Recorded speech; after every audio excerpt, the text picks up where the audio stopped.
Well, there should be. She's like, how much do you make right now? I'm like, 17 an hour. She's like, oh, well, I don't know about a pay increase, but I'll look. I mean, there should be at least a journeyman thing anyway. Like, you should be able to get that. I don't know about, like, oh my god. That doesn't exactly give me high hopes to try to, like, you know, talk to her about that bullshit. Honestly, I might just go to, you're working tomorrow? Huh? What is it? You're working Friday, you're off Saturday and Friday, right? Or no. Thursday, Friday? No. What days are you off? Tomorrow and Thursday. Oh, same days as me. I'm going to my mom's. Oh. What? I was gonna try to go down to the uni office at least talk about some different shit anyway. I'll be back on Thursday. Oh yeah, you should come back in the morning anyway. Like in the afternoon. Well, yeah, I mean in the afternoon, 1, 2, 3, you know, but yeah. Well, if not, I'll ask Dad about it. Because I know he can get down there and he knows where it is. Me? No, Pops. And I know where you know where it is. I mean, it's out in Tigard or wherever the fuck. I don't know where the fuck is that. It's literally across town. Like, the actual, like, our local office is literally just across town, Tigard. I know where it is, but it's a little bit of a drive, but... Fuck that. Yeah, it kind of sucks. I wish there were... Well, you gotta realize, me driving from my mom's out to here and then going to Tigard, fuck no. Yeah, I already know you, yeah, so I'm gonna come home and take my nap. Yeah, exactly. Oh, fuck. Because it's like less than a 30-minute drive, but obviously I know you're not going to be too keen on it, because you're just going to be driving there, sitting there for a while, waiting for me to come back out, which would probably be like 20 minutes or less, and then, you know, so you're just going to be, yeah, you won't be happy. Unless I gave you like a shitload of bucks, but I don't get paid till Thursday. Well, I mean, wait, you come back.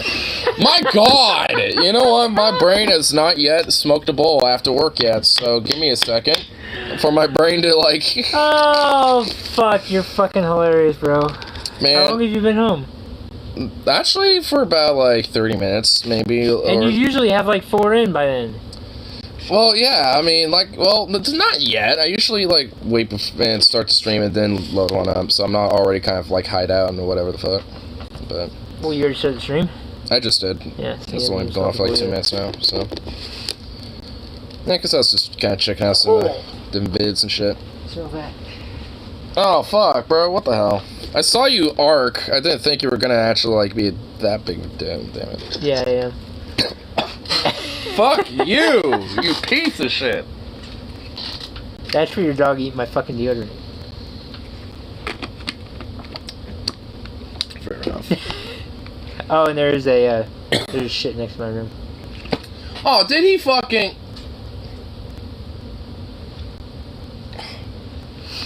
Ugh. I didn't pick it up. I was gonna tell you last night, but I just like passed out. So you're still a good boy. We still love you, fucking asshole. I gotta pack shit up tonight. Fuck me. Doc of the Wee Night MC. Did you hear YouTube story yet? Another crackdown? No, yeah, I knew about this. What? Oh, YouTube doing more crackdown. So you can't swear, and you at least you can't. You can't swear in the first 15 minutes. It's technically you can't say fuck in the first like 15 to 60 seconds, and basically for all intents and purposes you can't really even like swear period, but they'll like, you know. But how many times do we fucking do it? Exactly. I mean, well, actually I was gonna check out a video because there is a video I wanted to look at that actually talks about this, so stick around, Rip. You know, we're gonna, we'll discuss it. You remember Kim Block, the rally car driver I told you about? Oh, the car? The guy who used to drive cars. Rally driver. Oh, Kim Block? Yeah. Oh, yeah. He died at 55. Oh, I saw a YouTube post about that. From a snowmobile accident. Yeah, I heard about that. Yeah, I saw that on YouTube, and I was like... at first, it didn't click in my head. I'm like, who? But then I realized, oh, it's that guy. It's like, oh, that guy sucks. Dude, he was a co-founder of fucking DC Shoes. Yeah. They cracked the hammer down on a bunch of history channels. Dude, wow, that fucking sucks. There's a lot of channels like Mark Felton, Simple History. Sabaton, you know, the metal band, they literally have their own YouTube channel, Sabaton History, where they go into, like, in-depth, like, little video essays about the history of the songs that they sing about. And I think they do that with Great War History. The guy who does that YouTube channel, they collaborate with that guy. Dude, that's some bullshit. World War II. Well, just like, I'm assuming any history channels, I would assume. But yeah, probably especially World War II channels. Because it talks about the big baddies, the Germans. or the Nazis, I guess, in this case, but still, you know, it's just like, can't talk big baddies, can't talk historical context or historicity or anything like that. It might be controversial.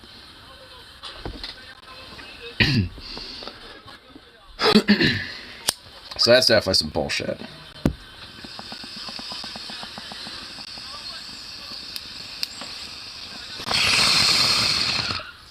Yeah, frankly, I noticed it for me too. Notice that, like, before they officially, like, started doing that, I actually started kind of getting a little bit of a view count bumping up there for a minute. For like a couple weeks there, just before the end of the new year, I was actually starting to kind of average up between like 5 to 6 on average for views and stuff, instead of like 3 or about. So there's like a couple extra people popping in more often and shit, but now it's kind of like went back down again because of YouTube shit. I ain't doing anything different. It's YouTube fucking, with their algorithm and shit. Because, I mean, like, obviously, at least, there's at least some interest, to an extent, in what I do. That's why, I do have the little, bit of following that I do have.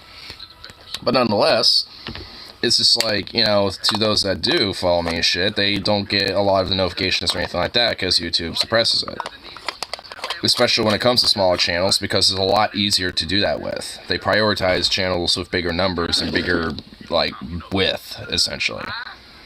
Which is bullshit. Like, if anything, you think they try to reverse it. Like, get smaller channels to have more width, so to speak, algorithmically, versus bigger channels, because bigger channels already have to reach. They're already recognized to an extent. People are going to know their name. They'll be able to be searched in other forms. But, like, for smaller channels like mine, unless someone directly has heard of me before, somewhere else on the grapevine or some shit, I mean, they're just going to directly find me somehow. Mark Felton, military history of visualize, track sniffle of naval story and military aviation chieftain, tanks, forgot weapons. Yeah, like all these dudes, like they're all gonna get fucking hit with this shit. And for Forgotten Weapons, with Ian McCollum, like he's already kind of done a pretty decent job of trying to like censor himself a little bit. Like whenever he's talking about like rare, World War II German weapons, for example, instead of showing the Nazi flag, he censors it. So it's just like he, does his part, and that's the bullshit about it, is that there's just this massive level of self-censorship that content creators have to do. At least for ones that actually are trying to make an income off of it, at least, some sort of a monetary, income or monetization, which, again, is bullshit. Of his historical content banned, I know, for real. I mean, it's like, it's ridiculous. Like, just, Ian's on thin ice making fun vids. Yeah, and I mean, honestly, like, Ian's, like, one of the, at least more predominant, like, quote, gun channels that is, like, one of the more apolitical ones, where he, if anything, kind of avoids it. Like, he just strictly talks about, like, the history of a gun and, like, how it was made, or, like, who was involved with it, everything, the whole shebang. I mean, you know his content, so it's just, like, if anything, in a lot of ways, he avoids that type of shit, to avoid, getting hit by YouTube shit. Guns are controversial on YouTube. Well, of course. Well, they tend to be controversial no matter where you go. A lot of days. I suppose for understandable reasons, but yeah, I mean, especially for YouTube. I mean, it kind of always has been. Not so much, like way more so than it used to. Like back in the day, it didn't used to be as uppity about it. No matter where. That's what I just said. So like they tend to be pretty. Well, there's places where they're not. If anything, yeah, because like they can be controversial on either side. Like, oh, I'm pro it or I'm anti it, and whatever the fuck. Depending on where you're at, will be controversial. So yeah, no matter where you go, that shit's gonna be controversial.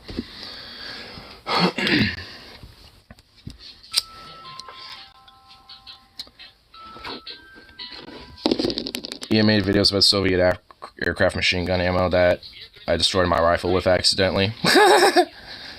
Yeah, I kind of feel bad that you messed up your rifle doing that, but, I'm sure if you keep your eye out for it, you might be able to find some replacement parts for it.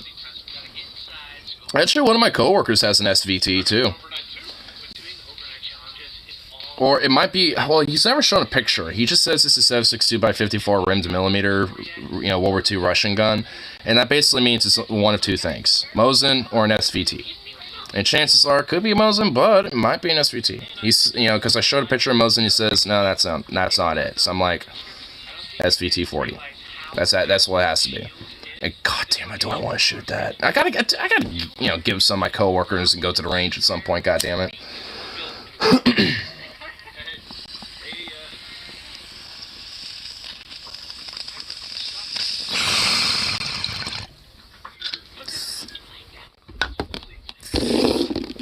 I also need to remember to call in Saturday. Funeral. Oh, yeah. Yeah. Ryan's. Oh, Ryan's? Yeah. Yeah, I went to his wake, and they told, and from what I understand, it's supposed to be 7th, which is this Saturday, so I'm gonna try to go to that. It's in the early afternoon, so hopefully, you know, I can call him, but I'd be like, I might be able to. It's just, given circumstances, I, you know, might not be able to, like, come in until way later, but just, you know, close as if that I'm not going to be there. And if I end up showing up, then I show up. And close like usual. Is that your boss now, or is this just a lookalike? Eating KFC? Wait, what? In Florida? Oh my god. No, that actually is Bolsonaro. Because I remember, hearing about how Bolsonaro was in Florida after his defeat, and he left in shame basically to go just hide in Florida and fucking just be with, like, he did flee to Florida after Lula won. Yes, that is true. Like, that is confirmed. So no, that is most certainly, without a shadow of a doubt, fucking Bolsonaro. No, that is him. This is him. This is him. That is 100% him, without a doubt. Oh my god, dude, he looks like a fucking, like, small boy, dude. Is he, like, 5'5" or something, or, like, 5'2"? Is it, like, a string bean? Man, if I, like, man, it's... If I could be in the KFC when he was in there, bro, and I saw him, I would have just been like, ooh. I'd probably get extradited to Brazil if I touched him, but I don't give a fuck. It'd be worth it. Smack him over the head with a KFC bucket.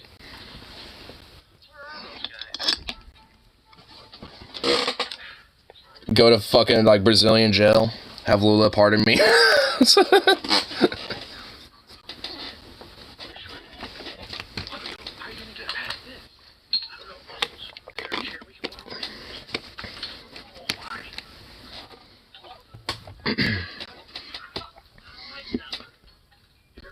Have you ever seen Pan's Labyrinth?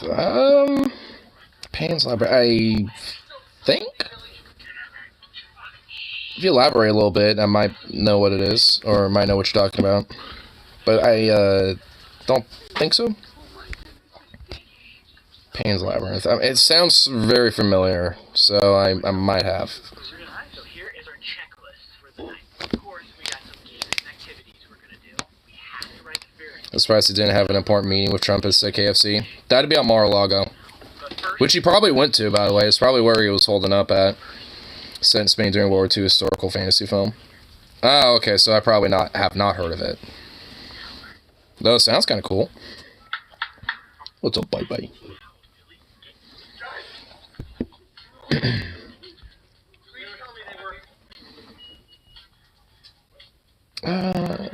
Oh, here, what was that video I was gonna look at? Oh, yeah, here, just gotta look up.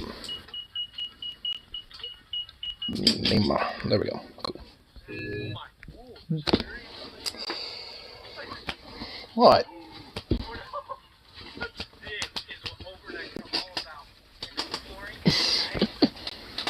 You're just a silly boy.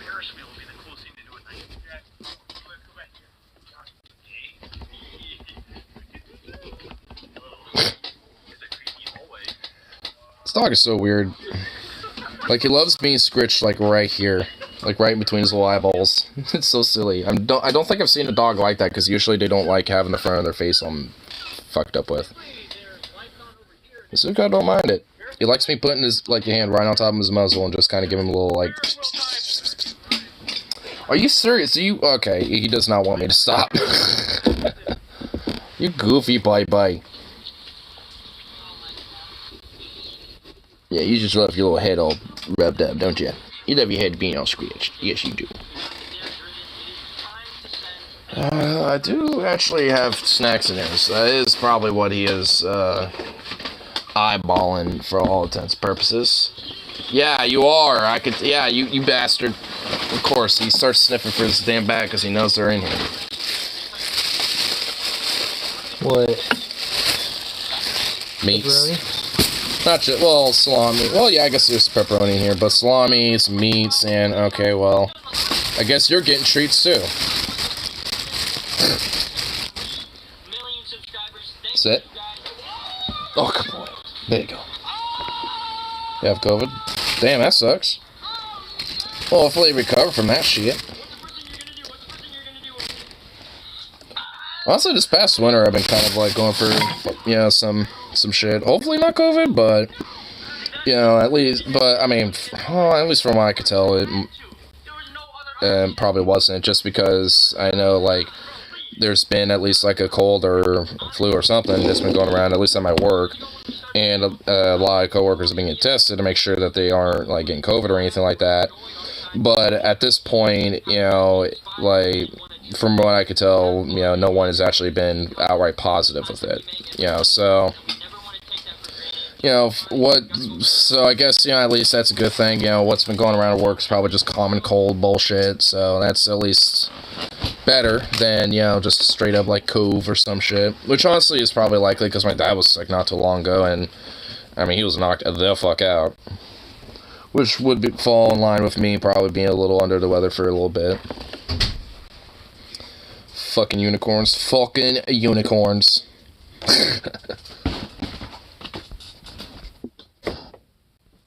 COVID-19 is hella outdated. It's time to upgrade to COVID-20.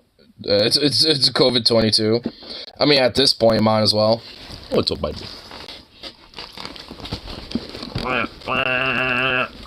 God, you're a needy bitch today, dude.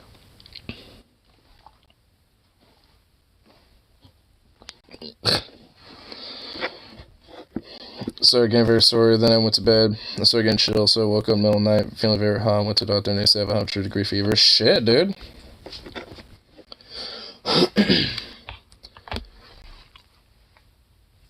McCarthy failed worse than expected. So he lose by 9, he lost by 20. Damn. That's some good shit. Yeah, here before Blanc wants a military out. Oh, Marjorie, tack on Titan Grain. Psycho bitch. Marjorie, psychopathic, nutball, Neanderthal looking freaky, crazy bitch. Yeah, I like her. Actually, calling her a Neanderthal crazy bitch is an insult to Neanderthals because Neanderthals are actually more sophisticated and cultured and empathetic, you know, as a people. So, at least more so than we were. So, yeah, you know, that actually kind of, I feel bad. I'm sorry, Neanderthal bros. But, I mean, still. I just... Marjorie Taylor attack on Tenochtitlan Green. I mean, yeah, at this point. It's like, we need to just do a full-scale invasion of Mexico. Because I'm a crazy bitch and I have no real reason to do so besides I just fucking hate Mexicans. The criminals, the rapists, and I assume some are good people who will liberate with the word of God and American freedom and white nationalism. Because I'm Marjorie Taylor Greene.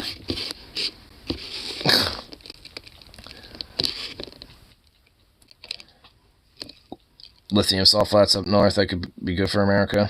Hey, don't tell them that. Hey, don't tell Marjorie Taylor Greene that, so then her donors start knowing, they're like, hey, we don't need to tell them everything, you know what I mean? They already think there's a bunch of drug cartels and this and that, you know, already, you know, going on there, which, yeah, it's true. But it's just like, if we tell them that shit, they're gonna be like, what? They're gonna be like, what now? Operation Hispanic Freedom. Mexican freedom, here we come, brother. Whoa, whoops. But yeah, that's essentially what's gonna be happening, you know? It's like, do you truly, yeah. At least I want to... It's deterring year by year. Well, that is honestly not new or unexpected. But nonetheless, it's just like, I mean, having American boots on the ground, which we already kind of do sometimes already as it is. I mean, it's just like, there's, like, to just escalate that further would just be utterly fucking disastrous. And honestly, it creates such a crisis like we never seen. It would be insane. Like, that whole border crisis will look like a cakewalk, you know, if that shit were to happen.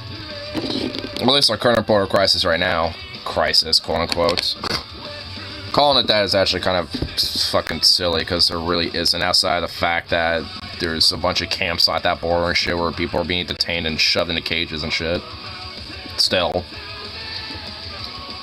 But Biden's just letting them all in, just, you know, open borders, you know, just tearing down the walls. That's what Biden's doing now.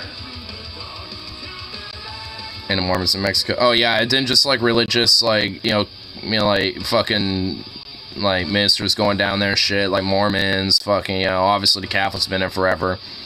You know, Scientologists, you know, probably, you know, taking a couple little pot shots to get some impression of little exploitable people there too. Especially when it comes to slave labor shit, considering that Scientology is known for a lot of fucking human trafficking. You know, and all this other shit. So it's just like, I mean, you know, that whole, like, you know, religiosity is a very strong element that is, you know, there too. Well, yeah, I mean, the Mormons have been around since the mid-1800s. I mean, they first started in, like, the 1830s, 40s, or something like that. I mean, it didn't really expand until after they started actually getting more than just, like, the one or two families that were initially involved, you know, once they started spreading out from Utah.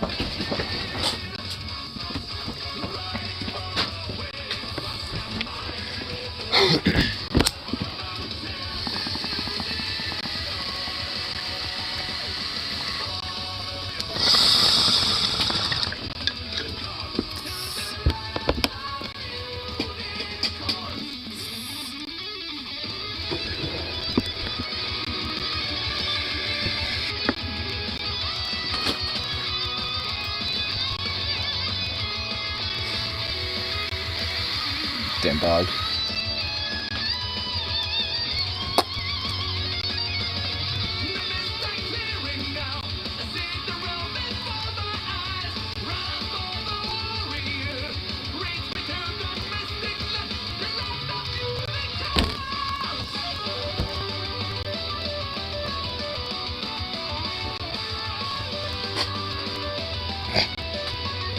This damn little mutt.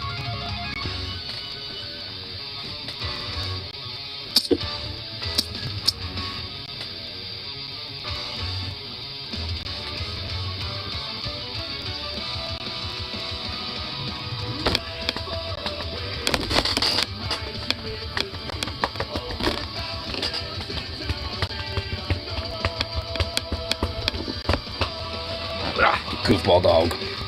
What's your bet on who becomes speaker, or is the house never gonna actually form? That'd be hilarious. Well, I guess at this point, it doesn't seem like they're really, I don't know. I don't know who's gonna fucking become. I also haven't really been paying that much attention to that. I mean, so I guess at this rate, I feel like it probably won't form, but I don't think that's gonna happen. I feel like they're gonna get somebody there eventually. But yeah, we're probably gonna see this weird limbo status for a little bit. Mormon gunsmiths are known for exceptional craftsmanship both in America and Mexico. I guess that's the one thing that Mormons got going for them. But there's also a reason why they had to do that, was because everyone did not like them and were running them off literally everywhere they went. That's the reason why they settled in Utah initially, because there was barely fucking anyone there in the first place, you know, so it's like, alright, sweet. We can be here, because there's barely anyone here in the first place, and if they don't like us, they can get out of here. You know, so it's just like, you know, at a certain point, they just, like, you know, eventually had to settle down, and if people, you know, came in that they especially didn't like, well, they wanted to make sure they had some real good guns, you know, that they were making, because they couldn't exactly just go to the next town over, because they were basically banned from going there. I wish if a moderate Republicans to get a Schrader-type speaker, Lamau, that would be an L. That would be an L, but in a weird way, Do you think that would probably be better? No, that wouldn't be, because then they'll just do a bunch of, quote, bipartisan garbage. Yeah, no, that actually would be a fat fucking hell. Either they need to get, like, some unhinged, like, far-right dude as Speaker of House, because then literally nothing will get done, or they need to just, like... I don't know, like, because I'd rather, like, literally nothing get pushed through and shit than, like, bipartisan corporate schlock shit.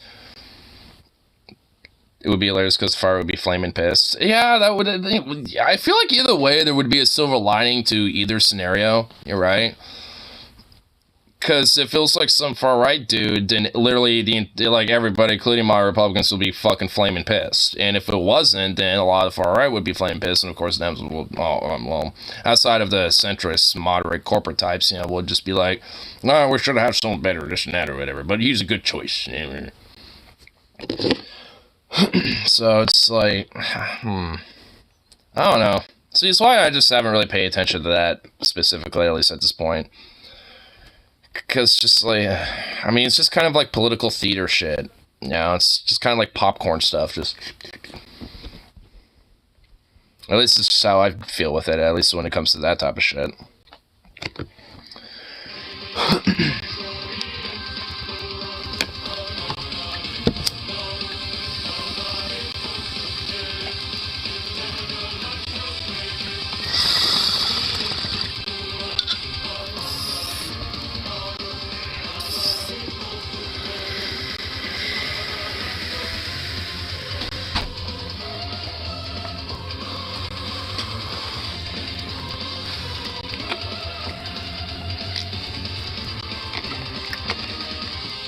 More expulsions. I'd say we just let them keep Utah. They've claimed it, and it's theirs. We'll just let them have that. Just let that be the one thing they can, you know, have or whatever.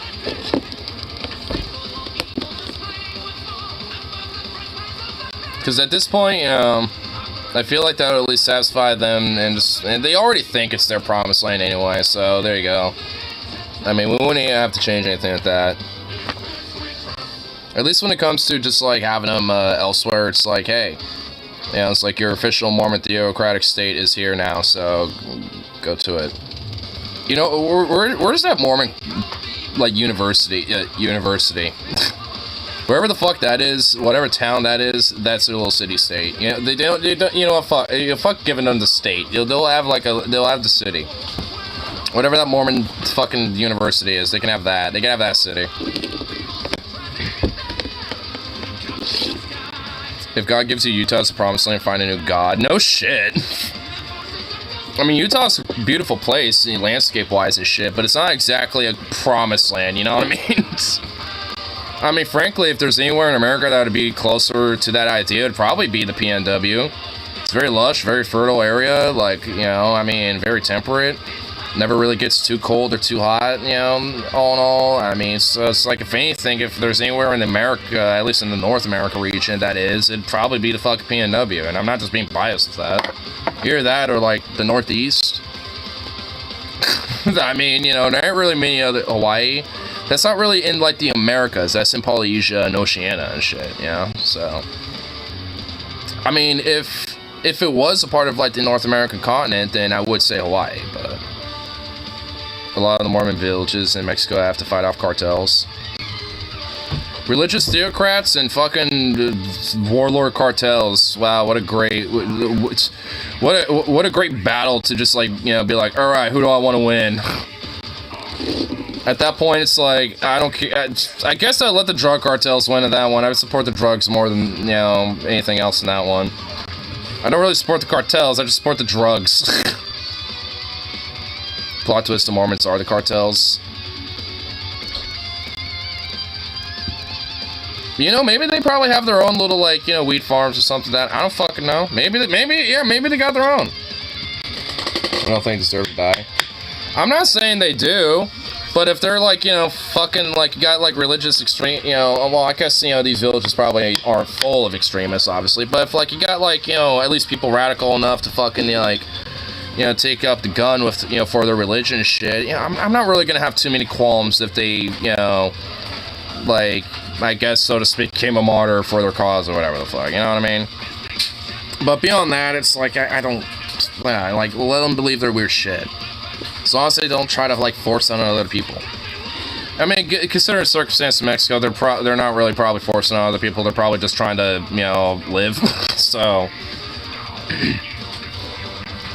I'm just talking with, like, the whole, like, I guess, like, vacuum of, like, religious, like, village or, like, warlord drug lords.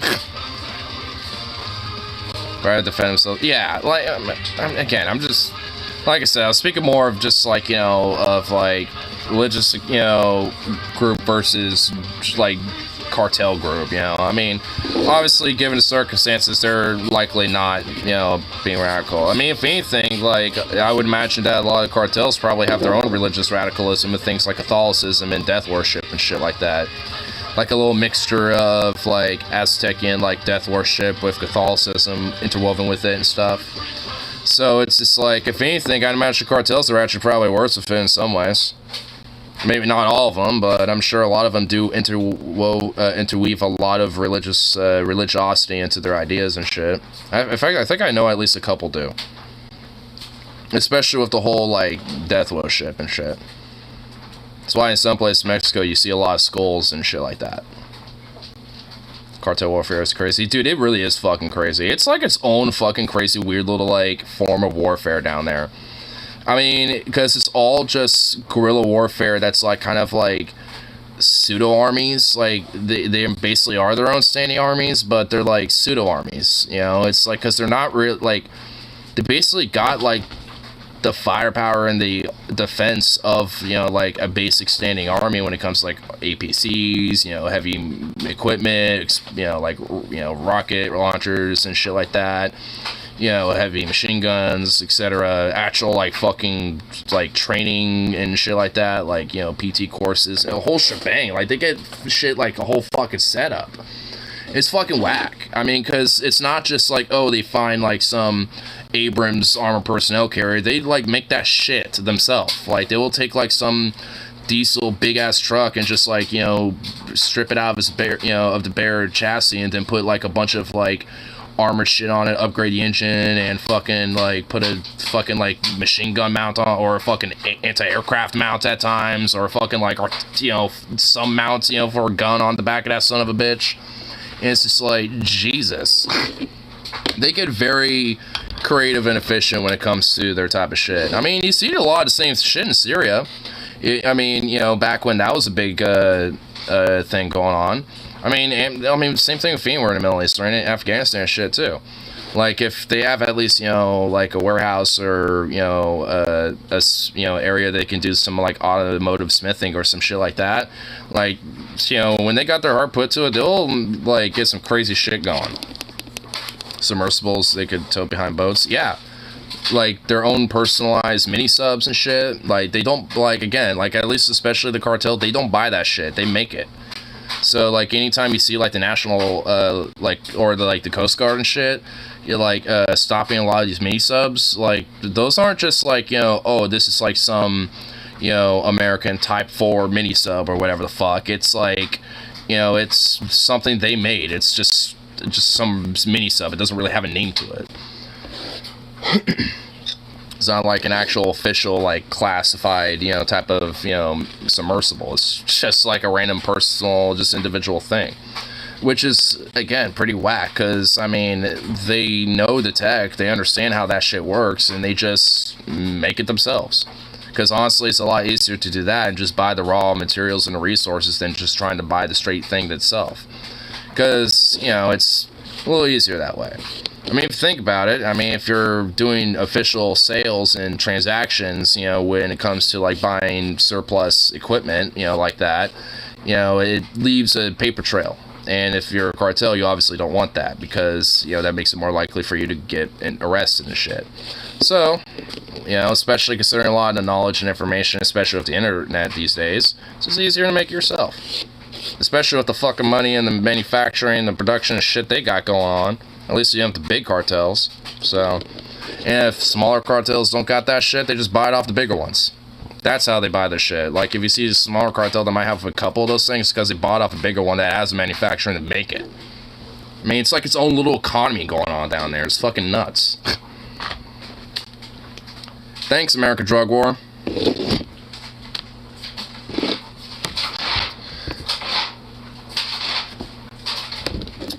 Close that door really quick.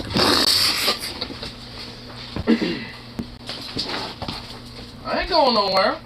What are you following me for? Why do you think I'm going somewhere, you goof?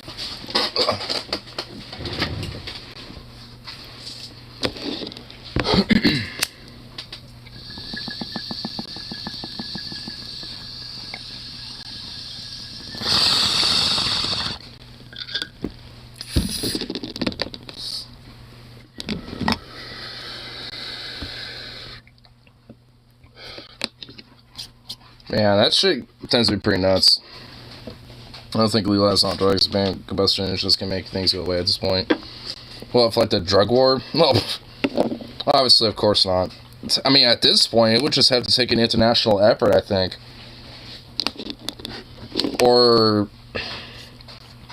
maybe just like grandfathering, you know, the heads of the cartels being like, look, if, you know, we do this whole legalized tax and regulation thing, we will overlook your past shit if you just, you know, make your shit official and just abide, you know, by the official regulations and the official laws, and, you know, we just will overlook your past or whatever. Like, you know, something like that. I mean, that would honestly be the only thing I could think of.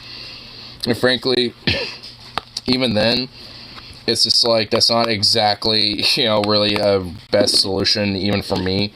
Because obviously I'd rather them be charged and fucking arrested and shit like that, considering the actions they've done, or the fucking shit they've ordered and stuff. So, yeah, like, I mean, I don't know. Stop violence. I mean, not really that, but just like different, and I mean, I guess in some part, but at least when it comes to, like, you know, helping revitalize, you know, rebuild infrastructure that's been pretty much war-torn due to the drug war. You know, like helping get like better schools retrofitted and installed. I mean, just straight up kind of helping, you know, rebuild the area a little bit.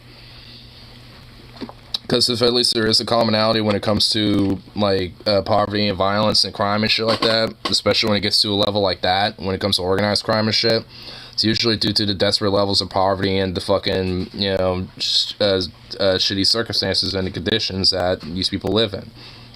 So, at the very least, you know, an international effort to help, like, uplift those problems and shit, you know, and, you know, it can at least be a start. I mean, or at least, you know, somewhere. At least to start, at least on helping get things on a right track. The commit rumors, they need to be held accountable. Well, yeah, I mean, that's why I said, at least with that initial idea, it's like, it doesn't even sit well even with me, because it's just like, well, it probably would work, you know, it's just like, there's some crazy fucking shit that's come out, you know, that these cartels have done, and I've seen some of that shit, and it's fucking insane. So it's just like, yeah, like, you know, do you just really, like, let that be the case? Like, and I would think no. Probably not. Like, when you got shit like the Ghost Rider video out there, it's like, yeah, well, again, I could probably see a pragmatic idea for it. It's, if you don't know what I'm talking about, do not look that up. I'm being fucking serious. Do not look that up.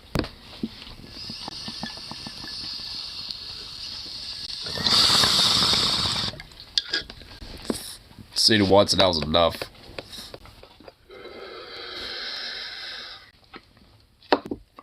And now I ain't describing it. Frankly, I think the name of the video should probably get you an idea.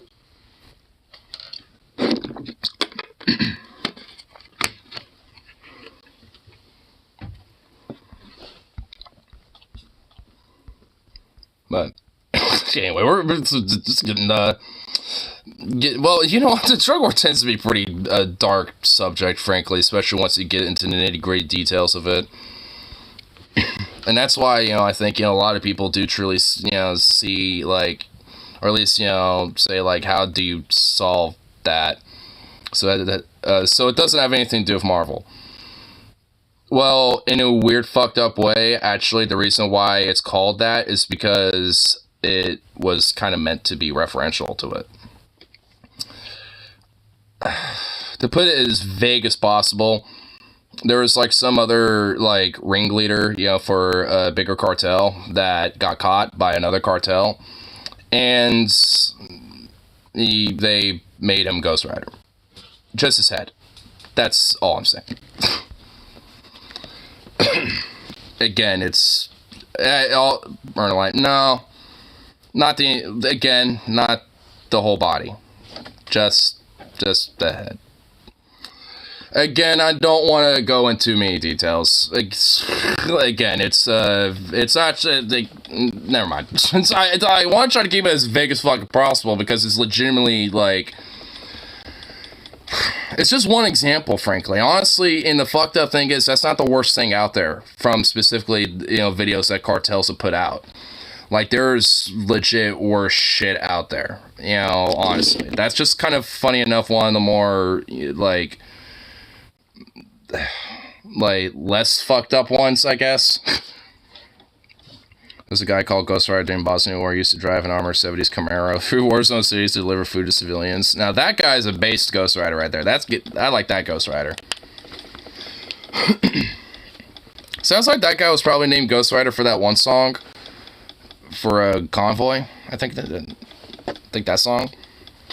Having a convoy full, well, maybe not a convoy, but at least, you know, delivering food around for people, being his own little one-man convoy. But yeah, the Ghost Rider video, or at least the Ghost Rider I'm talking about, not based by any metric. It's actually, again, very horrible. Yarnhub made a video about it. Oh. Not bad.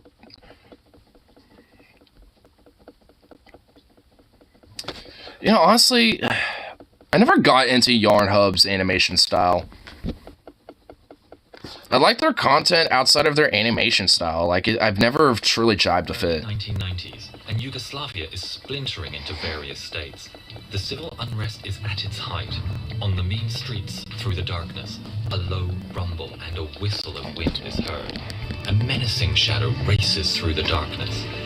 In the distance, soldiers check their radar and thermal imaging cameras to see what is approaching. Some cartels do straight up heart sacrifices, or Aztec heart sacrifices, crazy.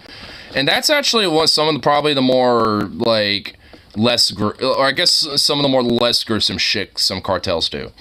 Again, like I said from earlier, like some cartels do interweave a lot of Aztecian, like, death worship and, you know, religious extremism into, like, their way of operating. And that's a part of it. Like, it's some it's some hardcore shit down there, dude. Like, Mexico is a cool place, and I, again, like, would definitely love to visit there, you know, but at the same time, nowhere to go, because if not, you're going to be in some really hardcore fucking turf, and you do not want to misstep. You do not want to, you know, like, take the wrong step, or the wrong turn, or say the wrong thing, you know what I mean? But to their surprise, nothing shows up. The soldiers nervously cross themselves as they check their radar once more. Now they can hear a whoosh of a night beast rushing towards them. Ducking for cover, they manage to make out a monstrous form as it roars by and disappears into the distance. Inside the vehicle, a momentary flicker of light. The man at the wheel is no avenging angel. This man fights for good, delivering essential supplies to those in greatest need. He is known among I love this. I love, like, the synth wave that's in the background. US forces. His name, given in jest, is one he is proud of. This man is God's Rambo, and his mighty steed is his ghost Camaro. Returning back to base, Helge Meyer exits his car. Helge is Danish, and was previously part of the Danish Jägerkorps Special Forces. He also learned guerrilla warfare training with the US Green Berets, without which Helge concedes he would not be alive today. So basically, I mean, this guy knows his shit. Despite his excellent military training, he I mean, and like I said, honestly, like, I'm not really jiving with the animation. Like, that's the only thing I really don't like about Yarnhub's content. It's just, I really just don't jive with his animation style. I don't know what it is. It's just, like, too goofy, I guess? I don't know. Strongly religious man. He felt a calling to help relieve the suffering of the victims of the Yugoslavian civil war, in particular, the children of those most affected. He tried Saves many Bosnian unsuccessfully families. to get help to deliver supplies from the European forces. Eventually, he approached the Okay, did you just see that? U.S. Army commander in Rhine. He tried unsuccessfully Like, to hold get on. help to deliver supplies from the European forces. Like, what is this? See what I mean, though? I mean, it's not like a big deal, but it kind of throws me off, for, the more serious, topic, The U.S. Army commander in Rhine-Main Air Base in Germany and told him he had an idea to deliver aid to those in need. Give me a Camaro Yugoslavia and was a armor it worse up. place at the time, and aid trucks rarely got through the perilous journey to get to the starving population. The roads and streets were strewn with rubble, frequently mined, and the Civil War meant that there were many forces that wanted to stop aid getting through, including bandits who would want to get supplies for themselves. Helga, in particular, wanted to help the most vulnerable, the children and the elderly. Desperate to do something to help, the US commander agreed to Helga's daring plan. Helga purchased a donor car from a US serviceman, a 1979 Camaro, and he and a small team got to work. A group of young men in a US Army base working on a Camaro was the recipe for a rather special custom job. The Camaro was totally stripped down. Armor was welded onto the underside and sides of the car. The side windows and rear windows were replaced with steel plate, creating somewhat of a blind spot. Thermal imaging cameras and night vision cameras were added, along with run-flat tires. Ground-to-air radio was installed so that he could constantly be in contact with air support. Hey. Due to the ever-present danger on the road. Damn, dude, this thing was dude, this whip was like fucking like decked out, bro. It's like a James Bond style fucking car or some shit, dude. He got like the James Bond car, dude. The car was fitted with a mine-clearing. You got the 007 car. Mad Max appearance. What's more, the car was painted with a special matte black paint. This gave the car a stealth power-up, rendering it very hard to spot on radar or thermal imaging. It was totally black, with the exception of a bright yellow rubber duck mounted in the grille. Of course, the car was tuned, giving it 220 horsepower. Despite all of the upgrades to the Camaro, it was still able to carry 400 kilograms of supplies. And a cassette. In addition, the US soldiers raised $12,000 to help. Meyer used it to buy medical supplies, food and clothes. He then loaded it into his Camaro and set out into the Balkans. Hey. We spoke to Helga, and he said he could not have done his job helping kids and old people without the help of the US Army and the US Air Force from Rhine-Main Air Base. They were the only I guess one of the rare things that America did good in the whole, like, Kosovo or, like, Bosniak war and shit. who wanted to help. Yeah, at least it's a good The thing. relief missions It's actually a pretty cool little story, traveling though. mainly at night on back roads. Meyer had to dodge bandits and small arms fire. Car chases were an occupational hazard on these delivery runs, with Helga playing cat and mouse with the bad guys. On many occasions he was nearly caught, but the Ghost Camaro had one more trick in its arsenal: nitrous oxide ignition. In a chase with a flick of a switch, Meyer could double the power output of the car to 440 horsepower. With his knowledge of the streets, air support, and timing his nitrous power shots, Helga had all the tools he needed in his arsenal. He would drive to his destination in badass battle dress and then get changed into civilian clothes so that he would not scare the children when handing them out toys and medicine. Dude, this guy's like basically like a 007 of the whole Bosnian conflicts and shit, dude. It's actually kind of dope. Like, you got like, you know, like a decked out whip, fucking, you know, going out there, like, basically, like, you know, going out, getting medical supplies, food and shit to people, and before he even does, you know, he pulls over real quick to switch out into civilian, just like regular like dad bod clothes, and it's just like, and then boom, you know, and then just like, you know, and just like, you know, skirt your way in there and just like, hey, what's up, fellow kids? It's like, damn, bro, this guy's pretty based. Said of Helga, you are truly one of a kind, extending to the children of Bosnia a hope for a better tomorrow. You are the best of the best. Despite the perilous conditions, Meyer always went unarmed. When asked why, he said the only weapon he needed was his Bible, which he always took with him. Ugh. Earning him the nickname, God's Rambo. If you can read German, then Meyer has written a book on his experience called Gottes Rambo, which is available on Amazon. In one excerpt, he describes coming across a family in the ruined city of Varus in 1994. In the middle of the ruins, I examined the surrounding area with my detector, which reacts to body heat. It displayed body heat in the opposite ruin. I saw candlelight through the boarded-up door. I knocked, and the candle went out immediately. After knocking again and saying, Mr. Meyer, U.S. Army, an old man opened the door and asked me inside. A young woman was present with her newborn baby. Everyone was dirty and clearly malnourished, and I got soap, water and food and baby food from my Camaro. The young mother washed herself and her child and gave the newborn something to eat. We sat around the candle silent for a while, the old man carefully reading his Quran and I in my Bible, which is my constant companion. Then I pulled back into my car and was about to slip into my sleeping bag when someone knocked on my window. It was the young woman who put her baby on my bare chest. I will never forget this moving moment in my life. Meyer conducted over 100 supply runs on what was dubbed the Bosnia Express, doubtless bringing relief and hope to many lives. He now lives in Germany. He still has the Camaro. It's painted bright orange, and it has over 100,000 miles on the clock. Dude, does it still got all the armor shit on it too? Interview with the Danish well, I guess it probably doesn't got the steel plate backs and shit anymore, but... He said that he doesn't want to be thought of as a hero, but someone who wanted to help children. He said, I want to tell you that it is useful to do something, even if you are alone and the circumstances are fatal. And you don't have to drive into a war Camaro filled with medicine and toys for children. I could do that because I had the military training and my special connections. It's about helping out on a daily basis and down to the smallest thing.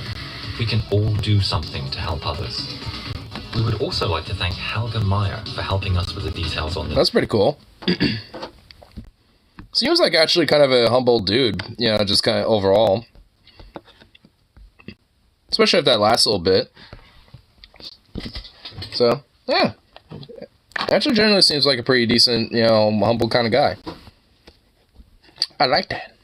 He's well known as Bosnia, this guy's considered a hero. Well, I guess he doesn't necessarily want to be known as a hero, just a guy that wanted to help kids, but hey. I guess in Bosnia that's enough to be a hero now. Which all things considered, you know, meritable. And very understandable. So something I described Trump's gun when he hears so much he denied genocide Muslims. Oh, like the Bosnian genocide thing. Yeah. It's one thing I don't agree with him on either. Just held to know bad, okay? Just held to know bad. Not to pull Mr. Mackey, but, you know. Just held to know bad, okay? Just good, actually, but, you know, just so bad, okay?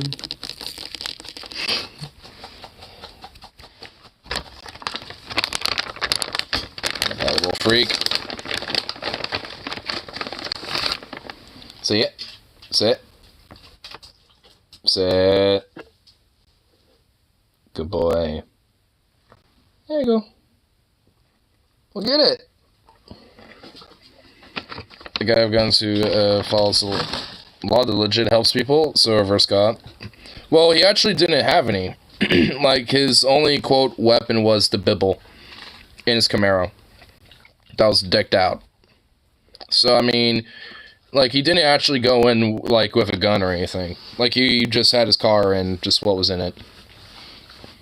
So, I mean, at least, you know, like, yeah, but he's still a reverse cop. I mean, if anything, it actually makes it even more poignant where he's like a reverse cop.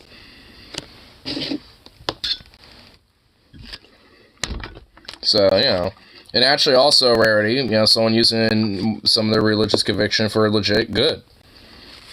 And, you know, actually has something to prove that. with too. It's just like, yay! Someone who's a total shit because religion. And also, like, I kind of like that, you know, he was with the old guy and, you know, reading, and the old dude was reading the Quran and he was just reading the Bible. And also, it kind of shows that at least, you know, there can be, you know, people of different religions that can obviously get together and be totally fine and cohabitate and shit, you know what I mean? Like, you know, it was an obvious example of someone who was a Christian and someone who was a Muslim who got together and were totally fine with, you know, being, you know, with each other. And we were, you know, being very friendly, you know, so it's just like, I mean, you know, and that's kind of the stupid thing that I, you know, also kind of funny enough, I guess, don't really like about religion, that it doesn't want that, like, like a lot of religious texts, you know, usually tend to try to refrain from those type of things, you know, instead of trying to, like, you know, unify it. You know, because, you know, in a lot of ways, you know, people, especially if they happen to be, like, you know, an idea that's supposed to be a better version of your religion, like, because from what I understand, the Quran is basically supposed to be, like, the third and fourth testaments of the Bible, or, well, you know, of the Abrahamic, you know, religious, you know, like, arc, or whatever the fuck. So it's just like, you know, basically it's just like, see, our shit's better than yours, we have more shit to it. I mean, it's like the whole idea, and it's like, you know, obviously you think that shit don't jive, and normally it's not supposed to. That's kind of the whole idea. But obviously people, you know, even then overlook it and say, nah, you know, I'm not gonna fucking try to kill someone for being a heretic or, you know, or whatever the fuck.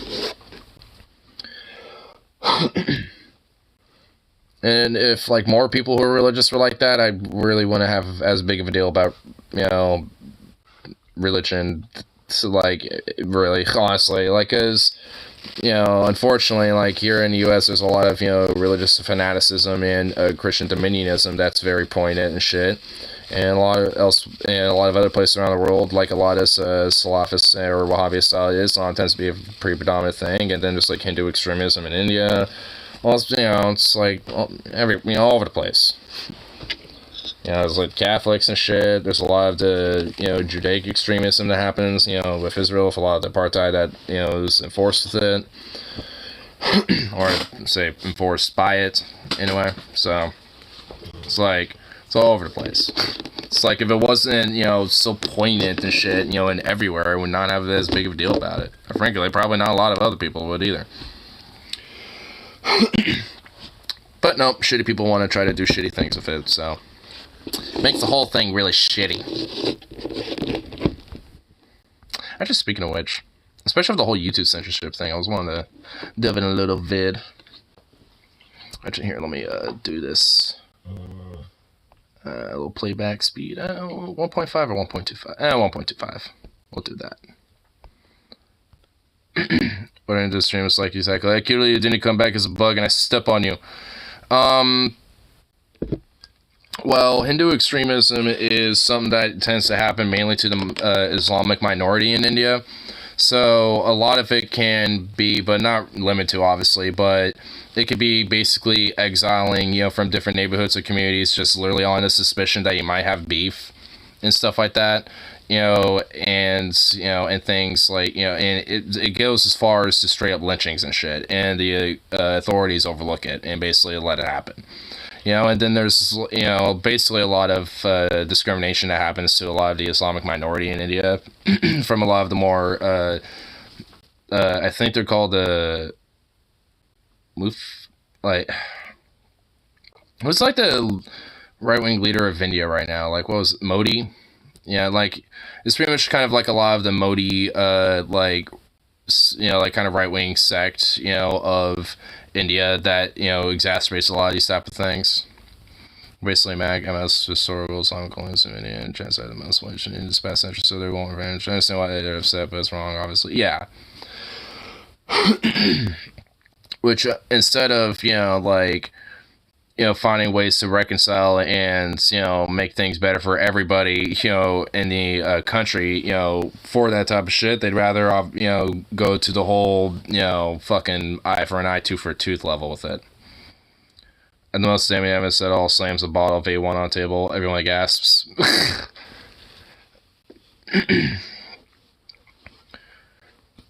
Historically speaking, the biggest victims of Islamic imperialist genocide, war crimes have been Hindus. Yeah, makes sense considering, a lot of the, like Islamic cultural pushes that happen eastward. So.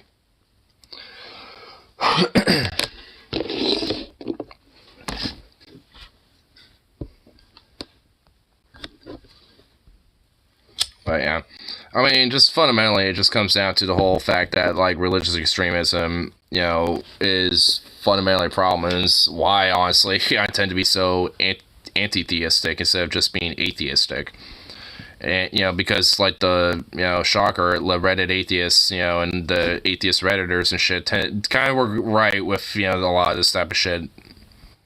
Especially when it came to American Christian dominionism here in the U.S. Because the world's largely forgotten about that stuff. Everyone knows about the Spanish British Empire. Most people don't know about what happened to India then. Yeah. And when people think of India, they think about, the British colonization with the British Raj. Not really so much prior to that. If you made this of literally any other kind of meat, like say bacon, it might be decent. Wait, what was this? From Pillsbury Bake Off made it. Wait, what is this?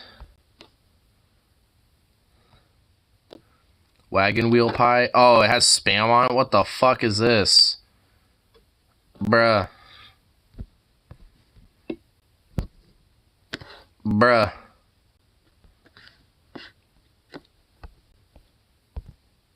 Bruh. No. No. And yeah, honestly, if it had bacon, sure, but no. That's why I'm going to try to increase size of Israel. Well, that's nice and pleasant. Yay. I guess it also shows why America tends to be pretty friendly with them too. Or at least when it comes to India, because, hey, you're, a friend of Israel's a friend of ours, and hey, you also tend to, get a lot of good economic benefits, with us anyway, so. Here. If you want, we could delve into also some of like the, at least American domestic Christianization aspect of things, especially when it comes to YouTube's crackdown shit too. Because fucking Ripsy was mentioned earlier. So, what are we going to talk about, my lovely imps? We are going to talk about being a good little Christian, okay? Because you little muffins gotta know there's a whole dang pile of freaking, fraggin', flumpin', bumpin', dumpin' new rules on YouTube. Now, boo! Actually, the rules aren't all that new. However, YouTube has begun to crack down very, very hard on profanity. Which is lame and really, really sucks. And, often on this channel, I talk about the sort of downstream effects of the overwhelming Christianity of American culture and how it sort of finds its way into freaking everything. These Christian muffin flippers into every single corner of culture. And even when things aren't explicitly Christian, you will often notice that they are based off of Christian values. They are based off of Christian fundamentalist values, even worse. And there's a number of reasons for that, which we're going to get into on this stream. I mean, you see a lot of that type of shit with just like a lot of legislation, frankly, especially when it comes to, social wedge issues, like the whole, don't say gay bill thing, for example. That's when it comes to statewide issues. On the side of the stream here, can you all type some comments? So I can't cuss. Or at least when it comes to people like me, yeah. Can you all, like heck and all those sorts of things there? If you guys could, if you little heckers in chat could flip and find some. Notice how there's a bunch of stars there? Notice how there's just a ton of stars? Well, that's oh wow, holy shit, there is. Because the muffins over at YouTube have already made it such that swears that appear in text on your screen will often demonetize your video and can sometimes even age restrict your video. And as it turns out, this has gone. Well, I guess for me, like I guess they haven't told. Yeah, it seems like it's. I still see them. A lot harsher. But I'm also doing it via Streamlabs, so maybe that's the loophole. Recently, so some of you will have already noticed if you watch my videos on my channel, if you watch my edited videos, we already try to bleep out most of the swears. We try to bleep out the swears and the real bad words. Words so like. Can I say the C word? What, cracker or cunt? like another word for a woman's cookie. Or like a woman's cookie. We try to bleep those out, and that's because if we don't do that, we don't get any money from YouTube, which is kind of absurd to think about, right? Why is that? Why? Yeah, Australia could have liked that one bit. That if you say a flippin' swear word, then you end up losing money on YouTube. Well, the answer is that YouTube monetization, the money that you get for YouTube, is essentially almost all produced from advertisements. Now, for me, I'm very lucky because I have a Patreon, which you can subscribe to if you want to support my show, if you think my show's funny. If you're having a good time, you can support me on Patreon. God bless you. God bless you. God and bless. Also, Yes. I have a website, which that's where this chat is right here. And the website allows people to subscribe directly to me and get a whole bunch of bonuses, which you should do because it's really cheap to subscribe to my website. And also, you get a bunch of cool stuff like a fancy name and all kinds of other things. And that lets me sustain. What if you're legit talking about food? I mean, I think, there would probably be a, leeway with that one, but I have no idea.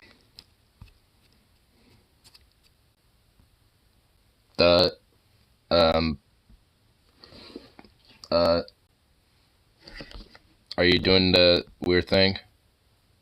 It's doing the weird thing. What the fuck? What the? Boo. Don't do the weird thing.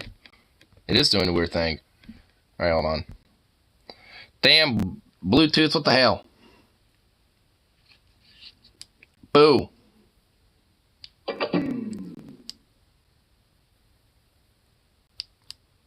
I dare you be a weird piece of shit. There you go. Son of a bitch. I've talked about this There we many go. times about how, despite that hold on, let me just bring up the statistics for you. I'm going to read The food channels are gonna get demonetized as how's Maestro Mayo gonna afford all the mayonnaise? I don't know. YouTube statistics about my channel. How's my mayo ass gonna afford living there, man? Okay? How am I gonna afford Let's living? look at the all-time, shall we? Life. All right, listen up, folks, okay? My channel, Demon Mama, the channel you are loving and adoring and having a great time with right now, like, subscribe, etc. This blessed, godly, pure channel has received 2,705,256 views through the life of this channel. 2.7 million views, okay? Massive. People have watched my channel for 1.2 million hours cumulatively. I'm Damn. not kidding you. You, my lovely imps, That is a lot of hours. cumulatively have watched 1.2 million hours of the Demon Mama show. That is Well, damn. unbelievable. That is so amazing.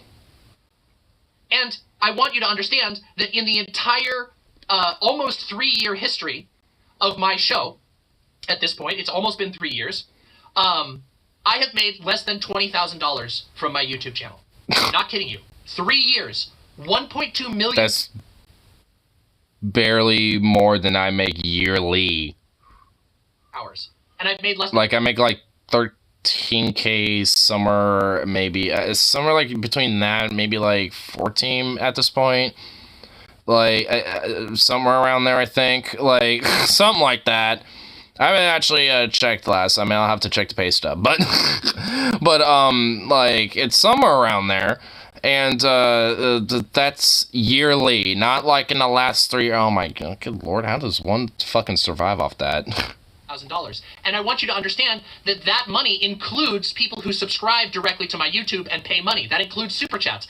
If we were to just look at yeah, exactly. As Carbonated Peach Milk says, people have watched my show for 136.9 years cumulatively. That is incredible. Damn. Okay, I'm very proud of that. Damn, son.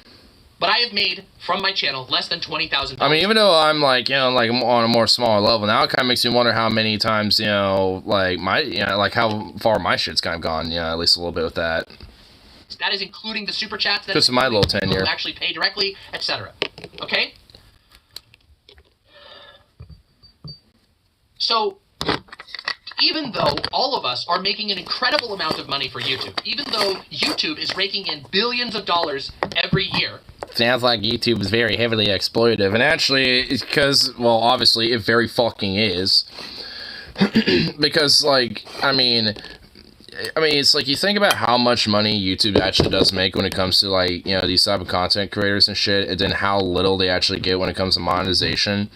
You know, at least, you know, when it comes to, like, especially these type of content creators, you know, it's like, it's frankly insanely disproportionate. It's frankly even more fucked than, like, some independent, like, gig economy work and shit, like with, like, Uber Eats or something.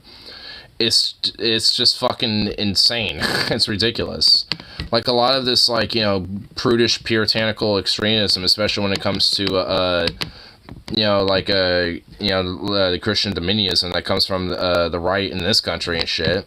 It's something that just, you know, is very predominantly, just, you know, very much pushed to just, like, heavily exploit, you know, potentially content creators or artists that it might, you know, fray a little over the edge when it comes to some of that, you know, culture and shit, at least when it comes to being a little more blasphemous towards God or something. It was got banned Twitter, but yeah, it's the same thing. Like, I mean, you know, Christianity ain't, you know, the only one who's guilty of this shit, obviously. I mean, you know, it's like when you got Hindu extremists who, you know, yell out about the same thing when their shit's, you know, fucking blasphemed. I mean, it's the same thing. Same thing with Islam, especially if you draw Muhammad. I mean, God forbid you do that. I mean, you know, there's a lot of examples where it's not just in Christianity, but at least in the U.S. it's a very main predominant example. But, I mean, especially on the online sphere, it's all over the place. And depending on where you live, I mean, it could be Hinduism, Islam, or some other religion, but, which I'm pretty sure is mainly going to be just either, like, Christianity, Islam, or Hinduism. I guess on a smaller level, Judaism, at least if you happen to be Palestinian. But either way, it's just like a lot of this, extremism, especially a lot of the cultural prudishness that comes with it, is very predominant, especially on online spheres. And it's why, honestly, in a lot of ways, the internet is even more censorious than it has been. It's because of a lot of this religious culture that gets interwoven into what is supposedly supposed to be secular society. At least on the internet, I guess it's not inherent, like. It's like there's no real, like, secularization of the internet, obviously, but, I mean, there's kind of at least a general, like, kind of implicit idea, at least when it comes to most websites, especially when it comes to social media.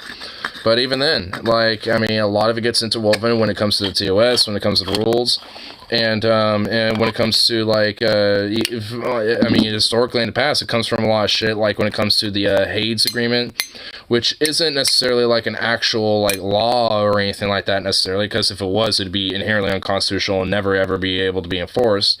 But it's basically just like this inherent, like, here's what you can get away with when it comes to, like, making a movie and making it the most successful, and what you have to do to self-censor, essentially. And a lot of it, basically, included not blaspheming church, not, blaspheming clergy, at least, in lesser extent, it would be, like, a little bit, discouraging to, like, have firearms in movies, or to paint criminals in a sympathetic light, all this type of shit. And again, it's not like it could be enforced by law, but these movie production companies will use that as a way to essentially fucking force a lot of movie producers and a lot of directors and shit, and writers and screen writers and shit, to essentially self-censor when it comes to making film. And had to, skirt around certain edges in order to not, be blasphemous, essentially.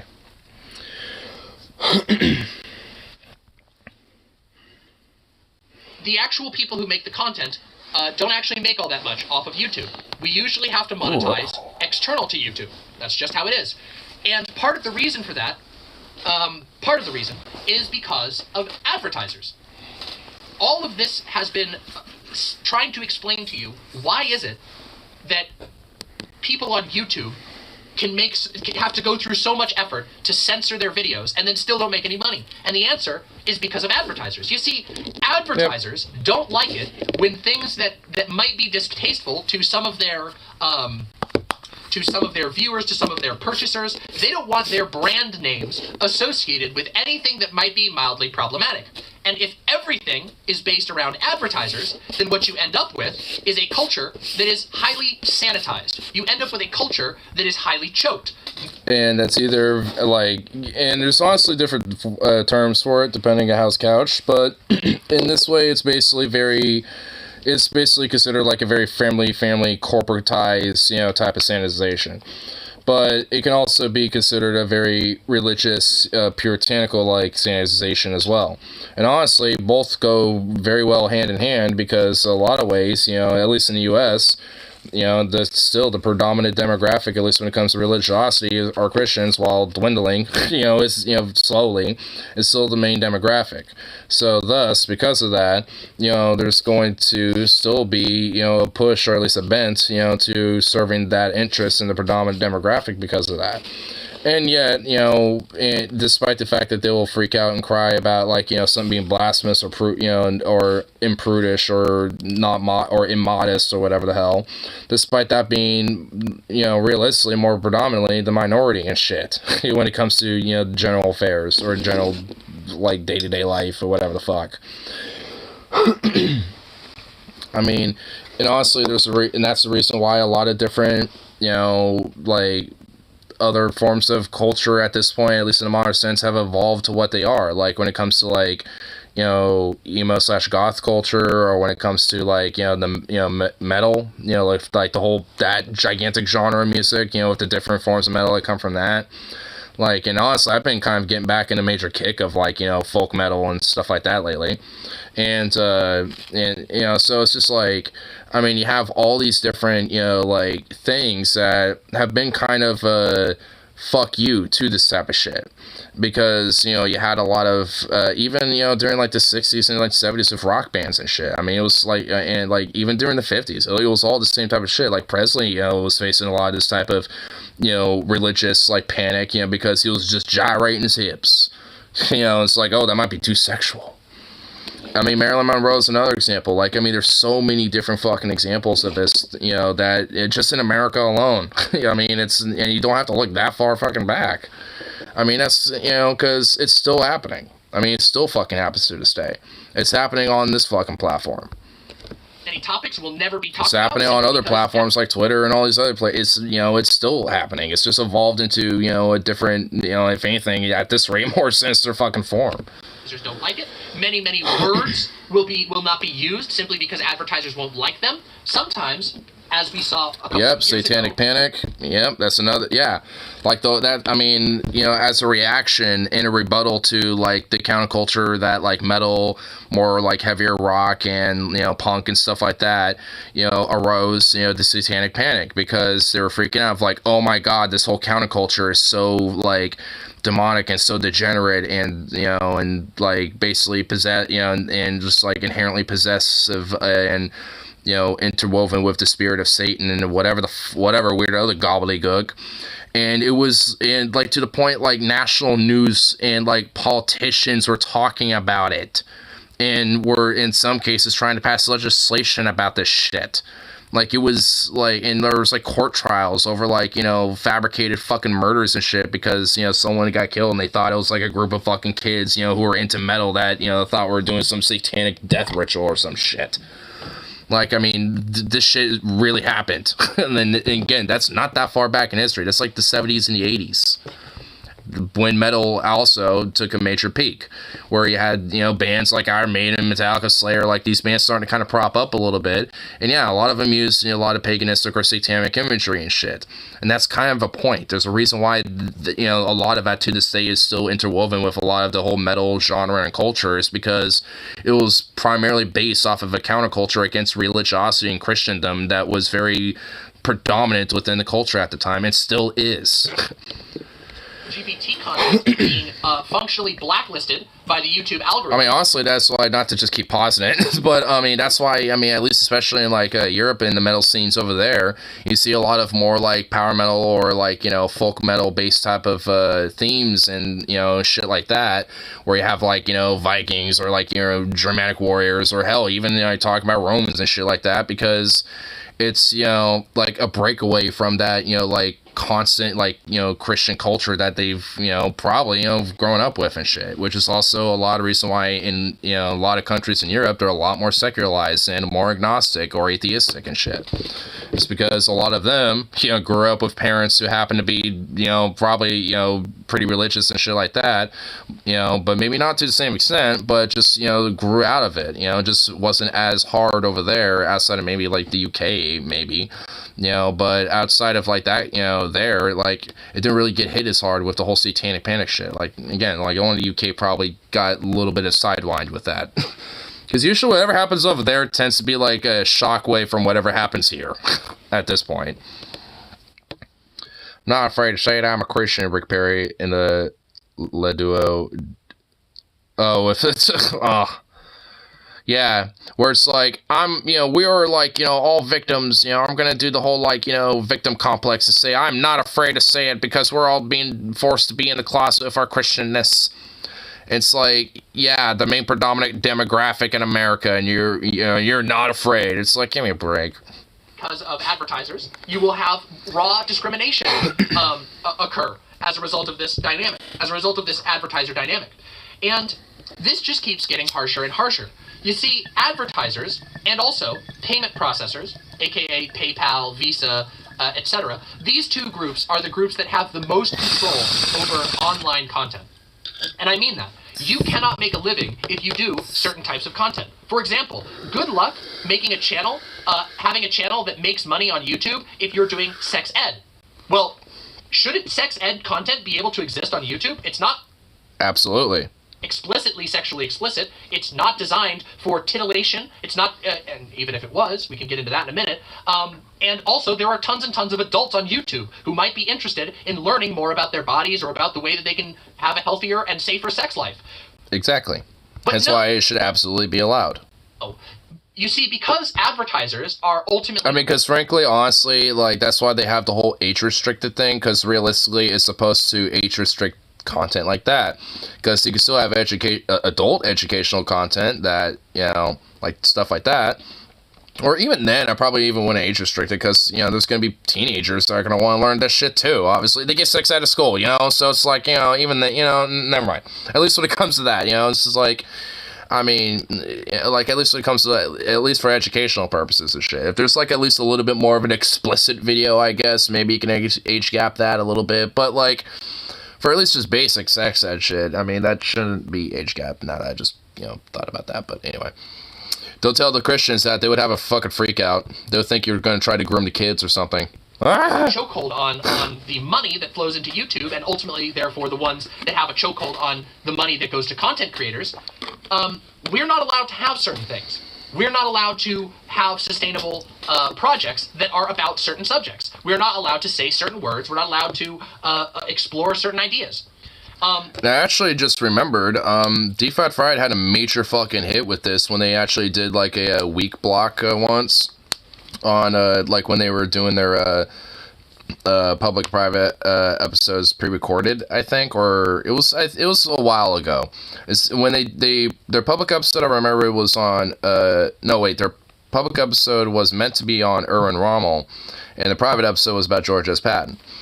And their public episode, or it might have been flipped actually, either way, it doesn't matter, but the Rommel episode got taken down and they got a strike because it was quote unquote like endorsing, you know, like a hateful ideology, because Nazism and shit, because Erwin Rommel was a general of the, you know, in Nazi Germany at the time and shit for the Wehrmacht, and, you know, so like, despite the fact that obviously they're just looking at him in a historical light and just delving into his life and who he was, not anything else, they're just like, nah, we don't care though.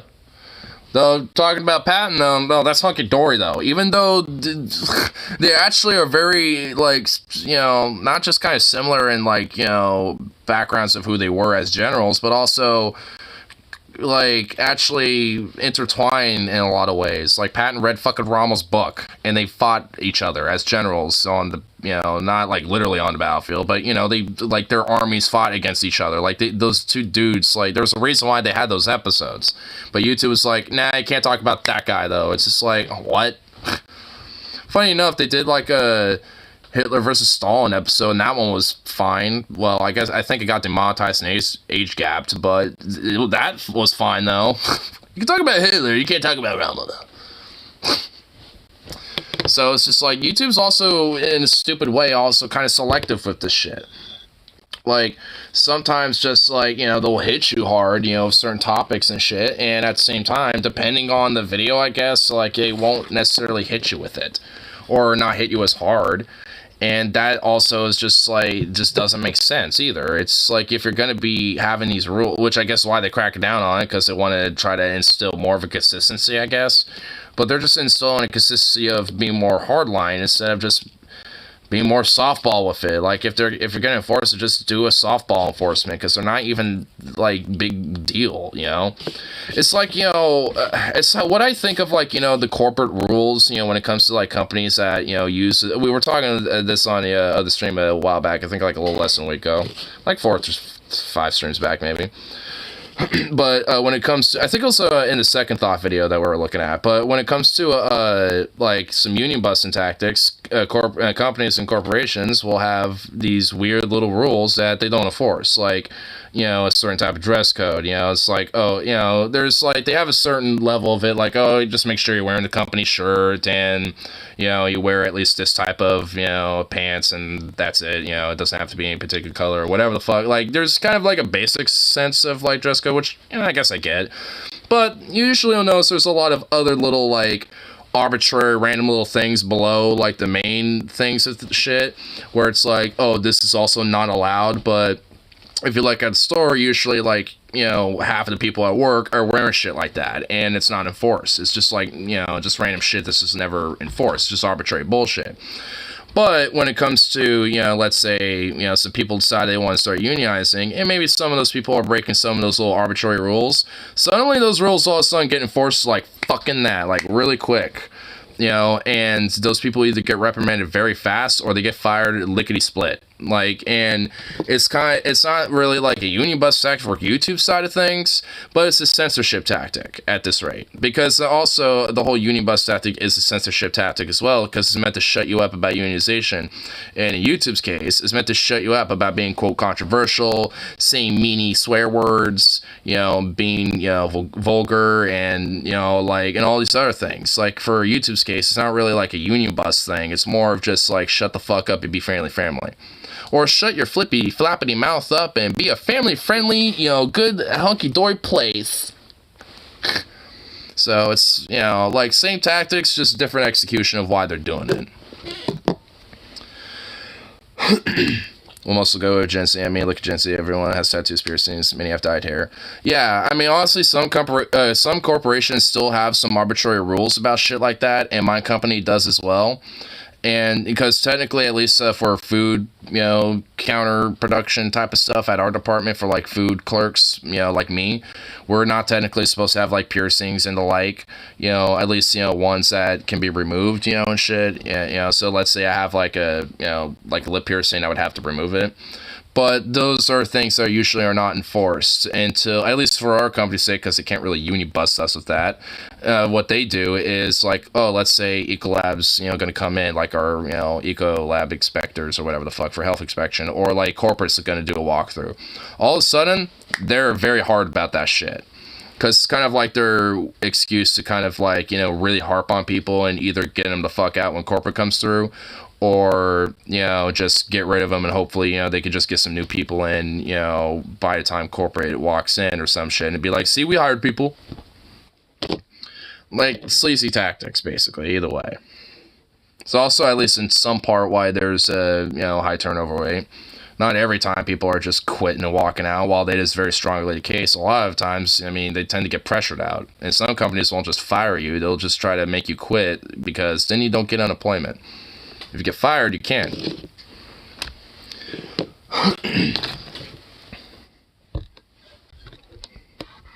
Let's go about hang out with most of the people there are Gen Y, Z, literally only regular female body off, and even most of people are conservatively and I have tattoos male from Which, speaking of which, I kind of need to get some tats myself. Because honestly, I've been thinking about it. I've always wanted to at least get some tattoos since I was like 15. I've just never committed to it yet. I need to just fucking do it at this point. You know what? That'll be like, I guess, a late New Year's resolution for me. You know, I'm gonna try to at least get one tattoo at some point this year. At least one. I don't know where yet, but I'll figure it out. You know, I'm actually, I'll make a fucking plan for it. Fuck it. Let's get that going. And yeah, I have an idea about what, at least as a start, because I have like, bigger ideas I want to kind of conceptualize, but I want to wait on those first. So I have an idea for at least, something smaller to start with at least. I have an idea. It ties back to what I was talking about at the beginning, which is that even though YouTube is not a Christian company, weirdly enough, Christian values have found their way into the community guidelines. For some reason, swearing is now being cracked down on by YouTube, which means that not only will your videos get demonetized for having too many swears or having the wrong type of swears or having swears too early in the videos. We can go and look at the actual guidelines if you want to. Let me just give you a sampling of them. You're not allowed to say the F word in the first 15 seconds of a video. In fact, lame. It's recommended that you shouldn't say the F word in the first 60 seconds of a video. But we're now finding out that videos that have the F word in them at all are sometimes getting demonetized, even though the rule is technically that you shouldn't have it in the first 15 seconds, and that maybe you should think about not having it in the first 60 seconds. First of all, how is anyone supposed to react to that? How are you supposed to build around rules that say, don't... I don't get appeal. I mean, I understand, but I can't think of any graphical tissue on my body permanently. Well, I mean, it's kind of a personal thing. That's mainly what tats are about. It's the whole personal thing. Obviously, if you don't want it, you don't want it, but, I mean, because, for you, it's not something you totally get, but, for a lot of people, like, at least for some people, they kind of take the whole idea of, like, oh, my body's my temple, and I want to put, like, art on it, in a sense. You know how you look at, like, some cathedrals or temples or some shit, and it's just, like, fucking decked out and some crazy-ass looking art and shit inside. Some stuff like that. Some people kind of take that interpretation with it, or some people just like generally have like an affinity for something, and an interest in something, so they want to put it on there. I mean, it varies. I mean, people got various different reasons for it. I don't know. Maybe down the line you might find a reason to maybe have one, but it's a personal thing. Word in the first 15 seconds, and maybe you shouldn't say it in the first 60 seconds, because we might not like it if you say it in the first 60 seconds either, but actually also sometimes we're just going to randomly demonetize your video for saying it at all in a video. Even if it's your style, even if it's mostly adults, or, even if it's mostly adults that watch your content, which it is. For me, my content is mostly watched by adults. Her mic just exploded very loudly. Became more bombastic. Well, now this video is going to be demonetized because look at the chat. You guys found one of the words that's not cleared. What is it? I'm trying to see. Oh, I can't even see. Oh, because it was censored in there, damn. I don't even remember where I was. Now I've lost my train of thought because I saw all the swears in my own chat. YouTube is increasingly making it harder and harder to be anything but a family-friendly channel. And when I say family-friendly, keep in mind that's... The idea of family-friendly is not a, neutral concept. The concept of family-friendliness comes from Christian values. What is family-friendly is what Christians would approve. VeggieTales, certain cartoons. But as we know, Christians usually tend to take it up a further notch. They don't just dislike swearing. They don't just dislike sexual content. They dislike LGBT content. They dislike anything that challenges patriarchy. They dislike anything that challenges conservative values. And all of these get bundled into something that is called family-friendly. Which also tends to be why, a lot of these platforms tend to lean more right-leaning in a lot of ways, at least when it comes to the content that gets pushed. Like, it's like, you know, every now and then when I happen to be, like, scrolling on YouTube Shorts, and I think I was talking about it earlier this morning, like, where I'll just, like, be scrolling around, and all of a sudden I'll be like, oh, fuck, there's a Mount Walsh clip, or an Andrew Tate clip, or whatever the fuck. You know, because, you know, the algorithm just, like, eventually just bumps it up. And even though I have obviously no interest, in fact, I say don't recommend this to me every time I fucking see it, and it still pops up. Because there's like, you know, 50 random ass different little bot channels that just re-upload this type of shit. And the algorithm, you know, pushes up. In fact, I know for Andrew Tate that is, you know, for a fact, because, you know, his whole little, like, university scam thing, or whatever the fuck he was doing, like, a part of it was literally to basically make bot accounts and just re-upload a bunch of his fucking videos and his clips, and that's essentially the whole idea of how you make your money, or whatever the fuck.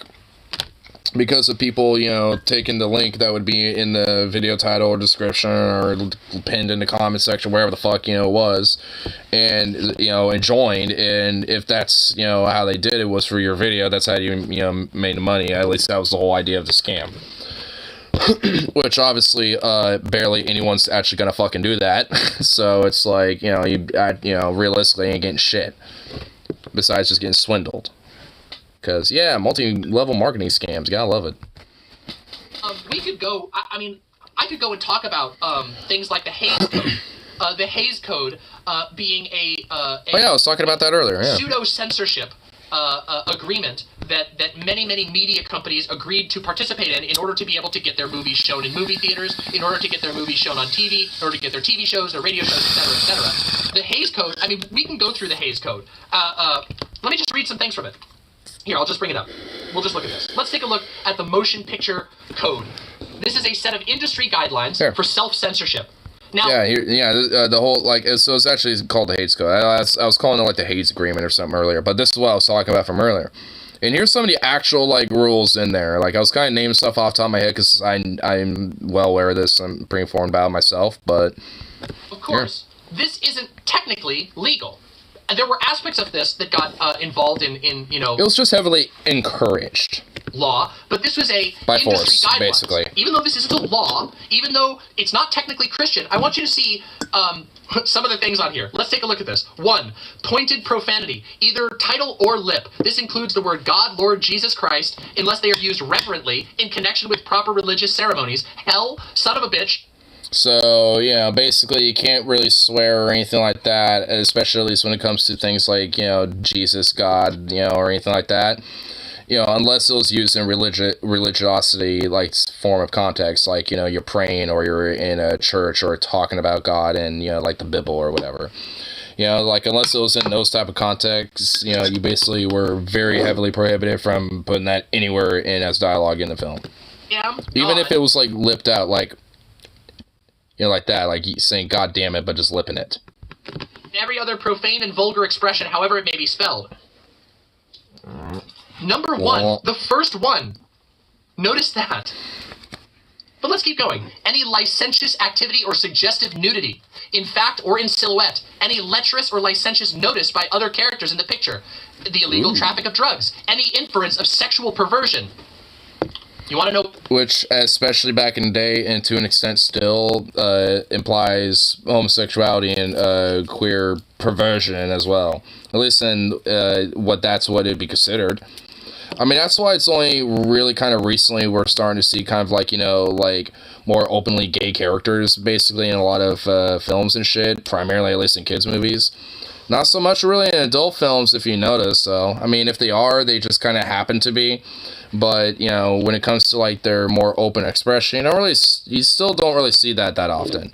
I mean, maybe occasionally, but, again, very rarely. I mean, because it's still very heavily discouraged. Like, I mean, you know, at least while, you know, like, heterosexual acts and perversion or whatever the fuck is still considered very normal and relatively just fine. Even if it's, you know, a guy flinging his dick around or some shit. Perversion means? That means being gay. That means anything that's not missionary heterosexual. White slavery, miscegenation. That's right. In the original Hays Code, it was you could not get a movie made that depicted interracial marriage. Sex hygiene and venereal diseases. No showing people cleaning their own body, and no depiction of venereal diseases. No scenes of, you know, people taking showers. childbirth, in fact or in silhouette, children's sex organs, ridicule of the clergy. That's an interesting one, huh? That's a very religious rule. It's an interesting one. Willful offense to any nation, race, or creed. Here are special care. So these are suggestions. You won't necessarily get your movie taken down for these ones. The use of the flag, international relations, arson, use of firearms, theft, robbery, safecracking, dynamiting of trains, so criminals. Brutality, gruesomeness, technique of committing murder, so you're not supposed to depict how people could kill somebody. Methods of smuggling, third-degree methods. I'm pretty sure the horror genre kind of really pushed, the bounds with the Hays Code, honestly. That's why I love the horror genre, honestly, because it does push a lot of boundaries. Or electrocutions as legal punishment for crime. Sympathy for criminals. Well, I guess the Green Mile broke that. You are suggested to not depict sympathy for criminals. Attitude toward public characters and institutions. Don't disrespect the state. No showing children's sex organs. Yeah, that's literally the only one that's agreeable. Like, legitimately. Like, that's the only agreeable one, because that's fairly understandable. But, like, with everything else, I mean, and notice, a lot of the religious undertones or legit outright overtones with a lot of this. It's just like, and this was for movies from back in the day. I mean, they don't really enforce this as much anymore, but some of these things are still kind of enforced. Sedition, don't disrespect the state. Apparent cruelty to children and animals. That one's still very enforced. Like, you notice how a lot of, especially mainstream movies, even if they do kind of, like, challenge the state a little bit, like Joker, for example, it still kind of shows in a sympathetic light, because, oh, yeah, he got locked up and all that shit. And, like, in those type of movies, like, even then, it's like, can't be outright, like, sympathetic to that guy, because you can't, depict it being too seditious and shit. Branding of people or animals, the sale of women, or of a woman selling her virtue. Also, that's partially, if you think about why they had a lot of fucking cops and shit, at the premiere of the showing of that film in a lot of cases. And frankly, I even noticed them back when I saw it first, because when I saw it in theaters for the first time and shit, like, the whole, like, mall security and, maybe, like, a cop or two, was pretty predominant. But, like, normally, and I was, there recently, there's, like barely fucking, like, any security there. Like, they actually, even when I was watching it, they had a little bit of a heightened, level where they had, like, one or two guys lingering around, mainly in the food court area, because the movie theater, at least at our mall, is next to that. And, at least, like 2 or 3 security dudes, lingering around near the theater section of everything. And it's just like, I wonder why they have that going on. Couldn't it be because this movie just got released? Prostitutes. Don't depict rape or attempted rape. Don't depict first night scenes, aka sex after marriage. Men and women in bed together. Deliberate seduction of girls. The institution of marriage. Surgical operations. The use of drugs. Titles or scenes having to do with law enforcement or law enforcement officers. Heavy or lustful kissing. A lot of shit. Now again, most of this was not legal. There were no laws saying you couldn't do this. But in the name of promoting good business, in the name of making lots of money, it was understood that this guideline would ensure that you don't offend anybody, but that you especially don't offend Christians, and that you especially don't offend the state, which is backed by Christians. And the money. So you're starting to hopefully understand where I'm going, what I'm getting at with this. YouTubers are increasingly having their ability to express themselves restricted. And all of this is in the name of appeasing advertisers who desire no risk. But the problem is that that limiting expression to this degree does have a very real effect on artistic expression, on entertainment, on the authenticity of anything that you're watching. Would you guys like it if for the rest of my streaming career, I only was able to say things like muffin and butts and dang and dag nabbit? Would you guys... Well, I mean, the way you said butts, the way you said that was actually a little amusing. So, I mean, if you say it that way consistently, in that form, I would probably be at least a little amused by it. Really like that? Because I hate it. Well, I have a juvenile sense of humor. It makes me feel crazy to have to pretend like I'm making all of my content for a kindergarten class at a Christian school. Ugh, for real. Sophie says, thank you very much for the tier 1 sub. I recall... yeah, because honestly, like, that ain't what YouTube's supposed to be, bitch.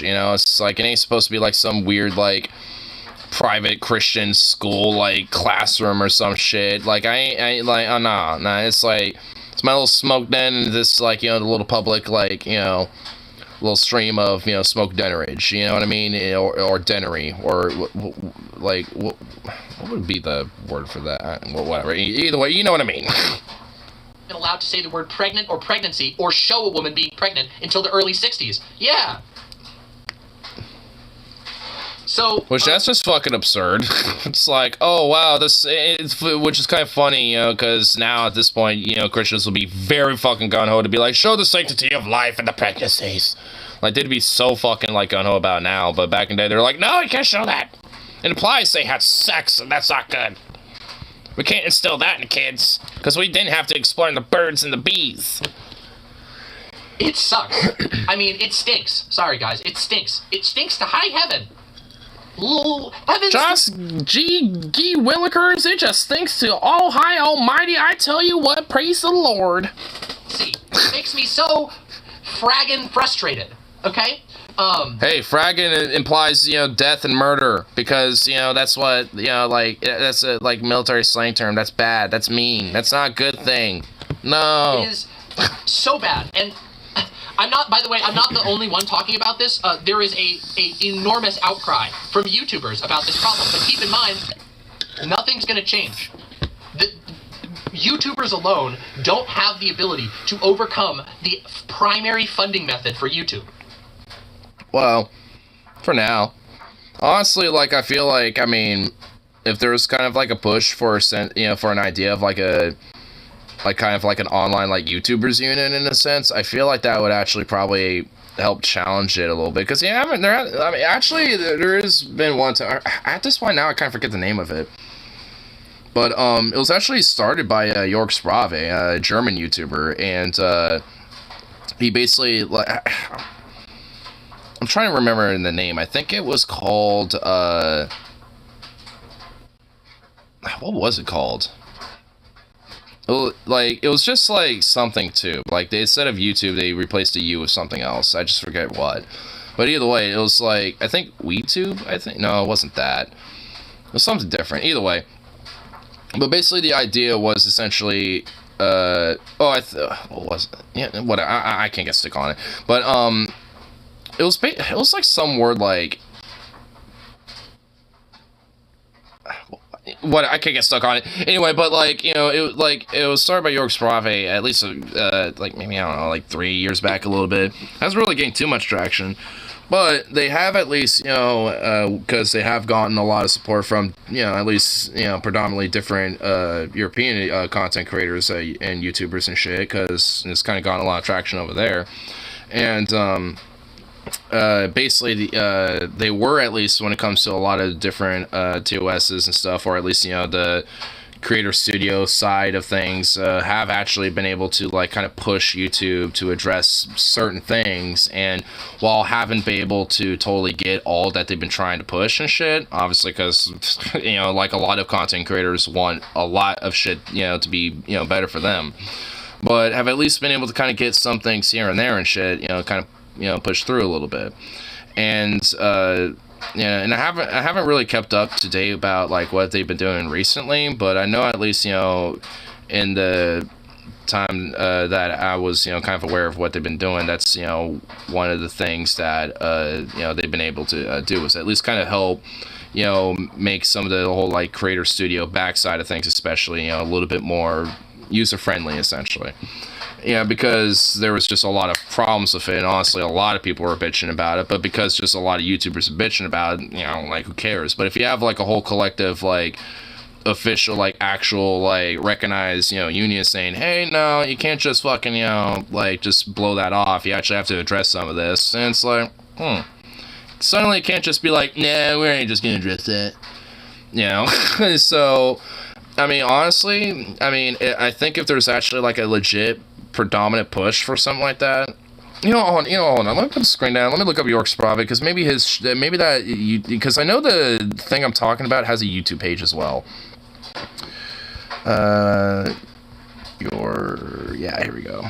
Let me try to find, yeah, here we go. Channels, Would it be in here? Because I feel like it would probably be in here, and it's not. Fuck. I know. You know what? Hold up. Let me let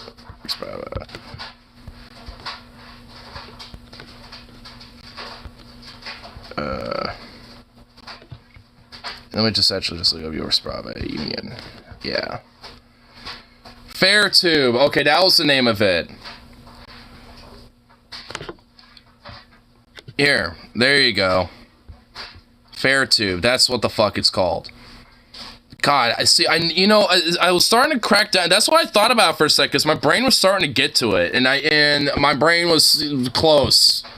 I was thinking like it was like Honest Tube, and my brain started thinking Fair, but I'm like, well, is it that? But yeah, that's what it is. It's Fairtube. So this is what it is, and they're a fully incorporated, recognized union, and this is, and you can see, I mean, you know, okay, YouTube, you had it coming, and like I said, York Sprave is the main guy that does this, and yeah, this is and it was established 4 years ago, and honestly, this is fucking base as fuck, just to get that out there. But I mean, this is something that, you know, is at least been a fairly predominant push to kind of help try to get YouTube to be better and more fair. Wait, why am I putting the screen down? But to make it a little better and more fair, but hence the name Fairtube. See that now? Oh my God! See, now that I just realized what the fuck the name of it is, now I feel stupid. But what? Because like Fairtube, to make YouTube more fair, especially for content. Anyway, whatever. But that's the whole point of it. I actually don't know if Demon Mom is aware of that. So next time she stream, actually, you know what? Hold on. I noticed her next stream is actually like some call-ins. I think. Where was it? Live? Yeah. Yeah. I think it's actually on one of my, I think it's actually one of my day off, because I think it's on the fit. You know what? I'll see if I can actually call in on her stream and remember that and tell her about that. Anyway, but back to this shit though. But it's, nonetheless though, to go in full circle, it's, when she says like, oh, at least we don't really have like a collective way to challenge that. It's like, well, because I knew about that and I was remembering, it's like, well, there kind of is, especially with the whole like idea of what a union collective bargaining, comes with that. It's a very intersectional idea, especially when it comes to this. And I think, honestly, frankly, it's really been a long time fucking coming where something like that needs to be predominantly pushed. And actually, I mean, frankly, I would argue that a lot of content creators should probably go, push, to, or at least be encouraged, to go check it out at the very least. Because I know, like, you don't necessarily have to be a content creator to be a member of it. You can also just be someone who is a commenter, just watches people. You can also be, like, a producer that, works behind the scenes, for a channel and shit. Like, it's pretty much for anyone who's involved in the whole, like, YouTube, like, thing, and broadly. Like, it's for pretty much anybody, basically. So it's very all-encompassing, and and that's, I think, something that can, if we could get more bigger and I think more predominant and saw more of a boost of membership, I think could be able to make a little bit more of an impact. And hell, if there's at least one that's kind of on like kind of a US version of that over here to kind of help do, maybe even push, maybe, labor, or at least like maybe some social media law even, at least for our legislature here, if it got big and predominant enough, that could even be a pretty significant thing. So, because at least I know with Fairtube, it's recognized, at least especially predominantly in Europe right now, but, over here, not so much. Hence why, it's not exactly, been heard of, because I don't think Demon Mama knows of Yorga Sprave at all, so, I mean, nonetheless, it's, something that is, should have the word out there. That's why I was, like, really wanting to think about what the name was earlier, because, like, it really should, I really should get pushed out more. I mean, for sure. And again, I don't know if it actually does have it's, like, the Fairtube itself has its own YouTube channel, but I'm pretty sure it does. That's where our culture is going. Our culture is becoming increasingly intolerant to any deviancy. Meaning swearing, being openly gay, looking sexual, whatever that means, talking about serious issues. Or being, a controversial type of YouTube creator just in general, especially when it comes to things like weapons. like, you know, like York's Prophet, because a lot of what he does is he's kind of like he's like a woodsmith and like a blacksmith kind of guy. He does a lot of like, you know, that type of work. But, you know, with that, he does a lot of cool, interesting shit where he'll make like little crossbows or like axes and stuff like that. Some, you know, like, you know, it's some really cool content, honestly. It's really cool shit. I like it a lot.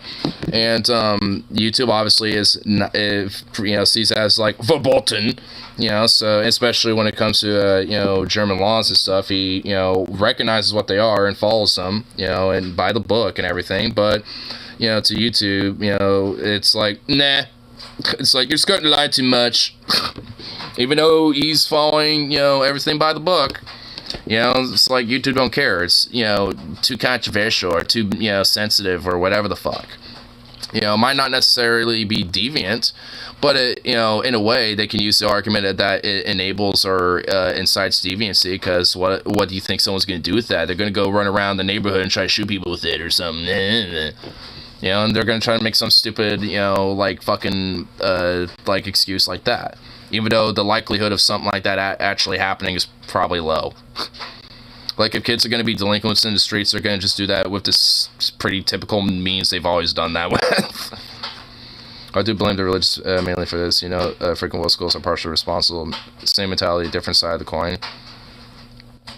I mean, well, because honestly, a lot of those woke schools tend to, you know, not always, obviously, hashtag not all rule here, but, you know, a lot of them tend to be pretty religious themselves. You know, maybe not to the same degree, but they have, you know, a very similar mentality. And I guess have a Jordan Peterson-esque, you know, sense of religiosity where, like, they maybe don't outright identify as Christian, but will, you know, enforce and push a lot of that culture and shit. Kind of like how, you know, like with YouTube, like, because YouTube is, like, kind of scoldy, you know, woke scoldy in a sense with its censorship and shit, at least in a very corporate sense. But there's a lot of that religiosity and, like I said, you know, and what you're saying, that woke scoldiness, that, you know, that both work pretty hand in hand and shit, you know, that, you know, enforce these type of things.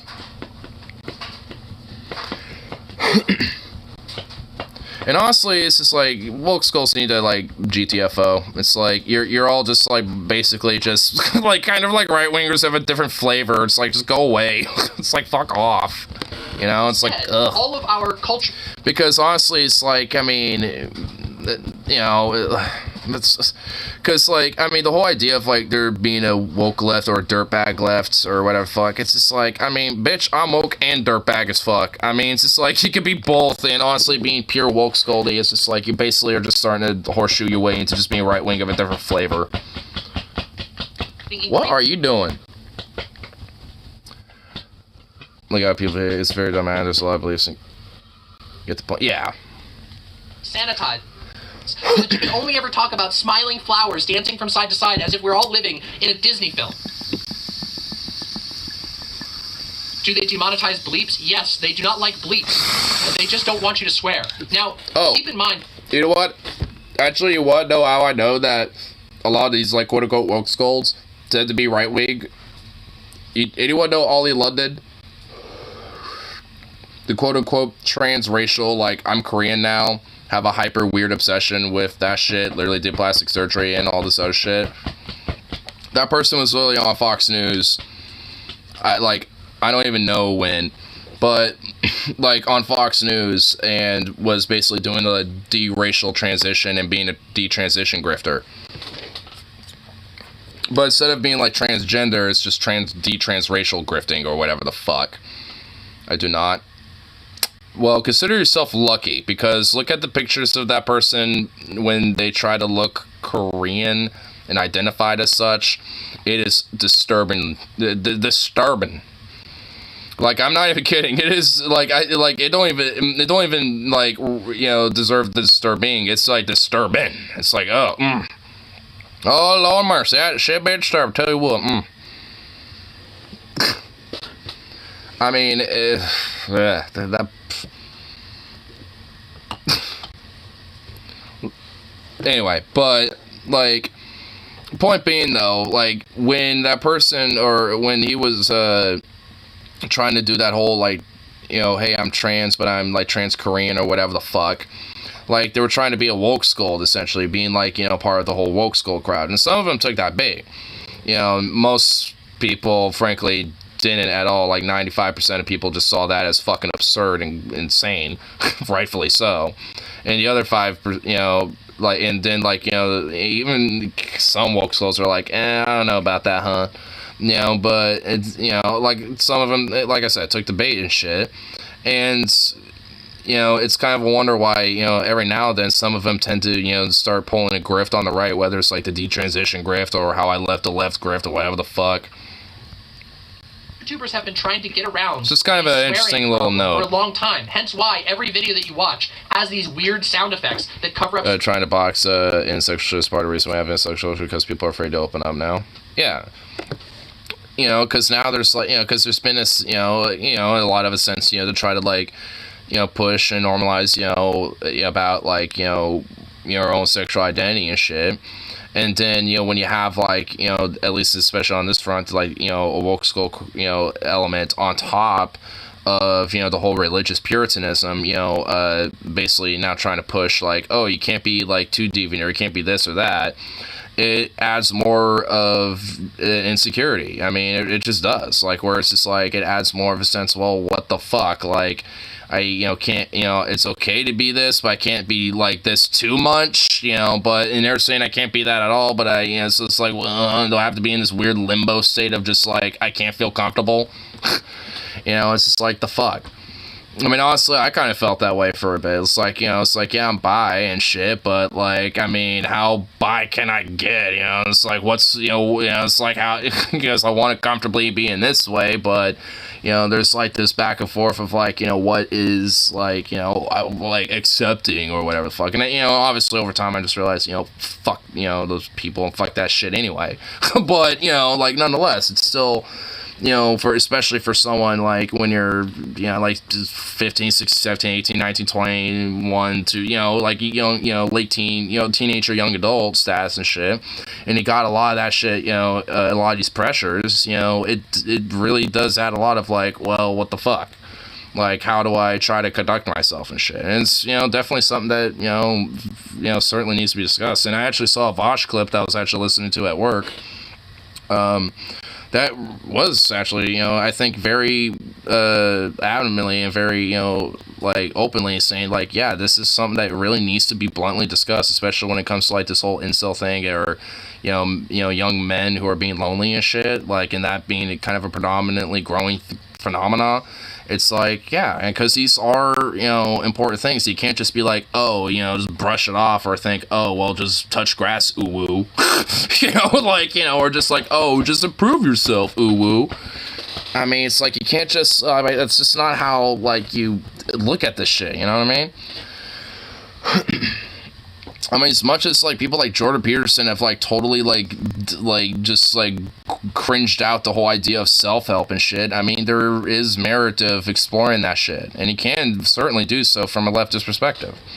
You know, so it's just, like, the fuck, you know? It's like, it definitely needs to be, you know, something that's more adamantly discussed. And I think, you know, nuancedly so. And hopefully, you know, we try to do that around here. You know, at least. Or at least try to. And that's partially because YouTube would deboost videos that have a bunch of beeps in them. So now, not only can you not beep them, you have to do weird, either you have to come up with weird creative ways to hide your swear words, or you have to just not swear at all.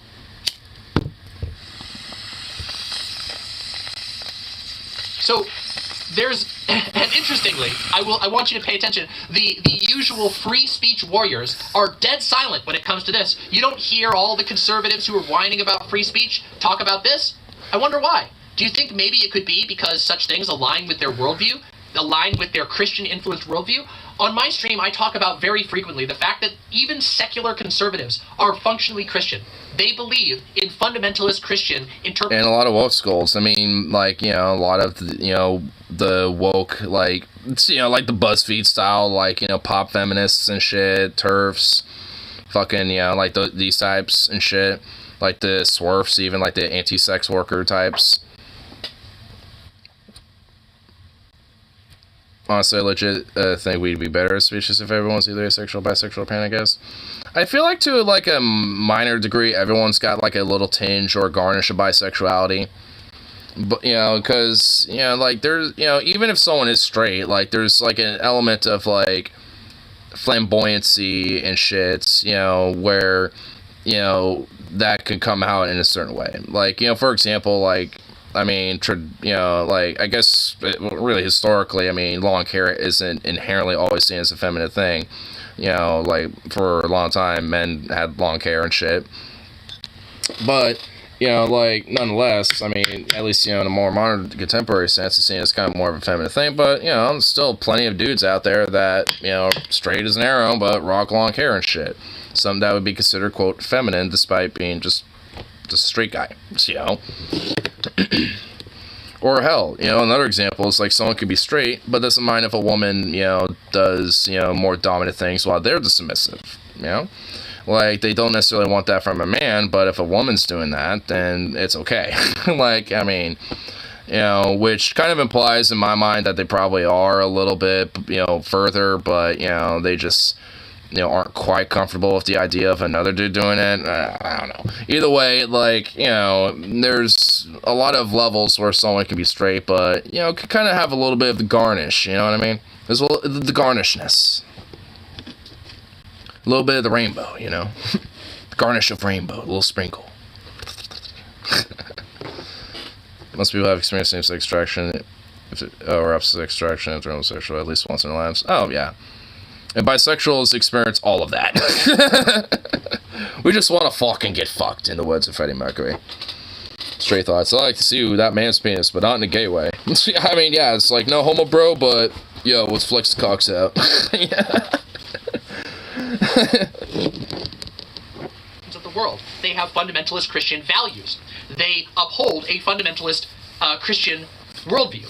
And we see this now all the time. We see this constantly. Many, I mean, some of them have even converted. Like, y'all remember Dave Rubin? Remember how Dave Rubin used to be a atheist, centrist gay guy? And oh, God. Like, honestly, like, anyone who's basically, especially if they're, like, a Catholic who's found Catholicism, or, like, a Christian who's found Christianity or some shit later in their lives, like, I don't think Dave Rubin actually means it, though. I think he's just trying to do that to try to get less backlash from this fan base, well, fan base, quote-unquote.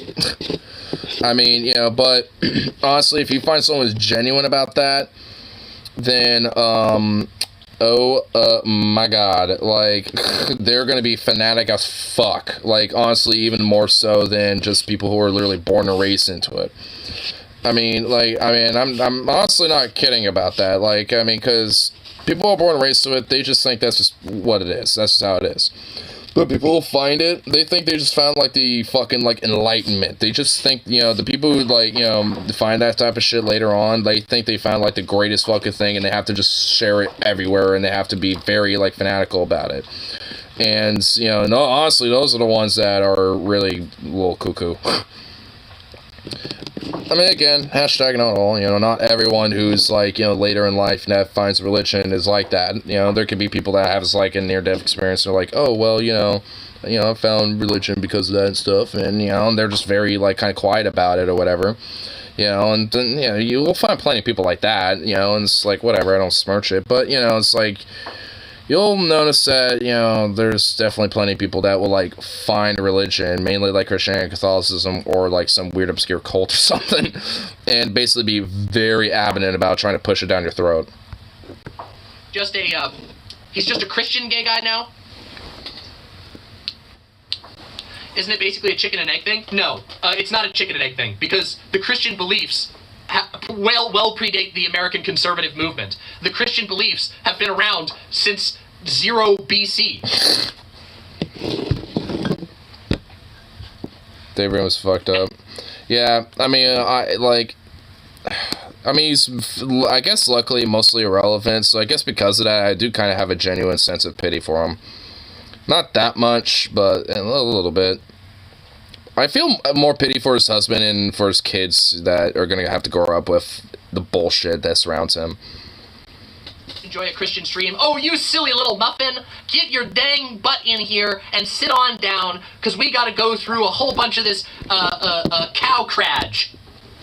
Cow craj?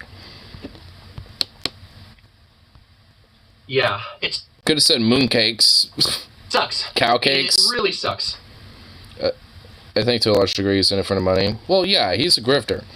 I mean, honestly, like, and if that's the case, you'd think he would just, like, re-grift his way back to at least, like, some more centralized, like, liberalism or some shit instead, like, be in the center or something instead, and be like, I'm pro-LGBT now, at least a little bit, and then just, like, you know, be a centrist of everything. He could have done that, but then no one would love him, I guess. He could have just, like, grifted his way to just being like, I'm a liberal again. But, you know, like, because at least, you know, with the whole pro-gay thing and being, like, weird hyper-capitalist dorkball that he is, I mean, he could still at least, you know, probably get some redemption for some weird neo-libs or rad-libs or whatever, but I think people just know what he is about now at this point. At least on the online sphere, I don't think anyone would redeem him. At least on, like, the mainstream sphere of shit, probably, but even then, I think he's just stuck where he's at, and he knows it. Oh God, I can't. Which is kind of partly why I feel bad. It's like he doesn't really have an out outside of just falling into utter obscurity and just, you know, quit doing what he's doing. But he don't want to do that because he wants to maintain the fucking money he keeps getting. So, again, he's literally just stuck where he's at, which is actually kind of, again, partly why I pity him just a little bit. But nonetheless, whatever, you know. It's Dave Rubin. Who cares? Because that is a reference. That's for atheism hard. Well, considering a lot of the, like, you know, predominance of Christianity, especially at least in the United States, I mean, understandably so. I mean, hell, I do that myself in a lot of ways, whenever at least it gets brought up as a topic. I mean, hell, we do straight up, you know, Bible studies. I mean, I got a Bible. If verses get brought up, I usually, you know, bring the Bible out to find those specific verses, see what gets left out that they, you know, don't usually, you know, say before or after those verses. Hey, what's up, Jimmy? Reference, guys. By the way, I'm gonna jump here and I'm gonna step away from YouTube and I'm gonna talk about how this connects to our broader culture. I kind of did already with the Christian thing, but I hope you understand that this is a very good indicator of the direction of our culture. Our culture is becoming increasingly paranoid and hostile about anything that could be considered distasteful. And notice that what is considered distasteful always has a certain political bent to it. What is distasteful is gay people. Which is framed as perversion. What is distasteful is anybody who dresses differently. Or as groomers. If you dress in a way that Christians think is offensive, if you wear, if you wear goth clothing, if you wear something that's a little more revealing, if you wear... Or, like, wearing metal band shirts that happen to have, like, maybe a pentagram on it or something. Doesn't cover your ankles. These are all things that Christians find distasteful and perverted. And they will say, if you try to defend yourself, if you try to say, hey, just because I have a lower cut shirt doesn't mean that I'm doing something sexual, they will say, wow, you want to show children your tits? You want to show children your tits? What's wrong with you? Are you a pedophile? How dare you? How dare you show children your cleavages and your boobas? Goth clothing? Oh, don't you mean BDSM groomer harnesses? Yes, that is literally what I'm talking about. It is the through line to the vibes-based freakouts. The fact that people are like, oh my god, that bear wearing a spiked necklace, it's wearing a BDSM collar. That is the exact type of moral panic, Christian weirdness that is leaking into every aspect of our society, and the whole world ends up suffering. Because YouTube is a United States company. YouTube is based in the United States, and everybody has to watch YouTube videos. So if YouTube decides to keep implementing these hyper-Christian, weird policies, then everyone in the world has to suffer. Even if your country doesn't have as weird of approach towards conversations about sex, depictions of violence, swearing. And keep in mind that is true. I mean, honestly, especially when it comes to, like, the whole sense of fair to, that's kind of the main reason why, you know, they, you know, kind of came around to being, because YouTube pushes a lot of this type of different shit and a lot of these heavy restrictions, and, you know, a lot of, you know, content creators, especially if they, you know, are from different countries that have different laws about these things, you know, feel like, what the fuck? You know, it's just like I'm basically just getting, you know, fucking, you know, like, basically forced to, censor when I shouldn't have to. And even here, like, when it comes to a lot of this type of shit, we, any content creator here, shouldn't have to. And frankly, no one really should have to and shit. Because it's like the idea that, like, oh, because what a bunch of like stuff suits decide to think because of a main demographic of the country they happen to reside in for their corporation and shit think it's not exactly really a good outcome when you are doing so, like having a platform or a company that's international. Because a lot of people tend to get very impacted and affected by that type of shit. Seems a false religion. Well, I guess good thing it's not a religion. Wearing YouTube is cracking down on talking about alcohol and weed. So if even if your show is my show is not marked for children, okay? YouTube has a whole stupid opt-in program to opt in whether your show is for children or not, and that was supposed to alleviate this problem, but it hasn't because the Christian culture war marches on. So even though my show is not for kids, it's not marked for kids, talking about sex, talking about weed, talking about alcohol, all of these things risk damaging my channel. And channels are starting to get age restricted. And by the way, if your video gets age restricted, it's a death knell. If your channel gets age restricted, you're done. You won't show up in searches. You get deboosted by the algorithm. Yeah. Yeah, getting age restricted is like seriously, like straight up like a major like death sentence in a lot of ways. Like, and honestly, I mean, it shouldn't have to be the case. Like, it should just basically being like, oh, so like if you basically just don't have an account, you don't get to watch it, essentially. Like, it should just, that's what it should all really mean. But no, like, it's basically just like, oh, well, it's age restricted, so that means, like, that you must be controversial or, like, have sensitive content here. So, thus, that's not allowed, and we can't have that. So, if someone happens to randomly search something, that might, relate to your type of content or channel, it gets more suppressed if someone hasn't searched it before yet. And it's just getting more and more aggressive. This policy keeps... I think a lot of these YouTube restrictions are due to advertisers trying to pull out. Yeah. I mean, that's essentially what it's about, because it's about trying to maximize, profit and shit. I mean, there's also a major capitalistic motive to it as well. I mean, a lot of it tends to be intertwined. Because religion tends to be, a lot, at least especially a lot of organized Christian churches here in the U.S., especially a lot of Dominionist churches and shit, they tend to be very, profitable when it comes to it, especially prosperity gospel. Further and further until eventually until what? Are we going to have a situation where having a gay person on your screen is considered sexual perversion again? Because I know there's a lot of people who are pushing for that. The biggest conservative channels on YouTube are unironically pushing for that. They believe that a trans person or a gay person existing in the presence of a child is an act of grooming. They believe that simply discussing the existence of trans people or gay people is an act of sex abuse. That's insane. And yet this is where we are. Is it a stretch to say that this has a tie to the act of attempted queer genocide? No. What's snowflakes? I mean, it's just like, what it's all about, basically, fundamentally. Where it's just about, like, oh, just like, how dare there be just, like, open expression and free, creative, artistic expression and, people, expressing themselves, and shit. Be going around, especially if it happens to, fall outside of my type of, sense of, normalcy and shit and orthodoxy. It's like, I mean, it's like, isn't there, like, word for it? Yeah, snowflake. I mean, because the whole idea is that, like, if you're gonna be that fucking, sensitive about it and shit, then, like, why be a, snowflake over it? It's like, just don't expose yourself to it. But, because they'll say that it's, when, someone might get offended over the shit they say or whatever. It's like, what? Don't be a snowflake about it. And it's like, well, don't be a snowflake about, us being around or existing if, we happen to be queer or, happen to have, like, drag queens or trans people existing or whatever the fuck.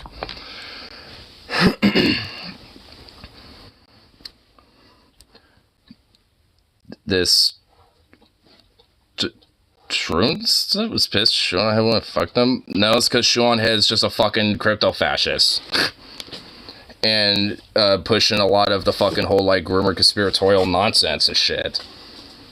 I mean, and Demon Mama has, like, you know, as far as I'm aware, a relationship already, so. Stretch at all.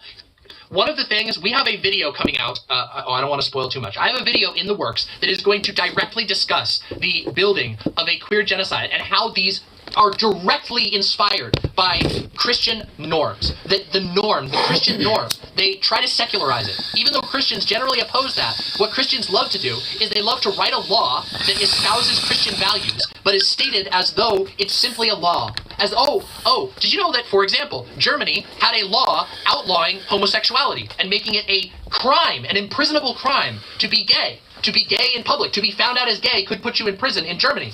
And that law, the attempt to get rid of that law, which was stated in secular terms, it used terms of, well, it's not about, they didn't call it a Christian law, they weren't talking about, nowhere in the law does it reference offending God, but it imbued the Christian values into legal language, and that law was originally created by a Christian empire.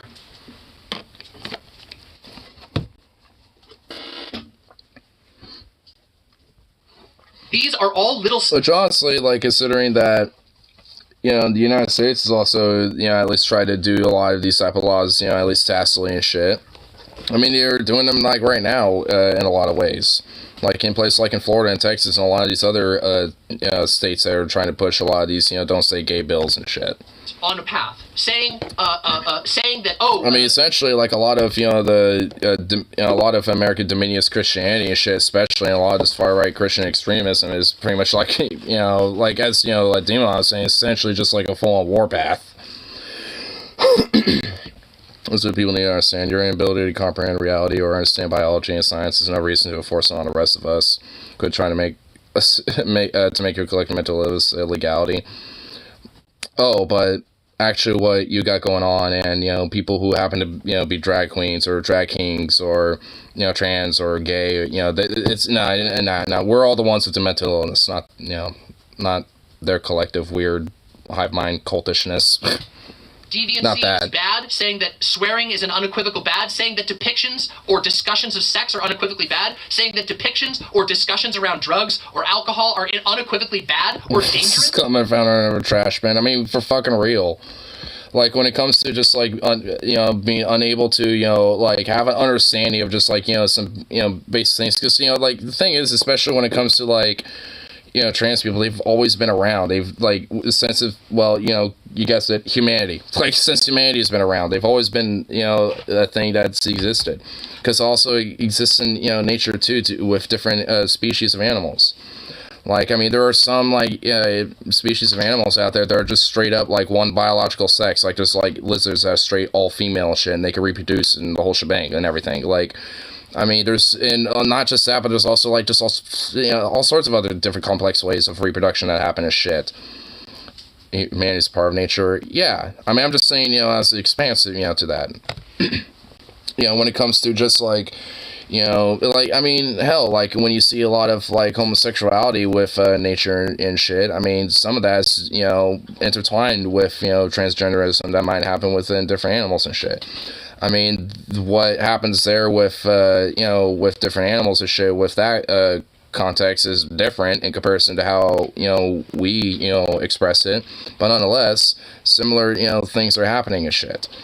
It doesn't, you know, that, I mean, that's just kind of a part of, like, broader nature and shit. Because, you know, overall, you know, when you have offspring, sometimes things develop just a little slightly differently. And, hey, you know, they're able to function and be a part of, you know, nature and be a part of life and function just as well either way. They just have a little bit, you know, different behaviors and, you know, different things going on. Because when I go easy, you know, people, trust me, the most venomous shit, someone, you know, I can say does not need to curse word with it. Oh, yeah. Honestly, like, for me, like, I know what you mean. It's just like, you know, when it comes to that type of shit, I just, you know, add a little bit of the, you know, vulgarity just for a little extra emphasis. This is a bad precedent. This is the real threat to free speech. The actual threat to free speech being a culture which makes it impossible for you to talk about serious issues because one religion has you by the throat. Because one religion said that what is family friendly must be the most watered down, simplistic, fake untruth that you can possibly imagine.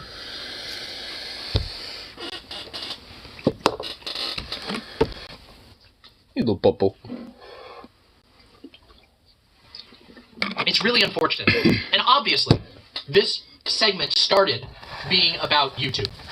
Being about how annoying it's becoming to be able to make content that is about anything other than the most vapid topics on YouTube. How so much as saying fuck in your video can get your video demonetized. How talking about certain topics is becoming increasingly fuck, retard, and having fun dying alone.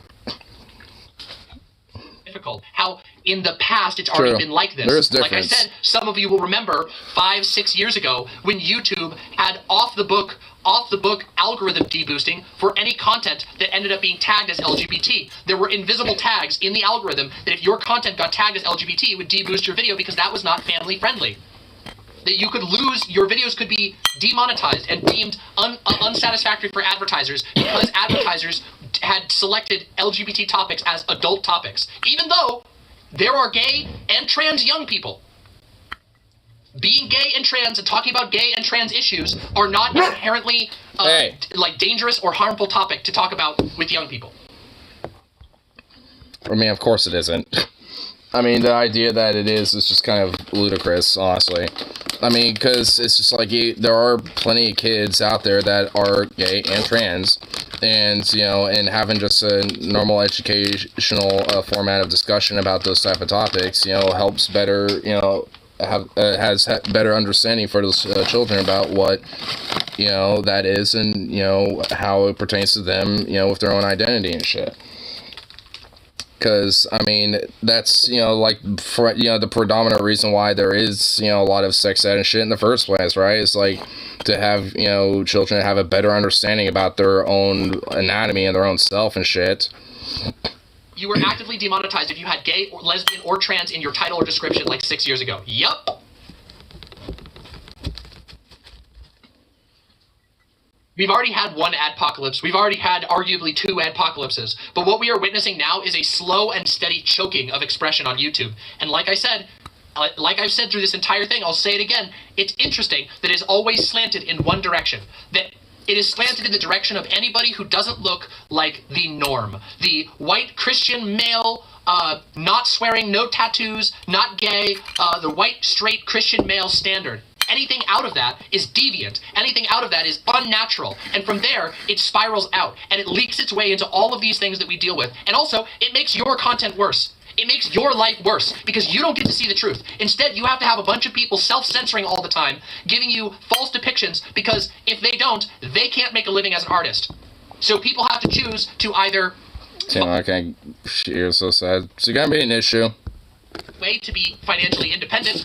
This is you should take this opportunity to go subscribe on my website, demonmama.com/subscribe or demonmama.com/donate, or you should join my Patreon, patreon.com/demonmama. That's so just an post because she's a tribe gothic alternative girl that likes to spew a lot of weird, like, pseudo-conspiratorial, alt-right conspiratorial bullshit. And, you know, at the same time, try to play the victim of being like, oh, ooh, like, you know, what am I doing? I'm just, you know, trying to call out bad things and stuff. I want to fuck shoot. No, that's just some stupid trolling bullshit. Which is, frankly, got my, you know, eye on it. Because it's frankly fucking retarded as fuck. And has, like, no real merit besides just, you know, being like, oh, you know, let me just, like, you know, say some weird little quip. It's like, is there, like, an actual, like, issue with her, or is it just like, oh, little trolly shit?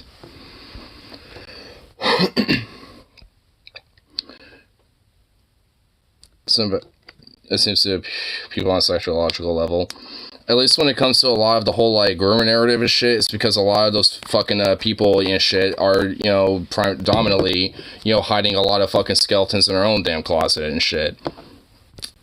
And yeah, I guess there is. Because this whole, like, fucking groomer shit is what gets people fucking killed. You wanna know why I got a gun? It's because of shit like that. So I guess there is gonna be kind of a fucking issue about it now, is there? Because that shit ain't, you know, as far as I'm concerned, fucking tolerable. Because that's the fucking shit that I fight against. And ain't got no fucking qualm about crushing it. Because you think that's, you know, fucking, you know, just little weird, stupid, trolly internet shit. It's what fucking gets people killed. It's how fucking shit like Club Q happens. It's how you get fucking far-right, you know, conspiratorial fucking fascists and shit that go out to fucking drag events and fucking, you know, gay book outings and shit with guns, you know, trying to fucking intimidate, scare, and shoot people. When you're being like, oh yeah, gonna be like Trooner, Groomer, or whatever stupid, retarded, fucking 8chan garbage trash shit.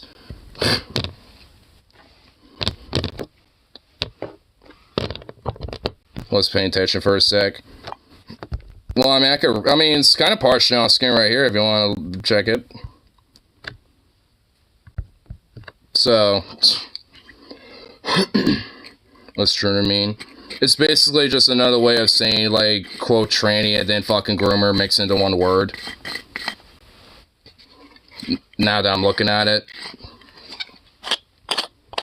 Probably just some stupid 8chan garbage shit, you know, that, you know, a bunch of fucking weird, you know, like, pedophilic crypto-Nazis, you know, are trying to fucking push and shit. Because, you know, that's, you know, what this type of conspiratorial shit leads to. Did you mean to do that? Yeah, no, I meant to.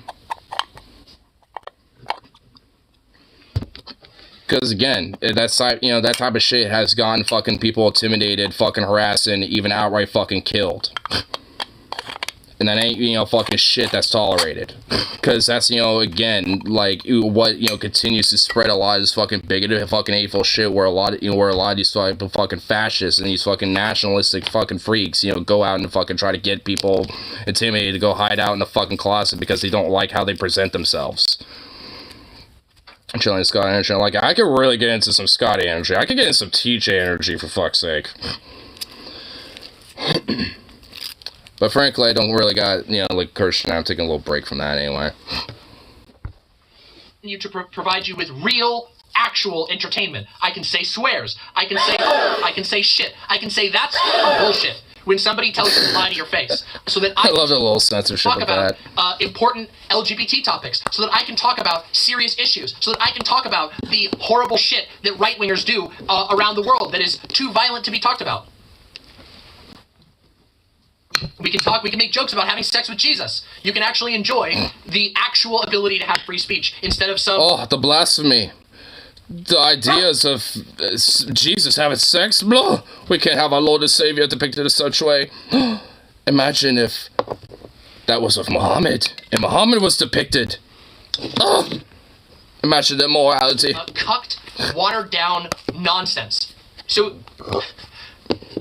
that's one option, is to do what I do, which is that I have a third party, you know, I have a way for you to pay me that is not through Twitch, that is not through YouTube. It is my own website, which you can support me on. It's my own Patreon, which you can support me on, so that I don't have to rely on ad revenue. I don't understand why it's so hard for people to understand trans people, at least on base level, since they're opposite gender, brain, and opposite body. I was like, oh, alright.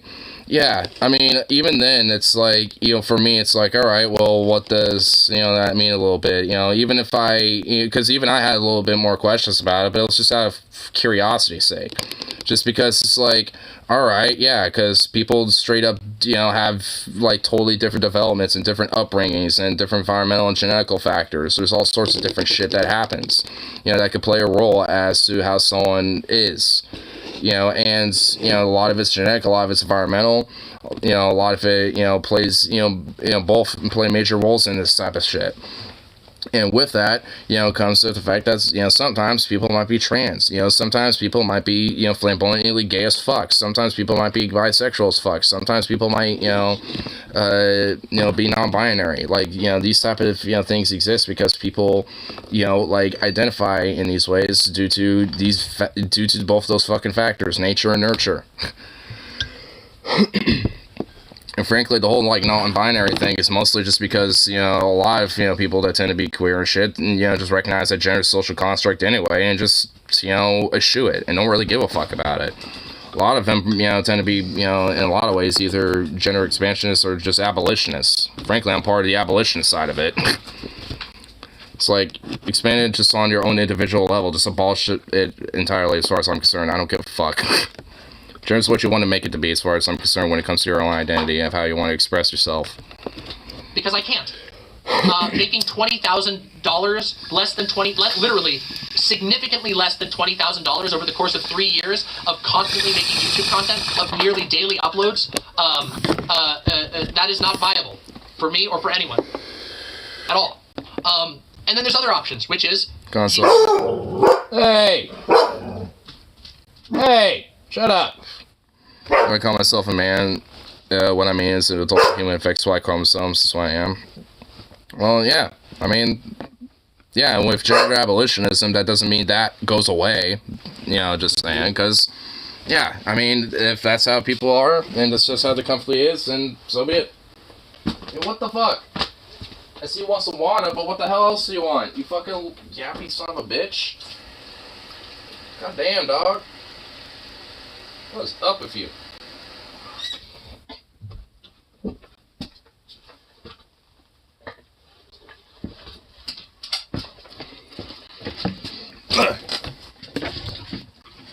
Totally water down your content. You do the thing that I do, which is like, that I joke about, which is like, oh, you silly little muffins, you silly little geese. Okay, everybody, next we're gonna talk about something fun. The new Disney movie, the new Marvel movie. Yay! Yay! In Jesus' name, blessings to all of you. Yay! If you want that, there's that option. And then there's 3, which is that artists just stop making stuff. If you're not like me, where you have an independent, source, if you're not like the people who clean up their content to make it perfectly family friendly at all times, so that you're only ever talking about marshmallows and blankets and plushies and the goody good feelings in the world, and you never say any dang old swear words, and you never say poop or hey, like rainbows, plushies and all that shit. Hey, it can be fun every now and then. Hey, having a little topic about stuff like that every now and then. It could be okay. It's like. It's like, hey, sometimes, it's like, it could be like, hey, what's, like the most comfortable thing, that you want, for a bed. It's like, you know what? It's like a nice fucking, like, fuzzy-ass little fucking blanket, like, and just like 5 pillows to just, like, engulf myself into, like, a fat cocoon. Yes. That's just, like, hell yeah. Totally about that shit right now. Or anything like that.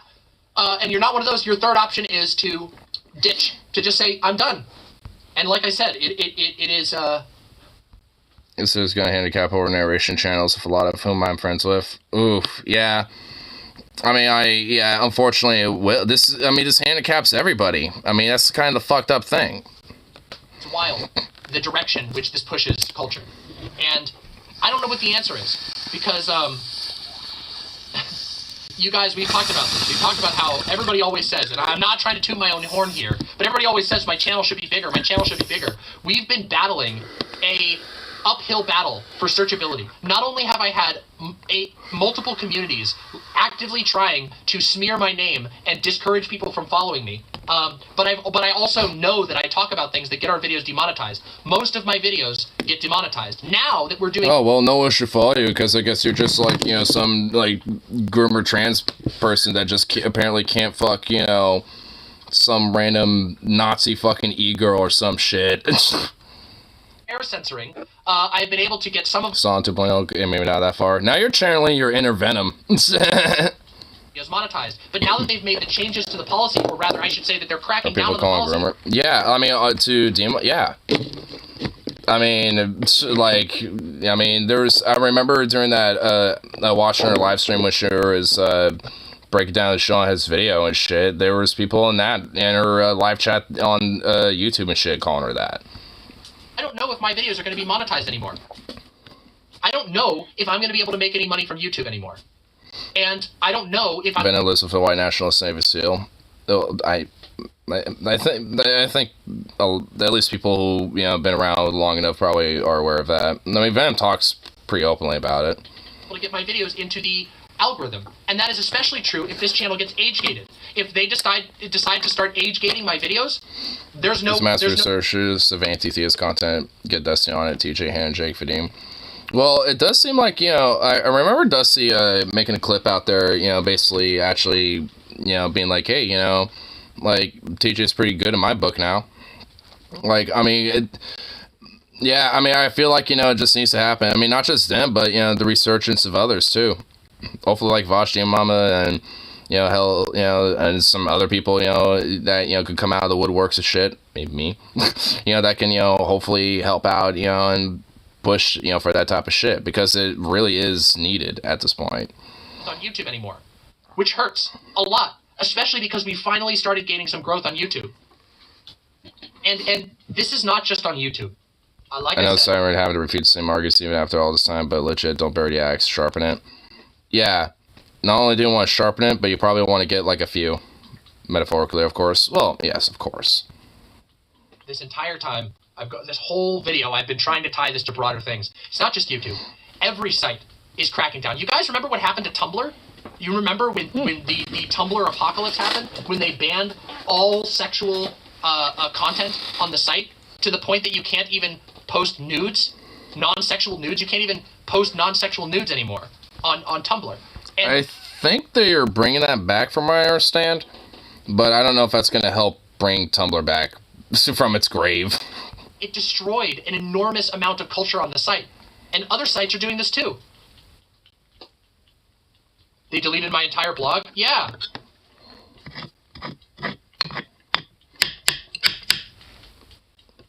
Nudes are back though, but you have to turn them on. Yeah, well, it's wow. Only tasteful nudes. Notice that. They're bringing back non-sexual nudity. Wow. Oh, well, that's lame. So still no porn. Boo. What progress for 5 years? Progress. All sexual content. So, and here's the second part of this whole thing. I know this is a bit disorganized at this point because it's so goddamn frustrating. But the second part is, why should sexual content have to be banned from every single website on the planet? Sexual content is not bad. Sexual content is a thing that literally the majority of the world enjoys. It is only Christians who believe that all sexual content is inherently evil. It is only Christians who believe that, like... I mean, not necessarily just Christians, but at least in the U.S., yeah. Like, having adults have access to sexual content is a bad thing. It's never about actually protecting children, because they'll say it is, but it never actually is, because most of these sites have things in the way of children getting access to that content anyway. They want... And also, these same type of, you know, people in churches and organizations tend to have a lot of child abuse, you know, rampant within them anyway. So, again, like I said from earlier, it's usually a lot of the cases why they are so predominant about shit like this, because they're hiding things in their own fucking closet. To not exist. They want all content that is even vaguely sexual to be pounded into a corner. And what is the only worldview that then remains? Highly sanitized, non-sexual, and explicitly Christian. That's it. And by the way, Christians and their... Let's see, left claim genuine anti-theism. The problem is how it bred to book 18 says it's not really anti-theism so much, just anti-Christian, generally speaking. Well, yeah. I mean, it definitely needs to broaden, you know, with it, you know, overall, but hopefully, you know, we, you know, get there. I feel like we're kind of getting there a little bit, but, you know, slowly but surely. Pushing for their worldview. They've managed to get, over the course of many years, they've managed to push abstinence-only education. They've managed to push huge anti-abortion changes. We just lost the right to abortion in the United States. And it's all... Christians being against anything sexual has to be the most ironic shit. Yeah, especially considering how there is a lot of, like, sex and shit in the Bible, too. And incestuous sex, too. Deviance. And rape. Again, I just call you back to the Hays Code. The Hays Code, by the way... I mean, overall, I mean, you know, like, generally, this is kind of like, you know, broadly, you know, the gist of, you know, especially if, like, YouTube's crackdown and shit, but also just kind of the broader general, like, issues with, you know, this culture of, like, you know, far-right, you know, radicalism that, you know, is on the rise and shit, and overall, especially when it comes to, at this point, it's like a resurgence of the whole, like, gay panic, and at this point now it's, you know, more evolved and adapted into the whole trans panic, or, like, you know, fucking, you know, like, drag panic, you know, to an extent as well. Where it's just like, oh, well, you can't fucking have, you know, like, these type of people, going out and fucking, exist and shit because they might, try to groom children.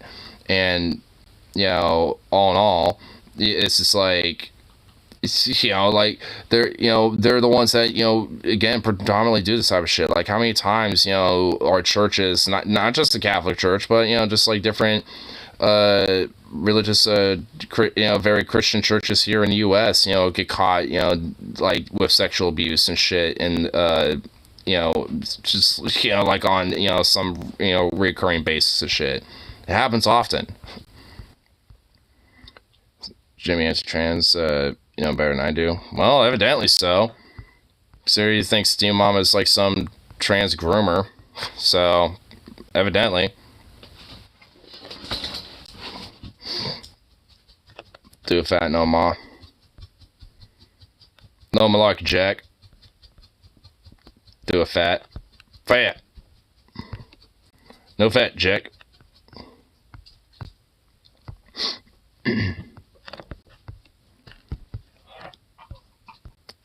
Are you saying that I know him better than you? I honestly figured that you know him better than me.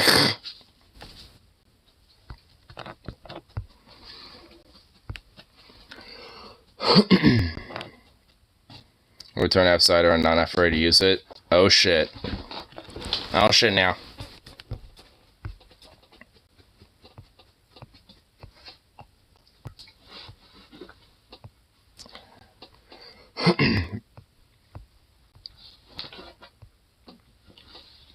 Oh, you sweet little baby.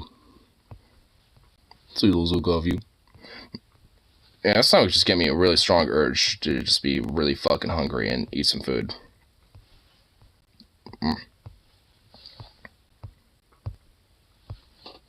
The stuff I have to make would have to use some microwave.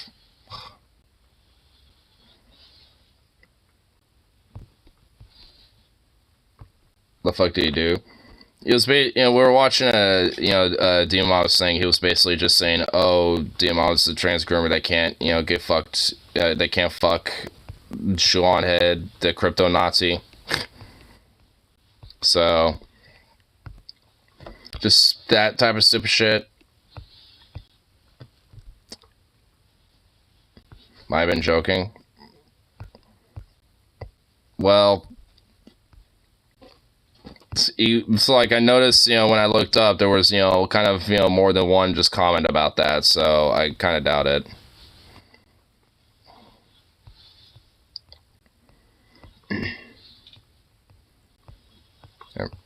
Do gotta go to the bathroom here real quick, so be right back, yo.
Hey, booby.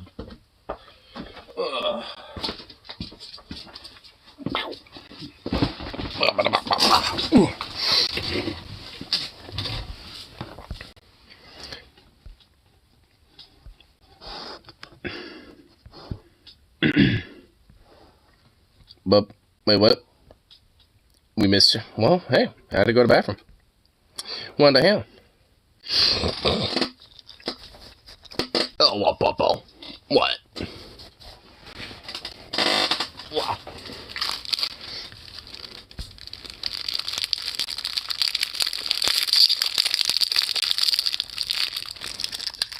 Oh. Hey, it's for me, not for you.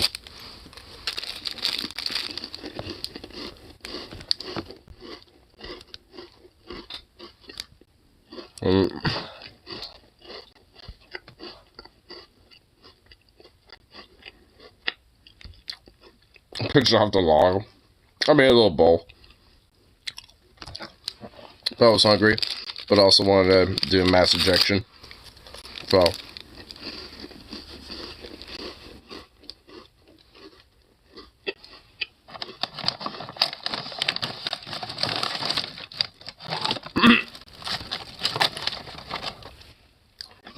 Are you proud of your little babies?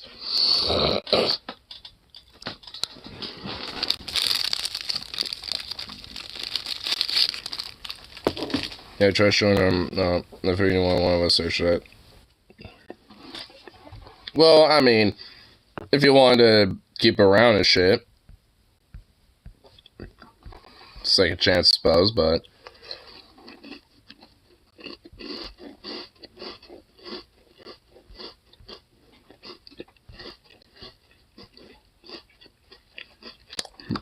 We have the benches. We are gods. We are gods amongst men. Amongst the plebeians. Oh, wait, what the hell is this? Everman got raided. You always unban him. Well, I couldn't really do it directly from here. So, I guess I guess more directly, one of you could do it, but. I have to do it by, going off stream when I do it later. Government, you already made this. Oh yeah, here. Sweet, what the fuck is this?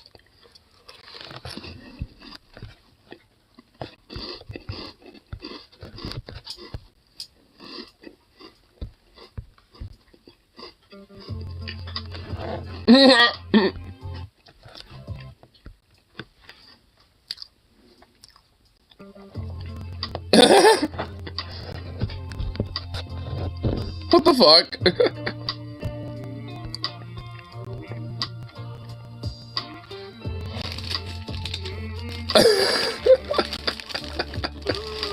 What the hell?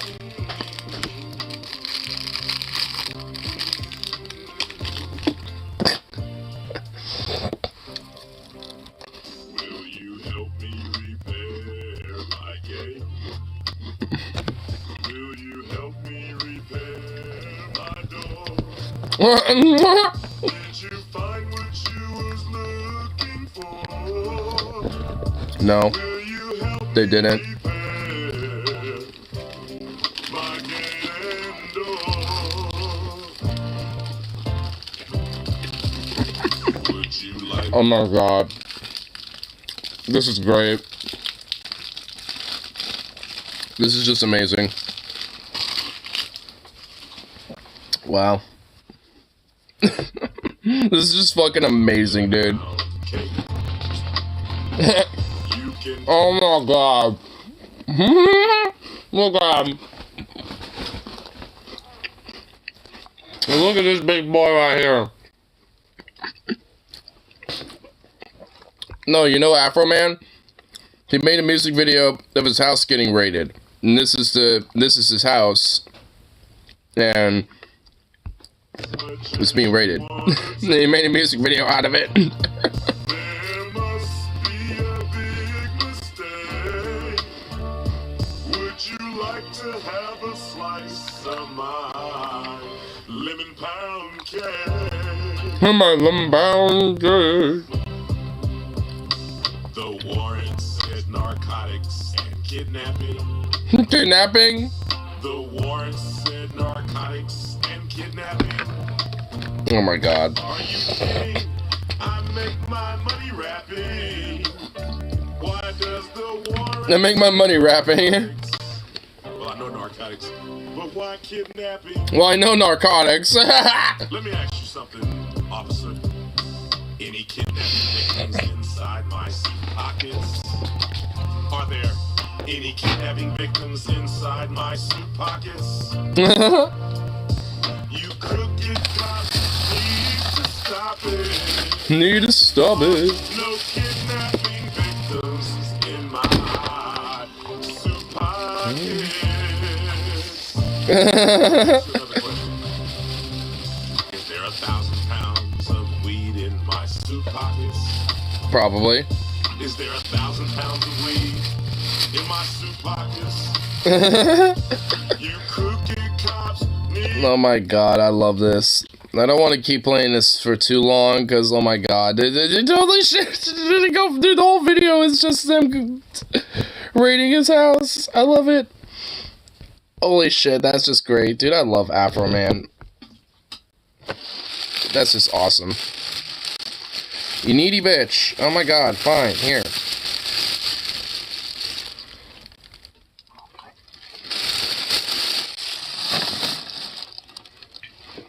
Mess only gives pets baths and hair shaves. Yeah, like a pet groomer.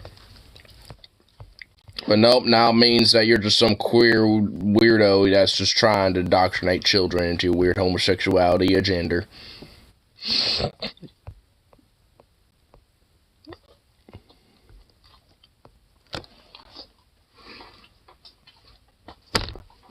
what you get. You get a little bonk on the head, you little fucking dork. Susie shred paper. Dude, this dog shreds more than just paper. This dog shreds everything. Second weather gets above 60, the fucking bugs come out in swarms. There hasn't really been that many bugs, luckily. At least around here. There's some. But they're a little more hardy. They can handle the cold out here. Sons of bitches. Can I help you? Or just give me the stairs. I don't like it when you're staring, sir. There. I do not like it when you stare. When you stare, sir. I do not like it. No, sir. I do not like it. Boo.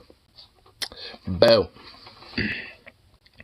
Since I was a kid, there are a lot less bugs moving around as an adult. Yeah, dude, I feel ya. The last time I saw a praying mantis, for example, was at my workplace. And the last time before that was years ago. Like, I don't even really remember when. Like, I was so shocked that, like, and funny, at least the story about how I found a praying mantis was actually kind of funny, because I just turned around from work, and all of a sudden, just like this green blob just laying on my chest, and I looked down, and I'm like, what the fuck? And I'm like, oh, praying mantis. And I was like, oh shit. And before I could do anything, it flew off of me and went on to something else, and I went, oh fuck, I need to grab something to like hold on to. Last time I saw a praying mantis, I was at church. Oh, wow. So, like, 2 roaches a week in my apartment. Ugh. Well, they'll survive anything, sadly. Well, fortunately and unfortunately, because, like, you want them out there, but when they're inside, that's fucked up. I'm kind of glad I live in an area that doesn't have roaches. PNW, one of the few places in America where roaches aren't very much a thing. I mean, they are, but they're really uncommon. I don't even think I've ever heard of a roach infestation. I hear a lot about ant infestations, but not like fucking roaches or anything. Oh yeah, there is a billion more nearby for sure. That's how it usually works, because they're all hiding away.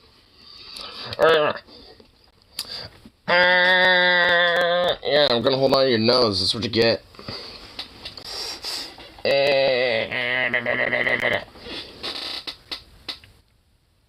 Scorpions. Scorpions are actually pretty cool.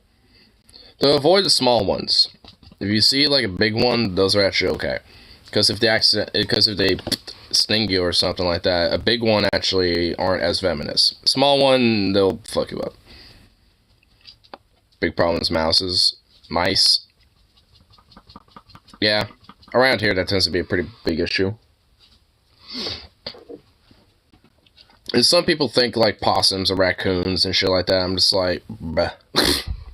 Raccoons I might actually understand a little bit, but possums, it's like, what the fuck is wrong with people? The possums are amazing. I love possums. I've grown to have like a big affinity over possums.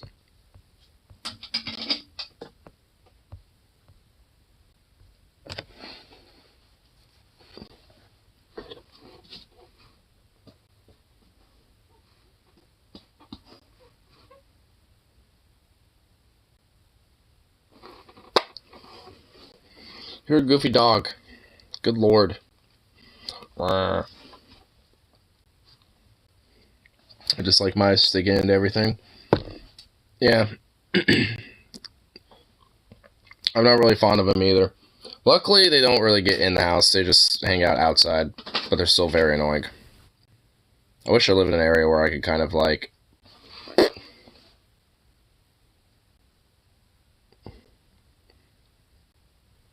kind of like Kagura's mom. How'd she get into everything? She used to be a helicopter parent, but now she really don't give a fuck. Well, she probably does still, technically, but, you know. Can I help you, Mutt? Oh my god, what is your deal? Yeah, hi, hello. What goes, yeah, guten Nacht. Yes, hello. Yeah? Yeah, hi. What the fuck? Yeah. What's up, bruh? Zukov, what is up? Bye-bye. Bye-bye. Kill this. What is this? Aww. I mean, not that. That's cute. I mean, that's a pet mouse. I mean, if it was a wild mouse, then, you know, just being all wild or whatever.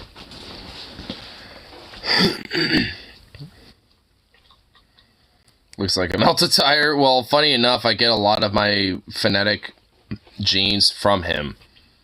That's just what, like, a pack a day of smoking and intense alcoholism does, you know, and basically not taking care of yourself does to you. I at least try to keep my, you know, young youth. I try to keep my youth. Good stuff.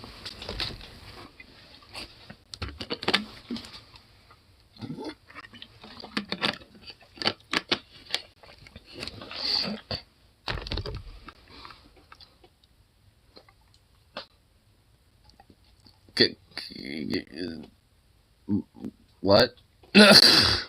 What?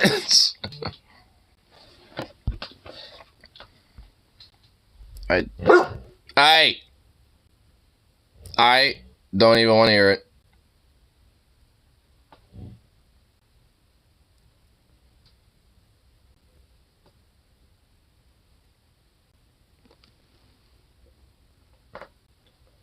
Yeah, I'm looking at you, yeah.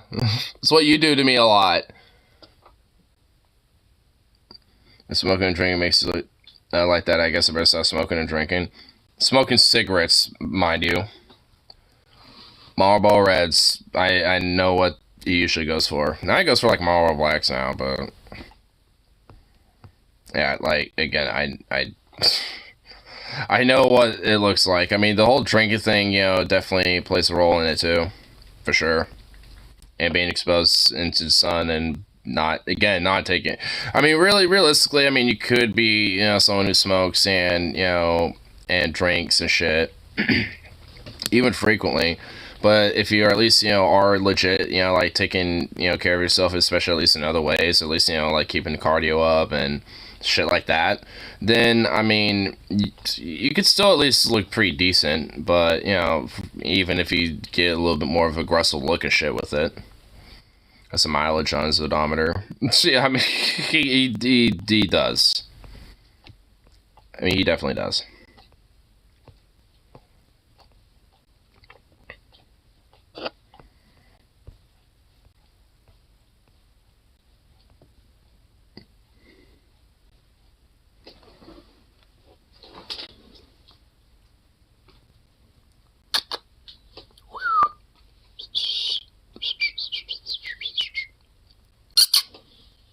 I know you're listening to me because your ears are rolled back. Ellie. Yeah, you. Been smoking since he was 12. Damn. I think my dad said he was smoking since he was like 16 or some shit. And at different rates over his life and shit. Actually, he's, you know, cut back, you know, in comparison to how he used to. So, I mean, nowadays he doesn't really actually, you know, smoke as much. He doesn't really do the whole pack a day like, you know, I was saying earlier. He used to. Some of the bombs made his game or show movie. See a persons, but still have a jumpsuit on when they want to blend a bladder. Never smoke comfy. I'll just tell you this one thing: they're not comfy. No, they're not. But mainly because they don't got anything to wear. Like, where are they gonna get extra clothes?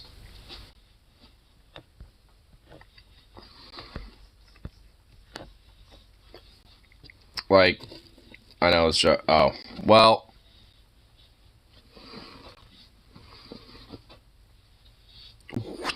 That, wow, okay.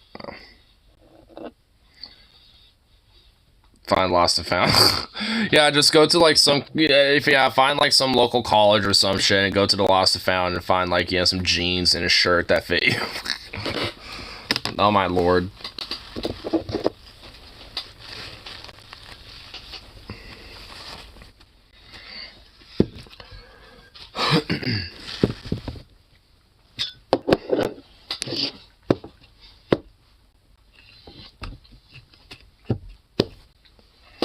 Game Rest sucks, not fun, it's not romantic.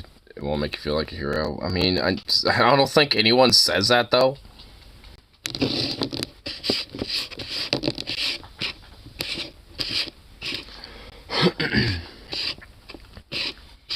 I mean, I guess there's, like, the whole, like, bad boy, you know, trope and shit. But, I mean, I don't think no one's specifically looking at the whole, like, arresting process specifically as, like, a very romantic thing, or, you know, going through that as, like, some sort of hero-ship. I mean, maybe, like, what might lead to someone getting there, but I wouldn't necessarily say, like, like, the outright arresting process is. Obviously, I've been through that. It fucking sucks. It's horrible.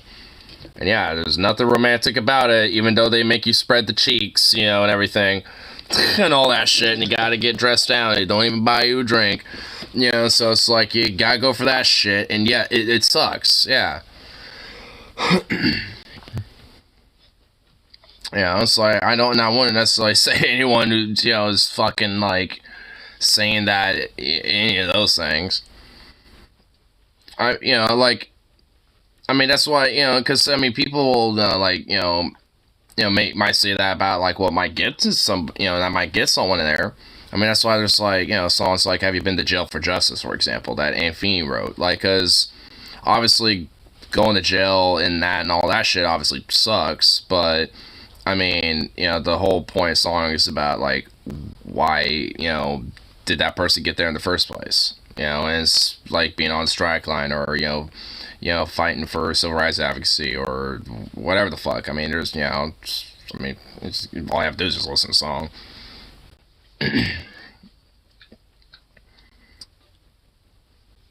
This is have to get him jail.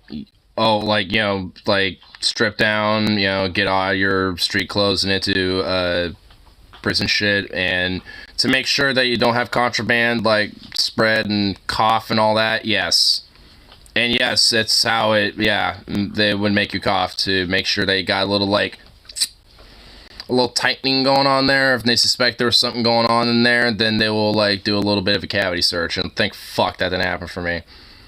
I think the main reason why is because the guy, the dude that was kind of, you know, like, processed me or whatever, he was actually kind of a, you know, like, relatively chill dude. He wasn't like some hard ass or whatever. He was actually kind of a soft spoken kind of guy, funny enough.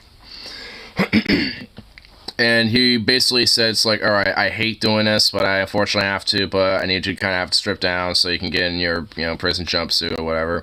And, with that, also, I have to make sure that, you don't have contraband that you might be having hiding up, whatever. And I'm just like, okay. I just kind of went, okay, because I just like, oh boy. And he didn't want to do it either. He just said that's just part of his job, and he just has to do it. I'm just like, oh fuck. But yeah. So, it's shitty, but it's obviously in a way kind of incriminating, But whatever. I was honestly drunk, so I didn't really give a fuck. I was like, I'm still got a little bit of a buzz, even though I'm very heightened alert. I don't really give a shit. I'm just gonna just get through this and just get it the fuck out of, just get it out of the way. Sooner I get in that cell, the sooner I can like at least curl up in whatever warmth I can get myself into and try to sleep it off, and hope I get released. And luckily I was. So.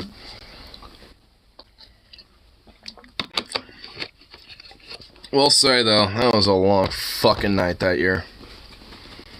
Well, that night in that year. Ben's drunk again. I mean, how do you know? Is this saying the right-wingers want you and me dead as they turn about fair play? I mean, I don't inherently disagree. Who think about spoiler? Oh, wait, hold on. No, wait, left. Oh, it's just kind of, okay. Maybe I can see why a little bit, but I mean, I don't know, like, Venom, if you listen to, like, Vima or Vosh or, like, some of these, I mean, even the Humanist Report at this point, it's just like, I don't know, I mean, that's kind of changed a little, considering the whole, like, anti-groomer, or, like, the whole groomer shit and all this other fucking garbage. I mean, considering those things, I mean, Keffels is another example, too. I mean, there's kind of some people on the whole, like, left tube sphere and shit that have a staunchly different opinion about those things.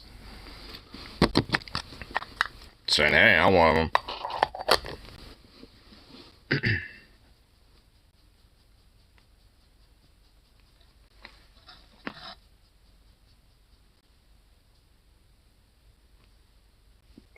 What a goofy dog. Whatever will I do with that mutt? It's gonna keep taking it. I mean, it's not really the end-all be-all, just, saying. I mean, I obviously, encourage that, at least, for those that, are open to that idea. I don't want to, like, try to obviously force someone to do that. But I will say that at least, a part of it is also just, like, having, community organizing and just, like, like, getting with, like, neighbors and, like, getting people with, together with your community and shit. Not doing anything, like, inherently, like, necessarily political, but, like, doing, like, a little, like, setting up a food drive or some shit. Like, if, because I'm guaranteed you could probably, like, get, with, like, some, community members that might be affiliated with, like, some nonprofit or a church even. And, from, even at least at local churches, at least when it comes to a lot of neighborhoods or towns and shit, I mean, they do tend to do a lot of food drives and shit. So, I mean, hell, soup kitchens are another thing, just, because I've been to, like, soup kitchens, for the homeless and shit, around here in Portland before. And I've gotten to listen to some people's, stories and shit. And honestly, a lot of them are, like, ones that are, that in some ways can be kind of relatable and are legit, honestly, very understandable. And I can understand why, they are in a predicament and understand, that type of shit. And honestly, they kind of thought it was a little refreshing that, someone that isn't homeless like me that was there that day, actually kind of gave a shit and was listening to them, So it actually, for them, actually was like, hey, this is actually kind of nice, it's like someone who's, got shit stable. It's not just outright dehumanizing us, and in fact, they're, kind of intermingling with us for the most part,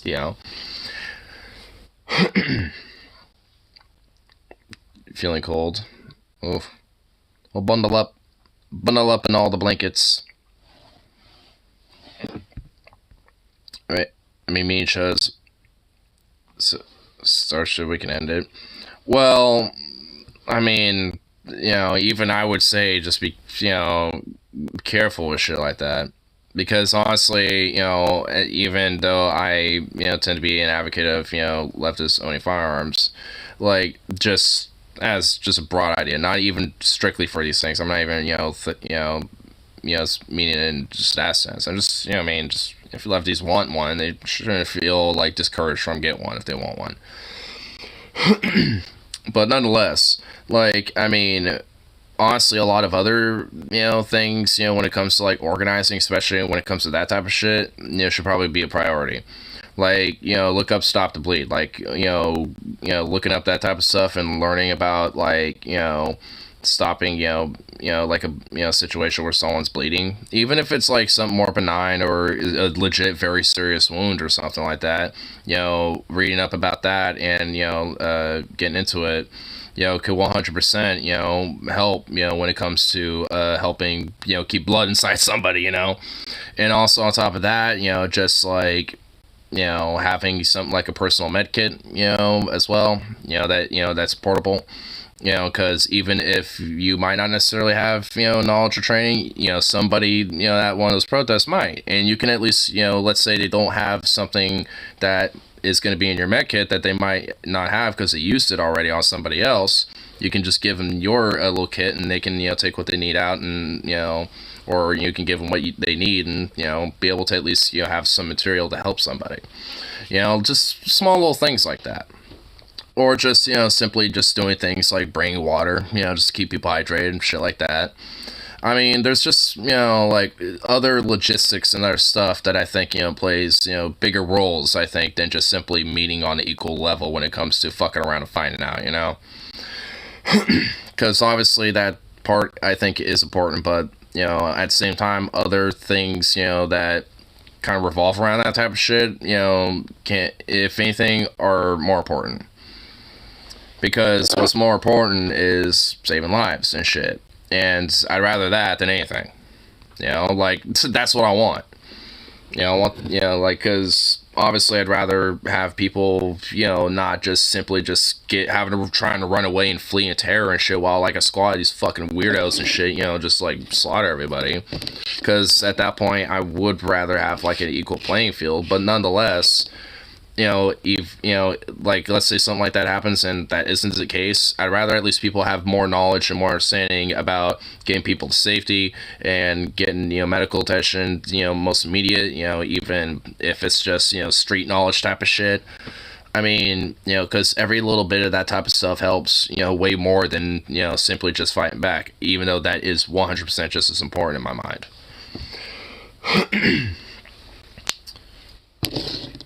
Because also being able to defend yourself and shit while getting people to safety and all that type of stuff, which, like I said, in a way, that is even more important because less people around and the only motherfuckers are the ones, trying to shoot at everybody. Not exactly a lot of people, to, like, be in the background or potentially, like, in the way.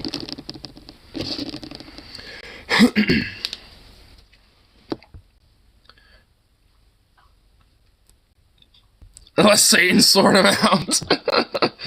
I mean, like, hey, I mean, at the same time, I mean, honestly, on a more visceral, personal level, I don't really disagree, but at the same time, like, pragmatism, and also, because honestly, what's pragmatic is saving lives and maximizing, people's safety.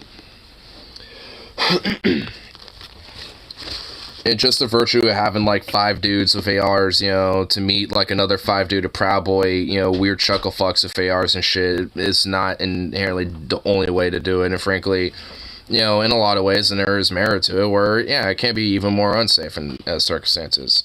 Because, yeah, what if shit does kick off, but, no one has any real knowledge about, like, escape routes or, like, alleyways that people can hide, safely into, or maybe if the building may have a basement or whatever the fuck, like, all, you know, like learning information like that, like, hey, if we're gonna have a rally here, or, you know, there's like a, like a book event or some shit, you know, like, and honestly, these type of things are posted even inside the building. You know, just go see what, like, you know, certain escape routes in certain little areas are, like, you know, mapping out logistics and shit like that, so everyone has a general idea, like say, hey, if shit kicks off or something like that, here's, you know, some routes where it's quick, safe, and there's a lot of cover, shit like that. You know, because that type of knowledge and that type of information organizing saves more lives. It gets more people to safety, you know what I mean? Because all in all, those type of things are, you know, in a lot of ways, like I said, more important. Say, boss, we got another one, George Carlin. Fuck cocksuckers, keep showing up here like gnats on a landfill. Alright, put it up. Pay him like Vlad there. Dude, if Carlin was like... Wait, saying like, oh shit, Carlin, you know, is like the boss now of hell, dude, you know what, that would be the most based hell ever. You know what, send me to hell, damn it. Dude, don't make hell awesome. Dude, I want to go to hell, dude. I'd totally serve fucking George Carlin if he was like the boss of everything. Dude, hell yeah, bro. What the fuck? Hey, quit being like the right-wingers and making like fantasy cool. Being like, oh my god, you know, it's like this crazy shit, you know, it's like, you know, hell's actually ran by like this, you know, and the reptilian demons and shit, and instead of Satan, he's actually been usurped by George Carlin himself. It's just like, damn. Dude, George, hey Bill, what do you think we should do with him, Higgs? Grind him and snort him, and then we can use their brains as psychedelic adrenochrome. So we can see the aliens up in the cosmic space, man. Get a little bit of like elite era Hicks in there.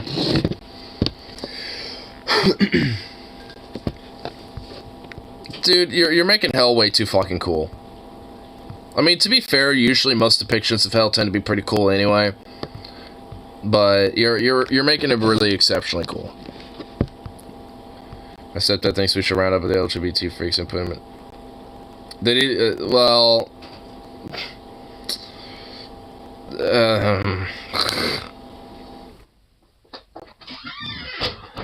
I can have many words, you know, to say about that, but I'll just refrain from such things, I guess. Because, I mean, you know, yeah. Hell's already awesome because it's where the religious are not. And the heretics, you know, to the religions and all that shit. Yeah, I mean, true, fair enough.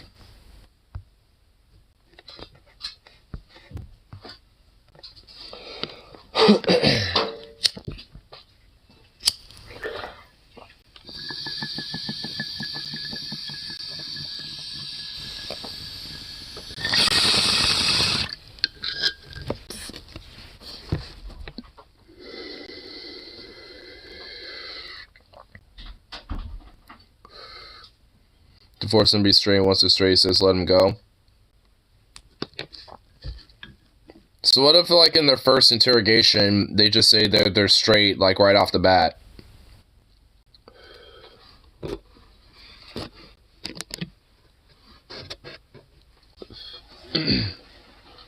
Ugh. You can't ban reality. What? I mean, the second one was literally just one of the mods that did it. So, and ban reality, it's like, okay, they're, okay.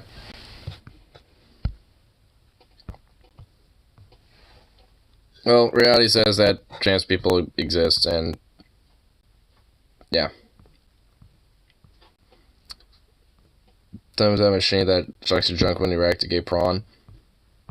Yeah, that's literal, like, shock torture. Which is very common at gay conversion therapy camps. So, yeah. Do you want to ban again? No, I mean, nah. Keep an eye on him, I suppose. If it gets too fucking ridiculous, sure, but...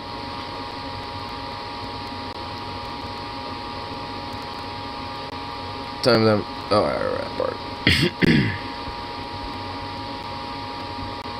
Also, I think your stepdad's heart should go into retirement soon. Yeah, no problem. Yeah, I mean, it's like on one hand, like some aspects about him don't sound terrible and sound like he's okay, but then there's like just like everything else about him, especially politically. I'm just like, nope. This is no. It makes me just think, no, I don't care.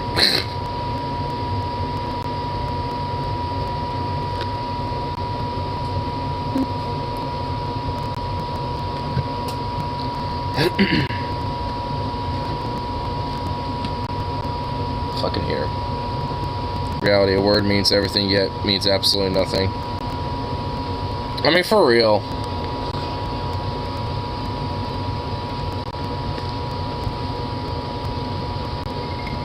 Because is it a reality that, like, trans people aren't real, or is it a reality that they just always exist? Because they're just a thing. So I can't really have it both ways. It's like, nah, they're just like some fake phenomena that just like happenstances, just like a thing. For just ulterior motives, you know, strictly.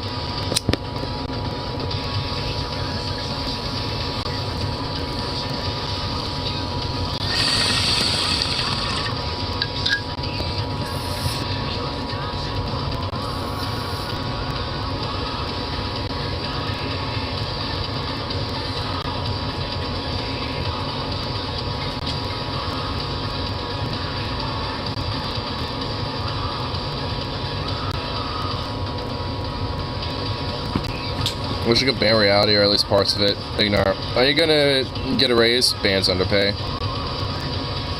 Dude, I'd totally ban that part of reality. That concept would just cease to exist.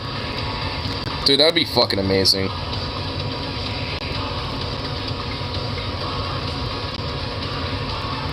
Really think you'll enjoy Road 96, basically game puzzles and challenges and runway team. Yeah, I got 75% of it downloaded until my Wi-Fi hotspot expired.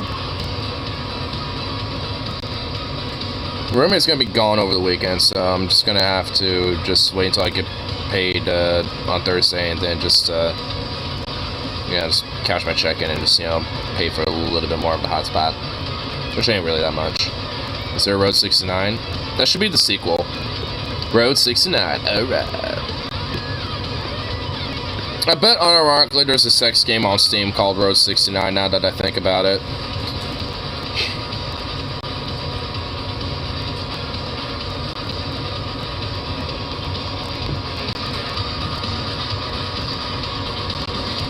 You didn't get used to cash. No. I get paid, I mean, technically tomorrow. I mean, for all intents and purposes, my paycheck is probably already at the store. I just can't really do anything with it until Thursday. So, I mean, honestly, like, for all intents and purposes, you know, like, just waiting, like, another 24 hours, basically. Actually, if you can get paid to get laid. Yeah, it's called prostitution. The oldest profession. And a based one at that. At least in my mind.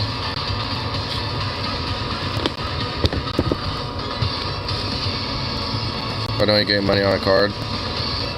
Well, yeah, like direct deposit? Honestly, like, cause I just kind of prefer, you know, having the ability to just directly look at my pay stubs. And plus, then I can actually, like, you know, put, you know, the specific amount that I want in my account. Because I don't want, like, all of it. You know, it's like I only want some of it in my account. Because on average, it's about, like, 400 on a paycheck, about. Well, usually, maybe sometimes a little more. Depends. With that, like, usually I, you know, split it and put, like, between 2 to 250 in, you know, the bank, or at least try to, and then the rest of it I just use for, you know, groceries or weed and other shit. It just kind of depends. Sometimes I'll just put like 150 in there, or just 100 in there. It also just kind of depends how many hours I'm working too. Slave bucks only redeemable. It's like, yes. Oh my god. Yep. Safe bucks.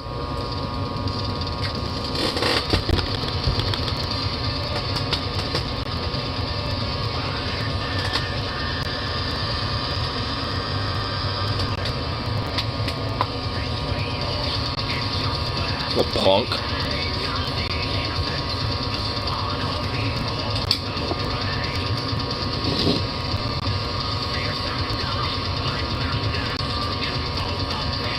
Can you like mind? Can you just do you mind, dog? Like, please, seriously.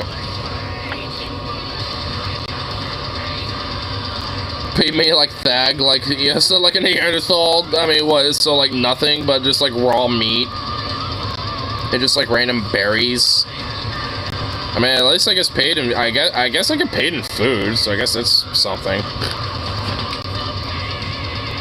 But like, honestly, I would just revolt. I'd probably just snap. Well, god damn, look at this amazing fucking thing. Look at this mega dodeca croissant sandwich. That looks fucking delicious, son. That looked banging right there. Stop with the fucking pawn. Would you sit?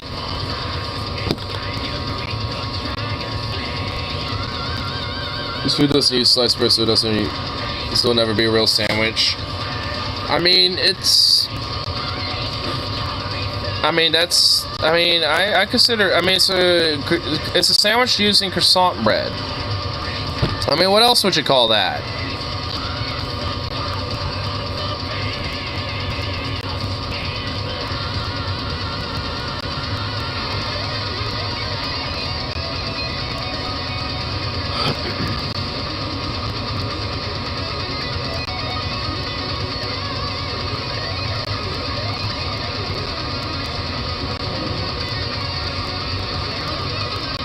Fucking find out the transphobia thing. Oh. Oh my god. A lot of your jokes are going right over my head right now.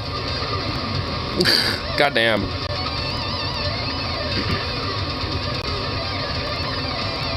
See, that's not even a real sandwich. It's just like some croissant roll. It's just a stuffed croissant is what it is. That's not a real sandwich. Ugh.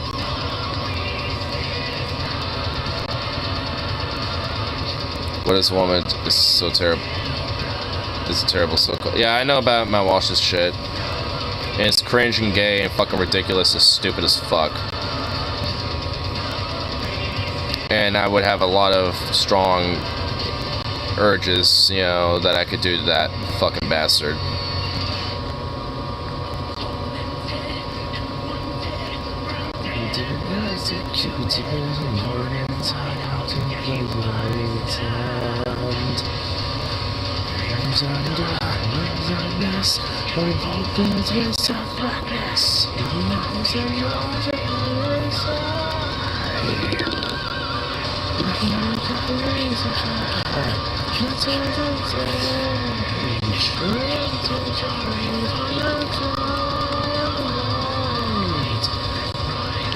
I want to backhand that beard off him.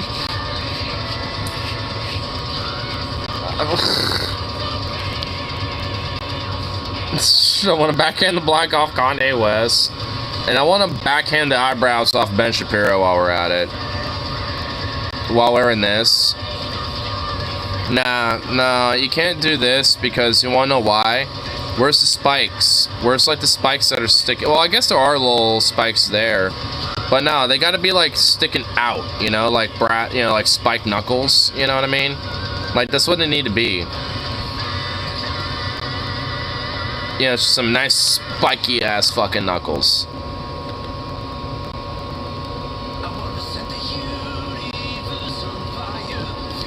And Matt Walsh too. At least I could get a way of saying it that way. Use the song to fucking tell me, you know, to say it.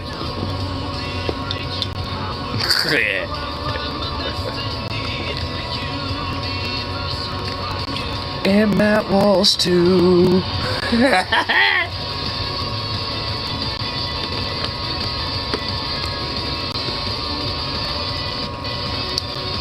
Hey, those work.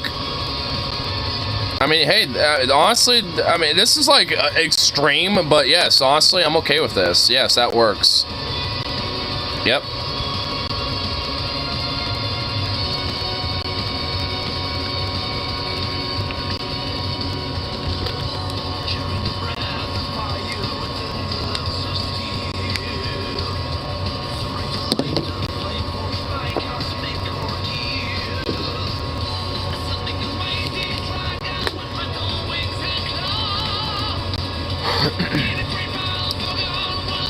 Okay, so I got Matt, Ignar, Venom, Kanye now.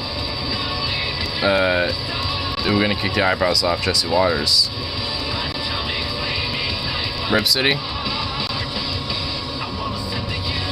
Universe on fire and Matt Walsh too. I wanna see Universe on fire and Ben Shapiro too. Universe on fire. Universe on fire and kick some eyebrows, huh? What? Jordan Peterson. Yeah, wait, so who's gonna kick the so Ripsy, would you want to kick the eyebrows off of Jesse Waters? Because I'm gonna backhand the eyebrows off of Ben Shapiro. And I'm going to fucking yeah, and then Rose is gonna backhand the beard off of Matt Walsh. Venom is going to backhand the black off of Kanye. Who are you gonna backhand? And what?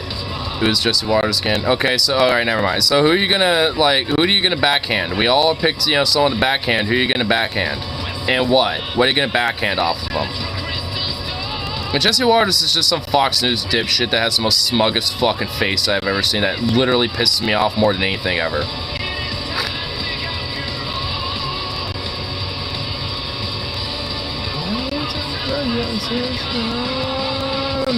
Gonna set the universe on fire. The universe on fire. And Tim Pool too. Let's see the power. And universe on fire. Jesse Waters too. Was a preacher for some reason. I wouldn't be surprised, honestly.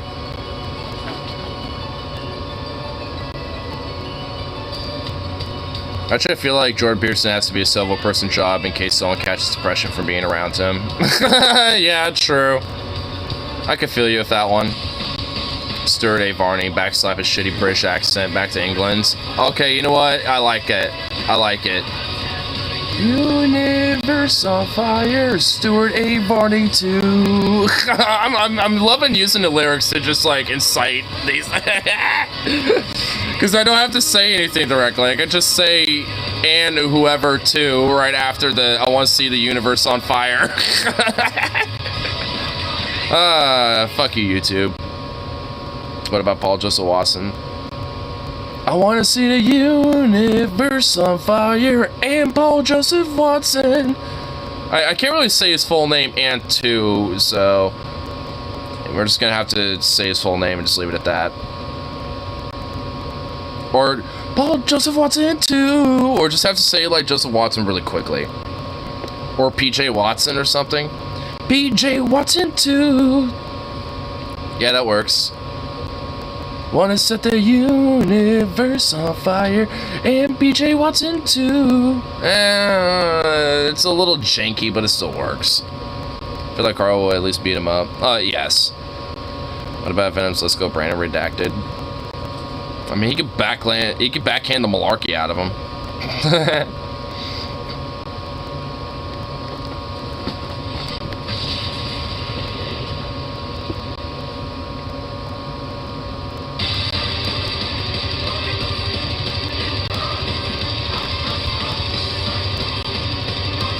You wanna know Jordan Peterson's most biggest mortal enemy? Chaos Wizards. I literally shit you not, this is the name of the song. The Rise of the Chaos Wizards. The woke moralists have arrived. They have sent in their boss battle, Legion, the Chaos Wizards. And this is what they look like. We'll just show the music video. This shit's insane. Fucking chest pump. Oh! Laser beam shit, dude. Dude, I love Glory Hammer. This band's absurd and I love it. We'll just watch this. This music video is great.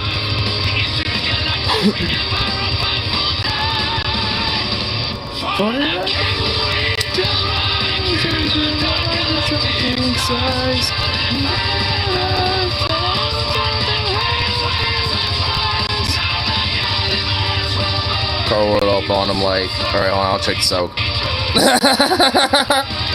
Wait, hold on.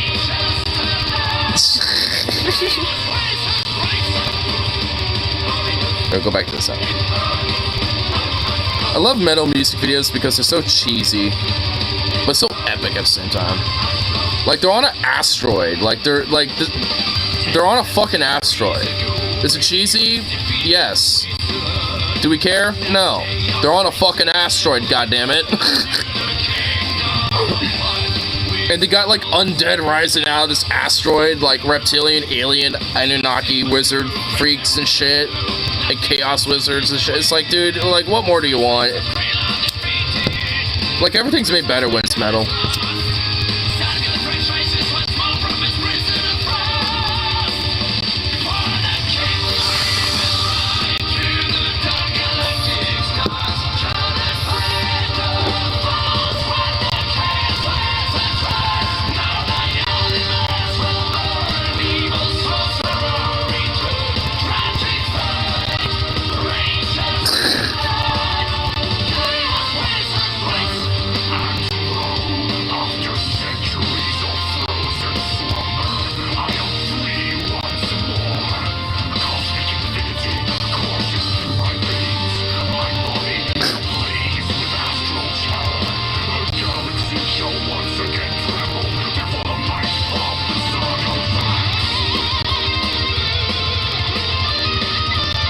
I love how this song has just so much crazy lore to it, even though it's just a song. Weirdly enough, this band and their albums, like, they have, like... It's actually strangely a little synonymous to Warhammer, from what I understand. Like, a lot of people have noticed that they kind of make soft referential, like, tides towards, like, Warhammer 40k a little bit. I mean, not with this music video, I don't think, but other music videos I've actually kind of noticed that a little bit. So I think they're kind of like meant to be just like a more like fantasy, like just subtle version of Warhammer, or at least like kind of a, you know, kind of a tie to it. Like I know Battle Beast and Beast in Black, those two bands take ties towards the anime or the manga Berserker. Oh shit. And just murk the planet. The woke moralists have sent the Chaos Wizards to destroy the planet with asteroids. Up yours, woke moralists. We'll see who... Dude, I wish I just imagine Jordan Peterson at the bottom of that, just like... The woke moralists, they sent the Chaos Wizards, oh no! Or ninja mode. Oh god. What the fuck is this? What is this? What is this? My god, if I ever see someone in that, I think I'd probably just die of laughter. Like, oh my lord. Oh. Yeah, I probably would just straight die of laughter if I straight saw someone just running around in that.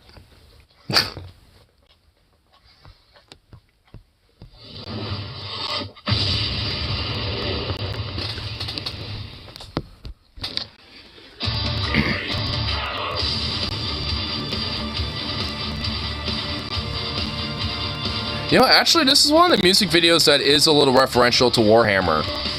I mean, the song itself is pretty, like, just hardcore, like, well, hammery. All the power metal tropes. Hammer, metal, steel, glory, epicness. Dude, this music video is pretty epic, too. Jordan about to be slapped. Oh, the beauty of pain inflicted upon me. Just as much as my grandmother inflicted her paintbrush upon my face. And I let her have her way. I feel like Jordan's definitely into German dungeon torture. Yeah, dude, Jordan Peterson definitely is.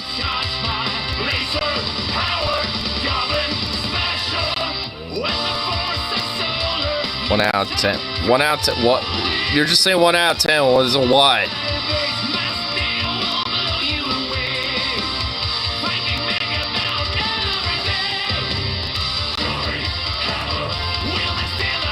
What makes dungeon torture German? Well, it's the specific subgenre, the niche genre of German dungeon torture porn. I want to watch. I mean, they're meant to be a humorous band. Like, what? A band can't have fun? I mean, we've seen some, like, Ailstorm music videos. We've seen that shit, right? And we know how that shit looks like. Like, they have a music video where the vocalist is literally straight up, like, a fucking, like, a toddler. Oh, the music's 7 out or 8 out of 10. Kind of generic, but good. Well, yeah. I mean, a lot of power metal generally tends to have, you know, pretty similar structure anyway. Like, I've heard a lot of power metal songs that have a very similar, almost identical structure, at least in the progression. But nonetheless, I mean, either way, it's better than this. I mean, again, it's only one, like, there's only been, like, literally 2 songs we'll listen to so far, for fuck's sake. Fucking snobs over here, goddamn.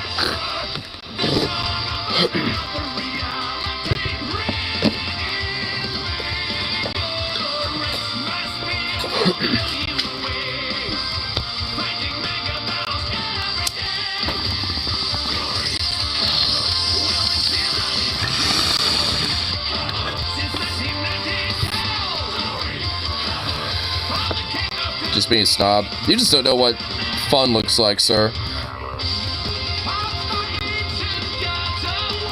I mean, their keyboardist, like, in the music video, literally has, like, some big circular, like, 360 fucking keyboard and shit, dude. It's like, I mean, you got me, like, that shit is kind of cool, okay? I'm actually pretty metal, I'm just being an ass. You are, sir. I actually did show Rose Black this band earlier because I showed them the Lane of the Unicorns song that they did. Because it's unicorns, but metal.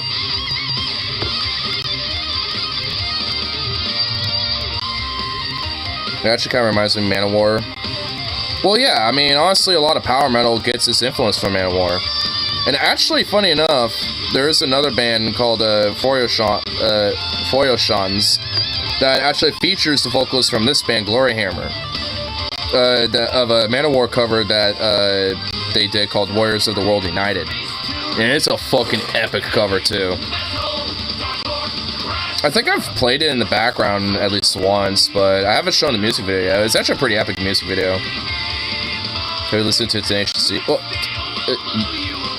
yeah, dude, I like Tenacious D. Yeah, I like Jack Black, dude. Jack Black's fucking awesome.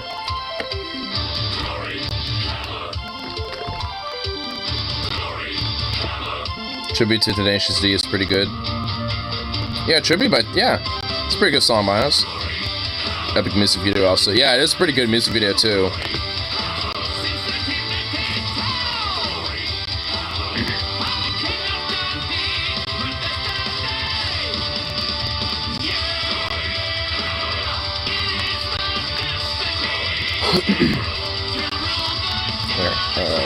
Where is that?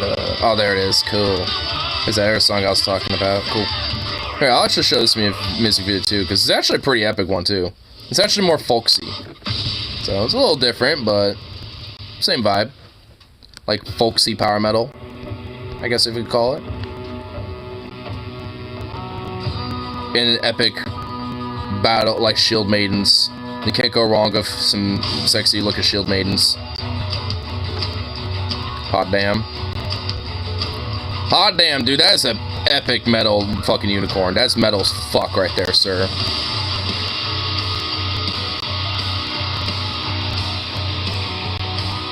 This shit's This makes me want to like garner up some armor and go forth to battle. And I like how like one of them has a fucking top hat.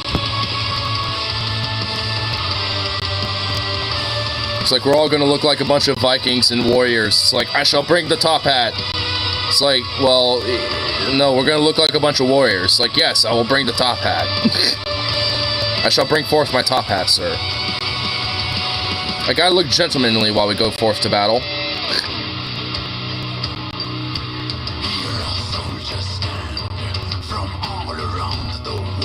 You'll recognize the vocalist when you see him. From Glory Hammer, at least.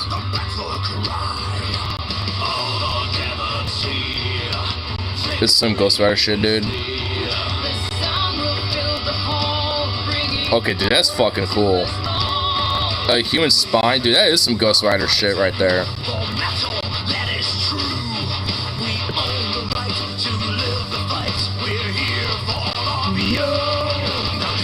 Oh, there he is. This is a Mongolian band. No, this is a German band, actually. With all sorts of other vocalists from other bands.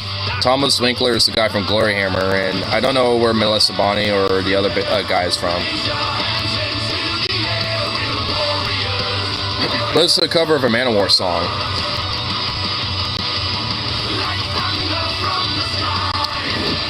It gets super epic as it, and just more and more epic and bombastic as it, you know, progressions forth.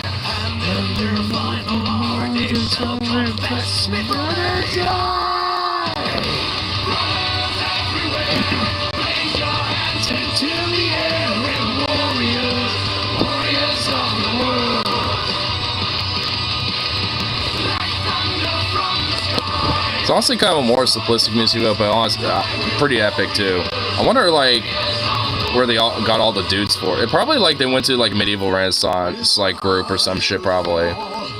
Knowing how a lot of these bands do these music videos.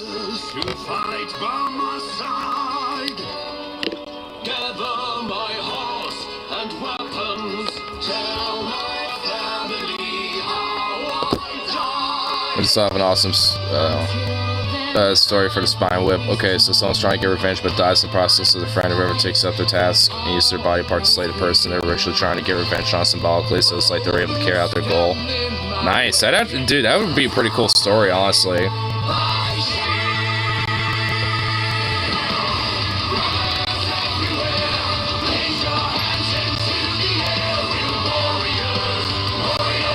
More likely to win with Comic-Con and gathered LARPers. Shit, probably. Well, I mean, well, yeah, it's probably a Comic-Con in Germany.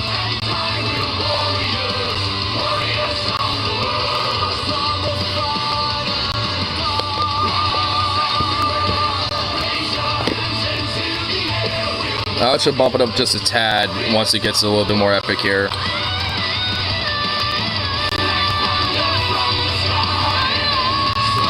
It's after her.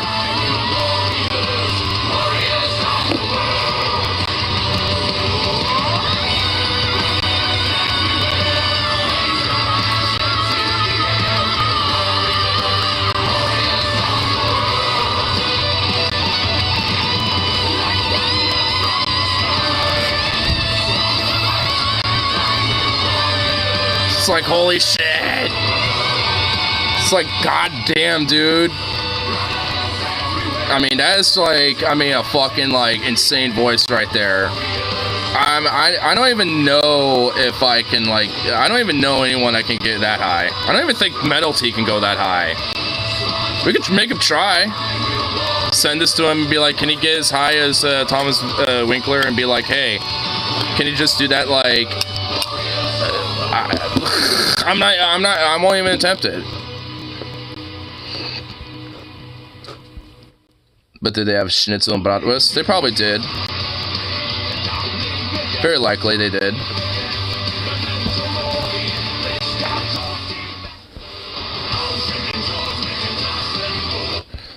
But honestly, like especially out of like the whole broader power metal genre, like Feuerschwanz is like a really fucking epic one. Like pretty much every song, those last two little riffs were actually from both their from two different songs. Like, cause honestly, like pretty much like most songs, you know, that I've heard so far always have like some lick or something that just sticks in my head.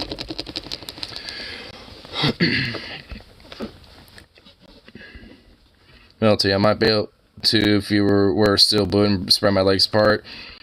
Dude, I mean, if I had Melty in here, dude, he can at least go as high as that first dude.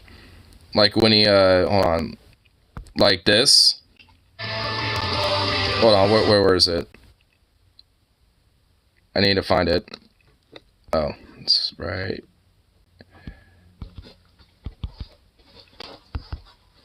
Like, he can go this... Like, my friend could definitely go about that high. But, can my friend go about... I mean, I think he can almost get there. I feel like Metal T could probably get there. I mean... Actually, historically, Prussia now resides in Poland, Lithuania, and Russia. That is true, actually. Prussia, historically, is where that resided at. You're probably thinking Prussian Empire, but if you're thinking about just Prussia as like a, you know, nation, as like a nation state, you know, or a Prussian kingdom, then yeah. It's, you know, where basically Poland, Lithuania, Russia is now. Because of Kaliningrad. Which actually used to be known as Königsberg. Which Russia basically just renamed it to the same thing. Just in Russian. Always been shit at geography. I'm actually kind of a stickler for geography. I kind of know a lot about that type of stuff. I like geography. I like that type of stuff.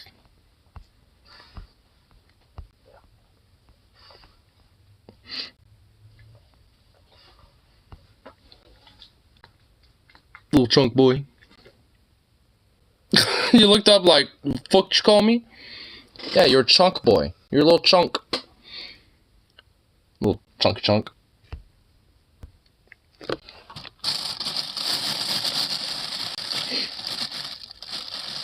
This plays Paradox games. Bullshit. I've known about geography way before then, dude.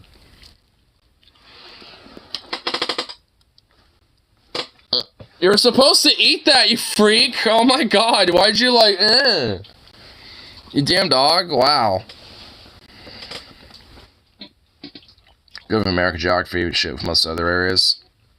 I mean, I'm not like great, you know, of all geography, but I kind of know like a lot of the intermediate and basics, definitely above average. Especially above average for American standards.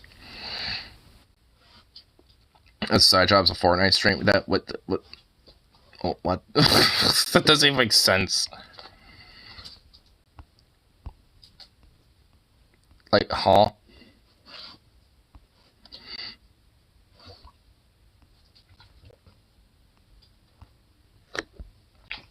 Mine has to be a 2 out of 10. For me, if we're thinking 5 is the average, for me, where's Cameroon? It's in Africa, and I think on the west coast of Africa, kind of where around where it loops around a little bit, kind of in that area, near Vietnam. Oh my God, you mean Cambodia? Laos, Cambodia, China, Malaysia, Singapore. Oh shit, is right. No, I'm right. Cambodia is next to Vietnam. Yeah, that's Cambodia. Yeah, see, I know some geography. Like, I named all the countries that are around Vietnam and shit. I do mean Cambodia. Yeah, see, boom. See, maybe I might have gotten Cameroon wrong, but because you thought it was near Vietnam, I just flexed. I just did some flex right there. You know, I just recovered myself and just flexed outright right there. You know what I'm saying? So it's just like, I mean, you just like... Yeah. Rip. Yeah, dude. Rip. Damn, son. Dude, I clutched up with that one a little bit. I mean, to be, you know, here, let me see if I was right, though. I said, like, you know, somewhere around West Coast of Africa, right? What countries directly north of Singapore? That would be...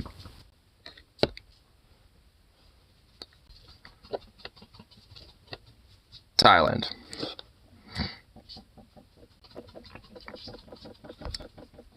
There, I'm actually gonna go on Google Maps real quick, so don't, you know, Malaysia. Oh, well, wait, no, isn't Singapore a part of Malaysia? Venom got... Oh, no, you know what, you're right, because, you know what, goddamn, you know what, yeah. Didn't even, you know, really think about it. Son of a bitch. Alright, well, you know what? Let's take Fortnite test again. Hey, I mean, like, Thailand's literally right next to... Yeah. You know what, let me go over here. Yeah, it literally is. It's right next to each other. Oh, yeah, because Malaysia is like... Yeah, because Singapore is a separate little city-state, and Malaysia... Oh, my... You know, whatever. I didn't take into account that Singapore is a city in a separate country and basically a city-state. Yeah, until it got... Yeah, yeah, okay. I didn't take into the historical context. Anyway, so... Okay. West Coast of Africa is what I said, right? Yep, hey, I got it right. It was correct. It was West Coast of Africa. It is kind of in that little loop area. So it was correct about Cameroon, actually. It's northern neighbors, Algeria and Chad. Would you shut the fuck up, you little mutt? Blah, blah, blah, blah, blah. Hey. Meh. Meh. Little bastard. Damn bastard.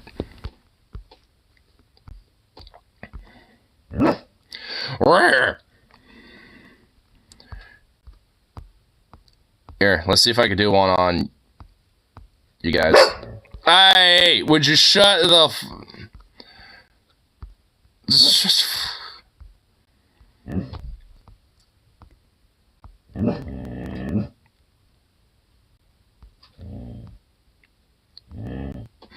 Yeah, I'm curious. I wonder where people think Mozambique is. To be fair, I have a cheat sheet, but this time I'm doing it backwards. You're all doing it this time. Why is my nose so fucking runny right now? Yeah, ignore, we don't, or not, ignore, jeez. Dog, stop. Yeah, like, when it comes to people from Chad, like, we call them just Chads. Shut the fuck up. Goddamn. What? Mozambique. Mozambique. Mozambique. It's an Africa. Well, God damn it. Never mind. You know, I just kind of spoiled a little bit. I said, I know it's said African country. I made it a lot easier. Son of a bitch. Never even heard of it. Well, I guess it didn't matter.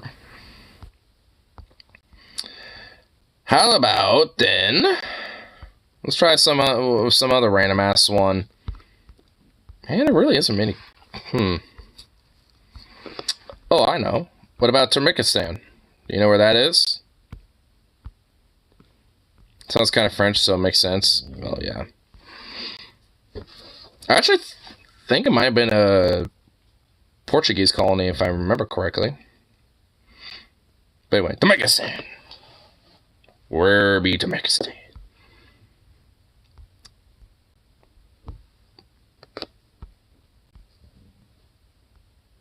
Let's do the other stands. Probably borders Russia. I mean, you know, well, you're not wrong. But funny enough, where's Tajikistan? I'm actually looking at it because it happens to be right next to Turkmenistan. So yes, it is near other stands. But there also happens to be two other countries it borders. Middle East region. No, oh my god. Quite the opposite. A lot of the stand countries are actually from the Far Eastern Steppe region, like Kyrgyzstan, Kazakhstan, and Uzbekistan. You know, all these countries, like, they're all primarily from, like, the Far Eastern Steppe regions, not the Middle East. There's a region that separates them. Borders China, I think. Oh my, oh. Do any of the stands do? Baby Packy. The Pakistan? Nope. There's a country that separates that one too. Turkmenistan is north of Iran and also borders Afghanistan, which is what separates Pakistan and the Middle East from Turkmenistan and Tajikistan and Kyrgyzstan and Uzbekistan, Kazakhstan, and all the stands. China ain't got no time for stands. Yeah, they ain't got no time for stands. They ain't got time for none of them stands. Why is there so... I was just about to ask why is there so many stands, but I just realized, like, every stand is, like before that, okay, well, that was just, something that was just answered internally in my own head.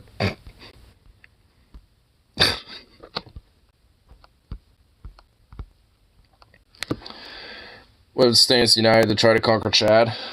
Well, that would be a conundrum. Chad just evolves to be Chadistan, like this, like Supreme Sigma Chadistan.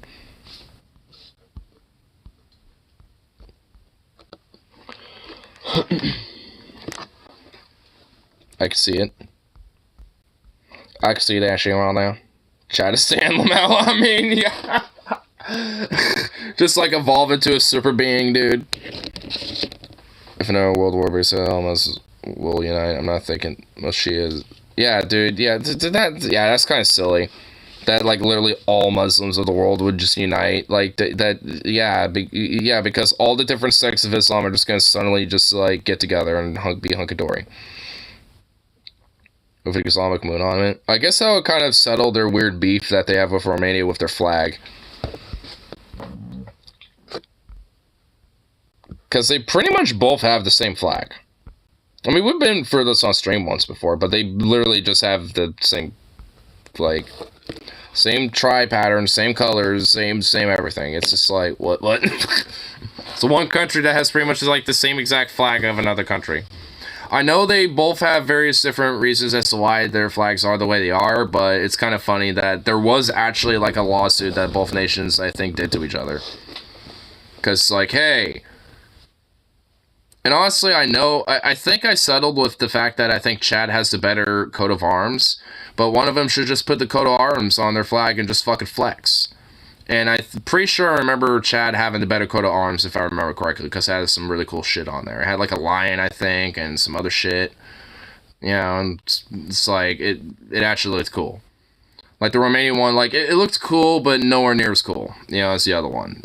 Like Chad actually has like a Chad coat of arms, but Romania, it kind of has like it's like an alpha, it's not like a fucking Chad, you know what I mean? But it's up there.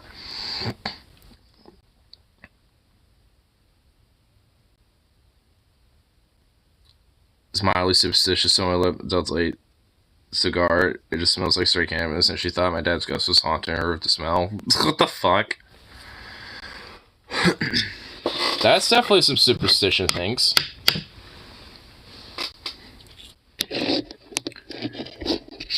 It's like, nah, that's just me being the delinquent, smoking the reefers.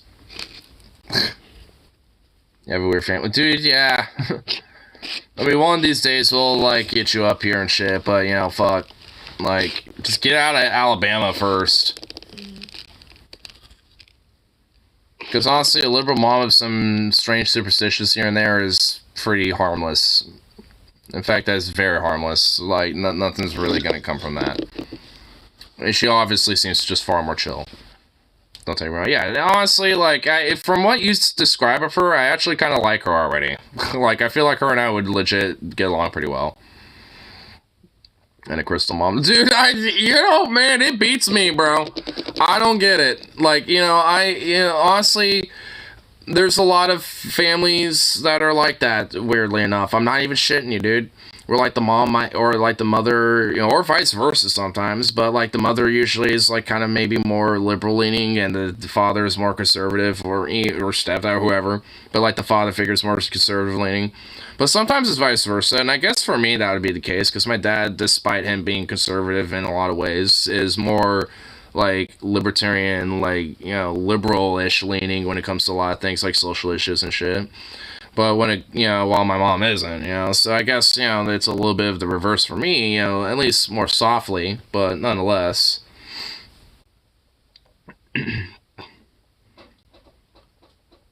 Fucking Danny, California, getting born to save Mississippi. Papa was copper, and Mama was hippie in Alabama. She would swing a hammer.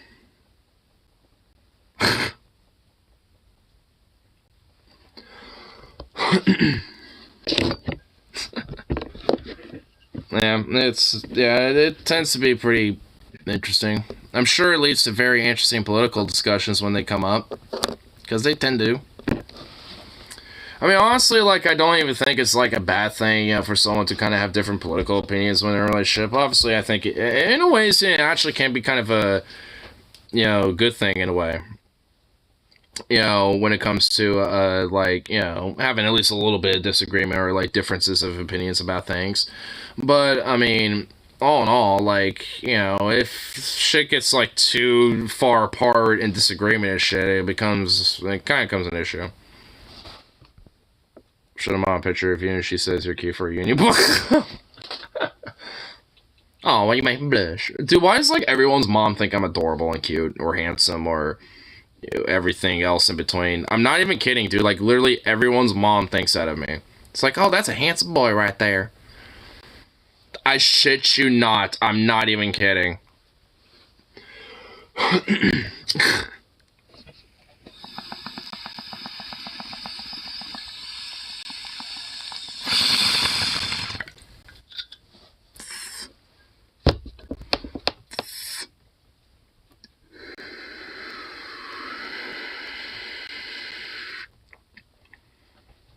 Gonna hang out Music Fest in Bama. Apparently Red Hot Chili Peppers are headlining. Oh, dude, that'd be pretty cool. Love to see the Chili Peppers live. Yeah, same here. I wouldn't mind seeing them live. I actually think I had a possibility to try to go, but actually, if I remember correctly, I couldn't go because of some other reason. Saw them last year. I saw them live last year. They're epic.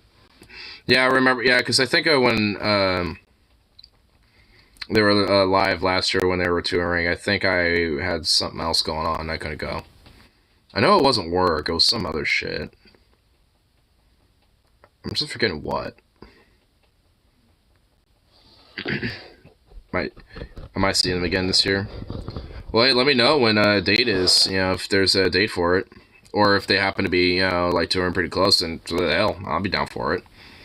Once they come out to a show in nothing but tube socks, according to Music Legend. Huh. Oh, no, that's not Music Legend. That actually happened. Yeah, that was, like, during the 90s. Like, that was actually, like, a whole thing that they did. Like, there's video of that and everything. Like, that's not just Music Legend. That, like, there's just music fact and history. Like, that they did do that. Like, my friend Logan is really into the Red Hot Chili Peppers, and he's, you know, looked into, you know, their documentaries and stuff like that. And, yeah, there is straight footage of them doing that. So, yes. It's not just legend. Always thought it was legend. No. I bet, honestly, there's probably some of that on YouTube.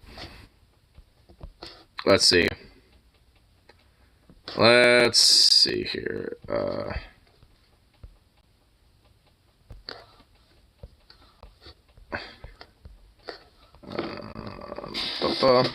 Alright, coming close for sure about thinking about going to San Diego. Oh my god, okay, hold on. There actually is video of it on YouTube. I shit you not. This is the thumbnail for it. Just to prove it to you.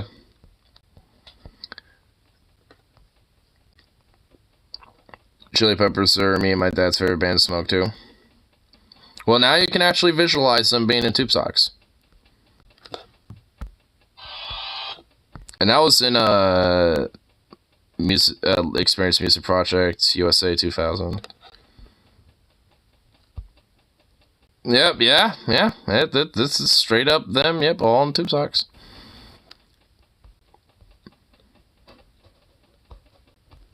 Asses out and all.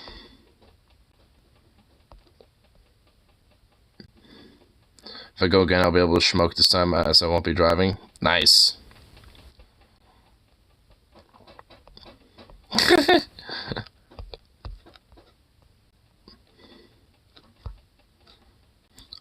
Oh yeah, there's actually a whole bunch of different videos of them doing this. Yeah, there's actually a few videos on YouTube of them going out in the tube socks.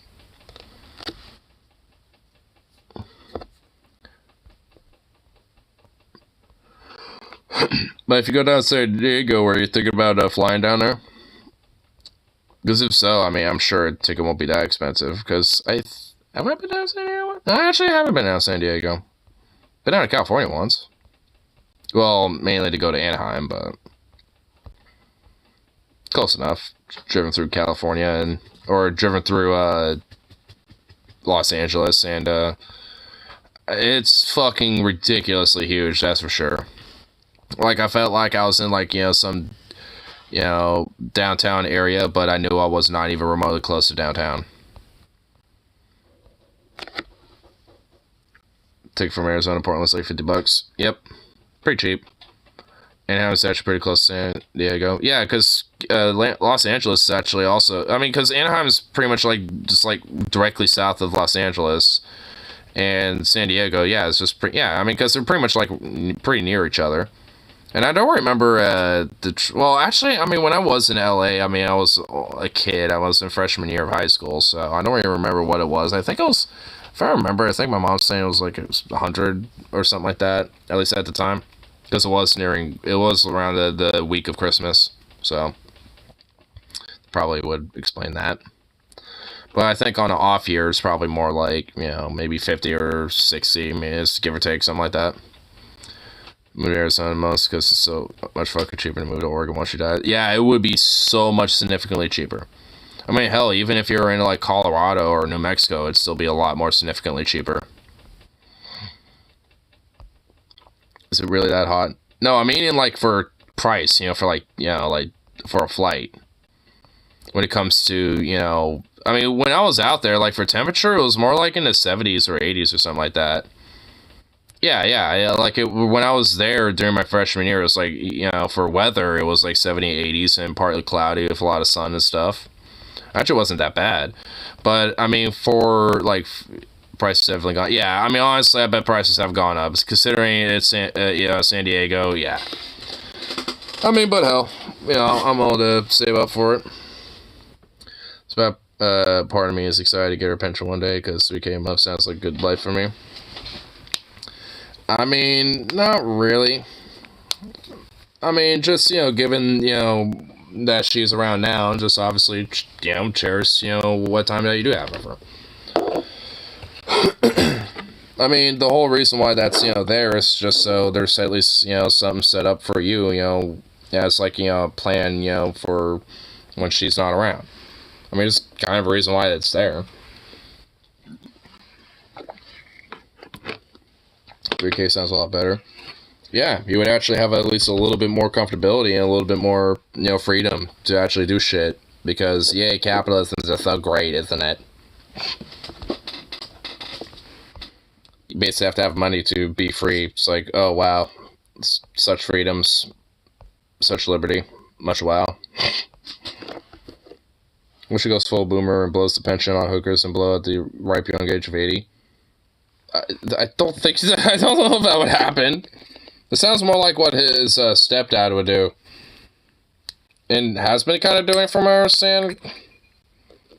Texting chicks and getting them stuff and all that shit. It's dude, definitely, yeah. Worst she could do is drink, which is in itself a really good idea.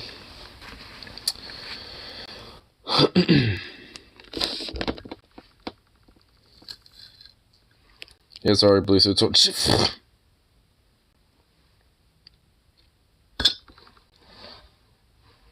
Bruh. Bruh. She has Davis, so drink is really bad. Yeah, I would definitely, yeah. Definitely something to avoid. And yeah, like how, like, I'm also trying to wrap my brain around that still. Like, what?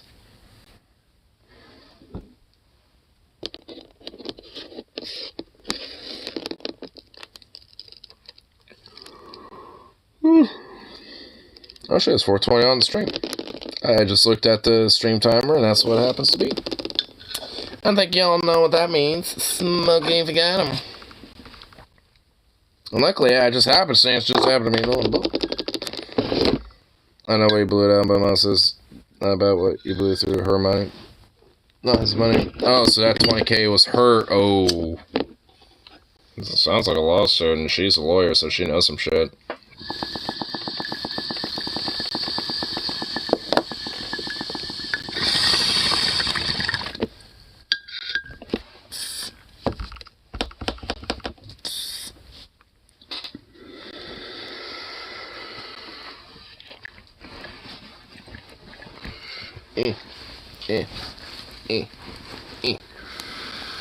Bundle up.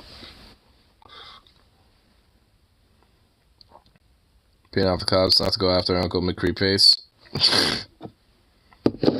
Angry. I just moved to New Mexico. Ah. Well, they do deserve that. Oh no. Well, at least they aren't. At least that weird creepo isn't near you, but now I feel bad for whatever children it might happen to be in that area.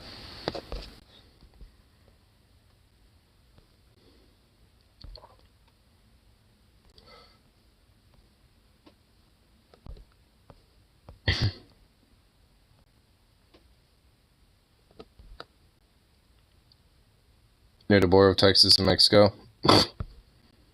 So if he gets caught doing some child abusive shit or exploitative shit, then he could literally just run away to Mexico. Wow. Why do I feel like that there was like some subtle, like, you know, thing on his part to go there? She wanted to eat edibles for glaucoma. Well, hey, at least that's the excuse to be in New Mexico. You're gonna help build them there wall. Yep, build the wall. I'll tell you what there, brother. Get built nice tall.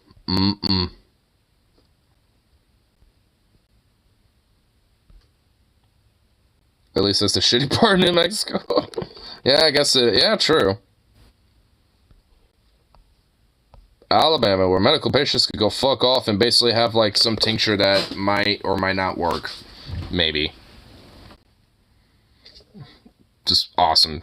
So great. Do you think anybody's gonna run away to Mexico if he gets in trouble? That's what I said. Yeah, that's what I mean. He probably saw that in his own head, you know, like, ooh, this is good. You know, if anything, it might make him more emboldened. I keep in touch with the aunt and shit, you know, I kind of see what's going on with that. Yeah.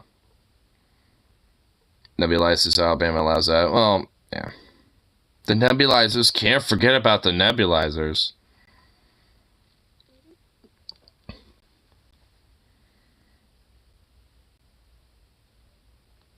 Oh. See little baby having a nap.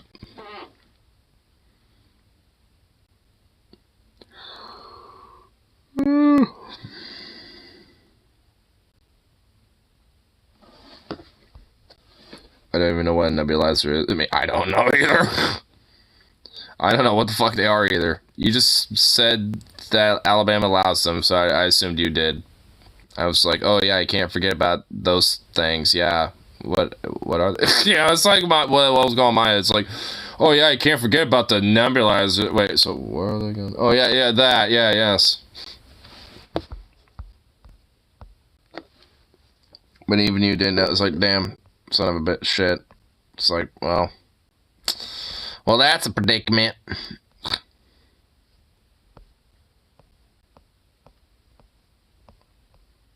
No, do not, no. I had to really, like, hold that yawn back really hard.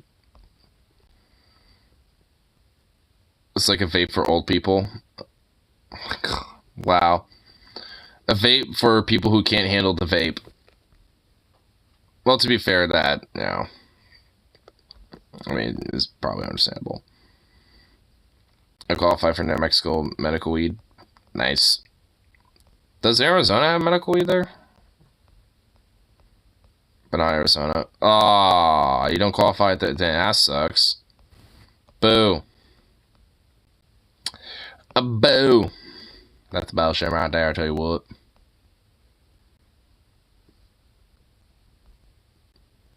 Arizona's recreational, though. Oh, yeah, that's right. So it doesn't even really matter. I keep forgetting which state is or isn't recreational because there's so many. I lose track. Fate that makes it easier for old people to consume medicine. I assume Alabama doesn't allow for marijuana. Well, I mean, medically they do, because that's what, at least what from what Venom said. But you can get more per month as a medical patient. Well, yeah. I mean, as a medical patient in recreational states, you can, usually how it works is you get twice as much. At least that's how it is in Oregon. It's pretty much about, like, twice as much.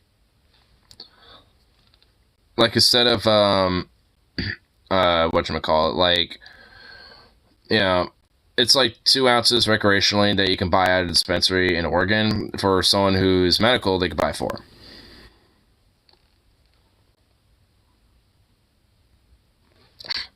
Fucking nose hair.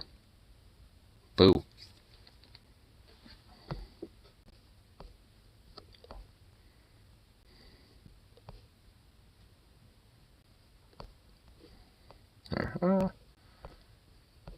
See, a little random little thing on tube.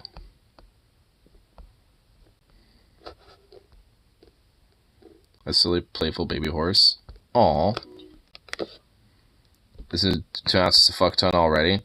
Well, that was before they adjusted the laws a little bit. Like, initially it was 1 ounce recreationally, then 2 ounces for someone who was medical, but now they bumped it up a bit. Aw, well, look at this little guy. Look at this little sweet thing. How did you end up with such beautiful eyes, eh? Aw.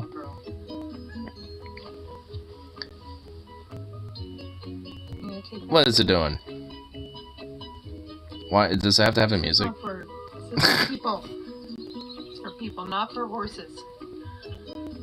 Well, hey, it's gonna eat it anyway. That horse is looking at it, it's like, fuck you want, man. It's like the fuck you want, bitch. It's like, you don't want me eating that? Well, I will eat it. It's like this horse is acting like Zukov a little bit. Like, it's like, here, I'll give you a hoof instead of a paw. You know, it's like, here, let me eat it, please. Yeah, it's interested in that thing, you know. It's, yeah. It wants that little shirt or piece of cloth or a hoodie or whatever it was. It wants that shit.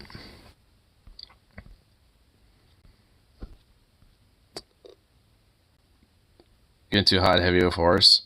Dude, I don't even know what Zukov would do if he saw a horse. He'd probably be like, oh, a creature bigger than me, that's bigger than a human. Dude, he'd probably literally flip his fucking shit. I mean, honestly, like, I mean, in a good way. Like, he would just literally do nothing but want to play around, but, you know, like, I don't know. Wait, so what's this? Great point. It's just when are they even training people? Every job posted like required qualifications, must have been doing this exact job for like at least 5 years. Wave of job switches, employers on training treadmill for nearly 2 years. Companies have complained. They have complained and whined that they are caught in a cycle of hiring and training workers only if they leave in months. Yeah, because they don't actually train them. They just literally throw them to the wolves. The horse would be probably mildly annoyed. Yeah, probably. So you see more horses. I know, well, I mean, if anything, it's more likely that I'd probably see you in Arizona or some shit at this point. I mean, if that were to happen, what would happen to your horses anyway? I'm assuming they just get, you know, sold probably to some other ranchers or something, I'm guessing. I mean, that would, yeah, see more horses. Yeah, Venom has, like, what, 3 of them, I think? I know one of them's named like JoJo, and I think the other's like Cheyenne or something like that. There's like another one. I think also, I think the other one is called Princess, I think. So anyway, I said that because they're all his. Oh, well, there you go. So I guess it would be his discretion. I saw posting that tweet. I was like, smells like bitch. Yeah, I mean, companies that like basically just like are like, oh, we need to like, you know, just have to train all these workers. Like, how dare, like, just throw them to the wolves. Let's see if, you know, that works out. And you wonder why they get stressed out and like, you know, fuck it, we'll just go to another place and just hopefully they might train me just enough to figure it out. Oh, well, guess not. Well, better find another place.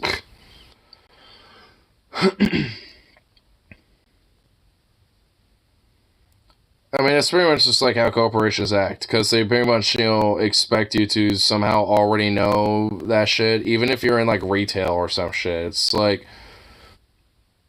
the wolves would be more competent. I mean, they would. I mean, frankly.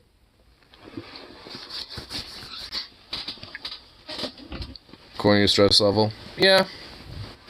I mean, on these streams, not as much, mainly just because, like, it's more recreationally based, but, yeah. Because I come back from work, you know, run home here and smoke a bowl or two. Maybe 3 or 4, depending on how stressful the workday is. So, yeah. Must be 18 with 12 years experience. Nah, you must be 18 with 20 years experience. Before you were even gestated in the womb. Like God. They saw you and they're like, you need to have experience. As a sperm and an egg, you need to have work experience, laboring in the fucking testicles and the egg, you know, in the ovary sacs and shit, laboring away, paying your dues to the micro fucking organic life that is the human body. I don't fucking, I don't know. I just get like fucking a little spicklet of weed in my eyeball. That just happened right now. Yeah. Brag about drinking vodka and she brags about chugging 151 rum and 14. Goddamn. My mom would look at me, it's like, stop doing that. No. I mean, for a good reason, though, to be fair. And that's what corporations want. They would pay 6-year-olds pennies if they could. Yeah, because they tried doing that before. Maybe not 6-year-olds, but 8, 9, 10, 11-year-olds. Yeah, they did. Yeah, well, yeah, I guess they already said, yeah, they already did during the Industrial Revolution, yeah.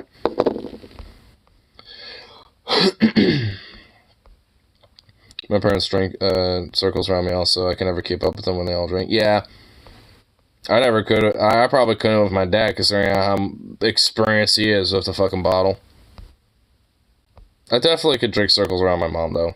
She's a very light drinker. Then also, I probably could potentially drink around some of my friends, but not all of them. I feel like I know for sure that, like, Metal T I could not do, because he's just a fucking machine about it. My friend Harley, yeah, because he really doesn't drink that much anymore anyway.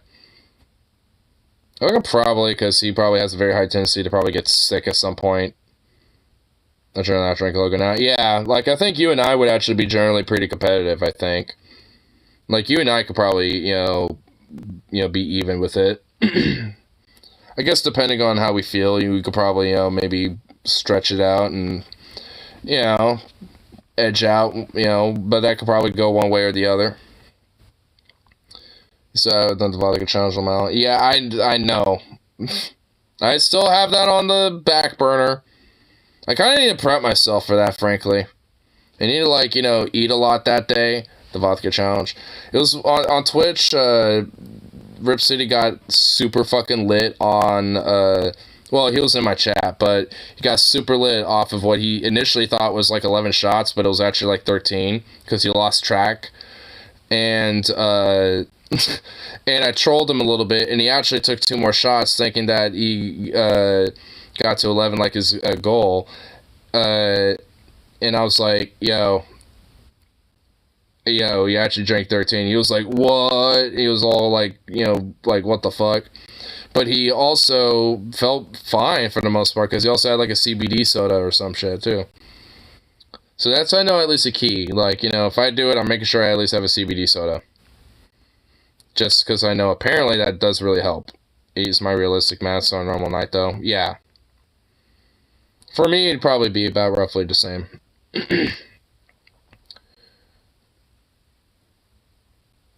I was using CBD soda as my mixer,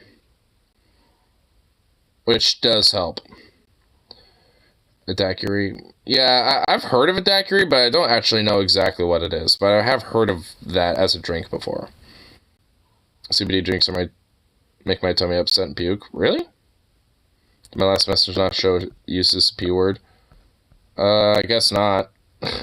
Oh wait, oh wait, no, yeah, it did. You lip cuck pussies. I work 70 hours a week and I sure haven't gotten a good night's sleep in 2 years. My wife left me because our sex life was colder than Pluto, but it was all worth it. God damn. We're like pina colada, but places you usually don't have them. Damn. Yeah, because I honestly love pina coladas. They're pretty good too. I like fruity, you know, what would be considered like bitch drinks, but I fucking love them myself personally. It's vodka fruit juice. Oh. That sounds good. Maui, whatever. Mules are pretty good. A Maui mule sounds pretty good. I like mojitos, but those are hard to find also. If you know of a pub that does, let me know, because I might want to try one. Tequila Sunrise is great. Oh, well, Tequila Sunrise is like classic. It's like a Jack and Coke. Tequila and OJ? Or vodka and OJ for like a vodka sunrise? Yeah. I mean, that's, you know, like I said, it's like whiskey Coke. Classic. Or like a rum and Coke, you know? Keep getting ads for cannabis gummies. It's a sign. It's a sign that you must have all the cannabis gummies. Acquire all of the cannabis gummies. Well, and grenadine, but yeah. Well, yeah. I mean, still, it's a classic, though. I mean, people will add some grenadine to, you know, some whiskey Coke or rum and Coke, too. So, you know. Also, like what local bars called liquid cannabis, which is a bunch of different vodkas once together. Sprite turns green.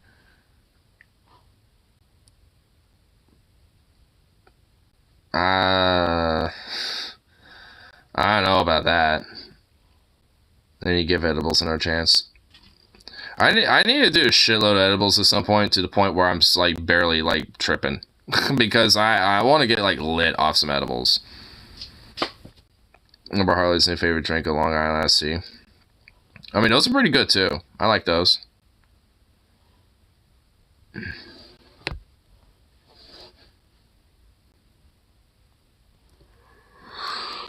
God damn it.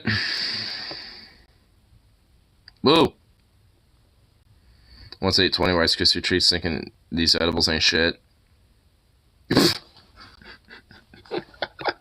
Oh my god, okay. That must have been a fucking stoner moment if I've ever heard one right there. God damn. Passed out and woke with the worst stomach ache. Oh, dude, I bet. Edibles usually fuck me up. I don't really take them very much. Yeah. Well, yeah, edibles do that and last a while, too. Lasts longer than if you were smoking it. And if you have a low tolerance to it, then yeah, that will get you. If you don't want to have them hit you as hard, eat something first. Because then it kind of dilutes and absorbs with your food, so it doesn't really hit you as hard. I mean, it still lasts a while. You also couldn't move. Oh god damn, oof. Couldn't move, oof. That is one of those, like stoner regrets, dude. Like the regrets of a stoner right there. I did that once, like, me, Metal T, and Logan, we all, like, this is back when he had, like, this is, like, years back, actually. I think just shortly after high school, where we're all, like, hardcore, like, stoner bros. And, like, fucking, like, we got into basically, like, chocolate muffins, chocolate ice cream, some, like, chocolate candy and stuff. Like, we basically chocolated it out. Like, we went, like, cocoa for chocolate. Like, straight up. And the next day is, oh my god, dude. And I had to work the next day, and, dude, I had this fucking horrible stomach ache the entire day. It was just horrible. Soda muffins sound good. Dude, you know, a chocolate muffin, I will admit, though, right now sounds fucking fire. Like, I mean, at the moment, you know, when I ate, like, 2 of them and, like, 2 bowls of chocolate ice cream and, like, I think, like, a chocolate bar on top of that, like, and chocolated it up that night, that was fucked. But having, like, one just nice, like, chocolate muffin right now, just one nice, decent, solid one right about now, just sounds fucking amazing. Just one, you know, just one nice chocolate muffin. And so an entire picture of THCT, and then he traded THC brownies when I was 15, didn't go to school that day, I passed out on the couch all day. Damn. Hell yeah, bro. That's one hell of a way to skip school. But that's furious because he spent all day making those. Oh my god, dude, I bet he was, dude. Oh my god, I bet the belt came out that night. I bet the belt was out. I'm actually kind of joking. I hope the belt didn't come out. I'm sure he was fucking mad, but I'm sure, like, you know, getting the belt out mad, but... And the tea. Dude, you just, like, fucking, like, you just, like, went nuclear scorched earth on all of his creation right there, dude. I mean, I will say, though, he kind of has a right to be furious, so we'll admit that. Like, he does got a right to be mad about that. But he laughed enough to calm down once he saw me. Okay, so he saw you just like, well, just out, just zonked out of your mind, just gone, you know, and then he's like, you know what, alright, I can't be mad forever. You know, like, that happens to me sometimes. So I'm like, I normally will get mad, but then I just, like, you know, step back, and then, or I see a result of something, you know, of that, you know, and I'm just like, you know what, it really ain't that bad. It's actually kind of more funnier when you look back at it, and then it's just like, you know what, it's actually okay. Laughs enough to calm down once he saw you, dude. I could just imagine you're just like, mouth out, just wide open, like, just knocked right the fuck out.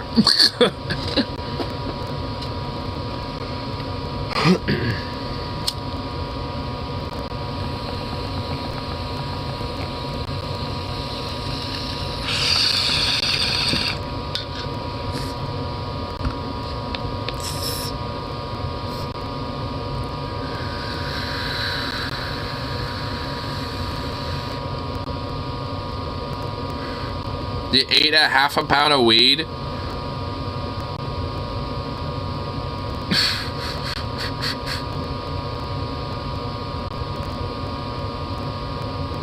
So you did the most generic thing.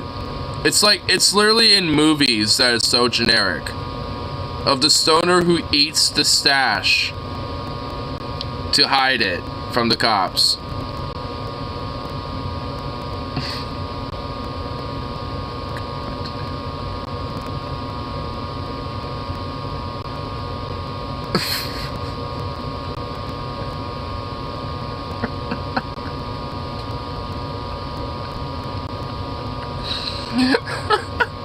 We didn't get caught!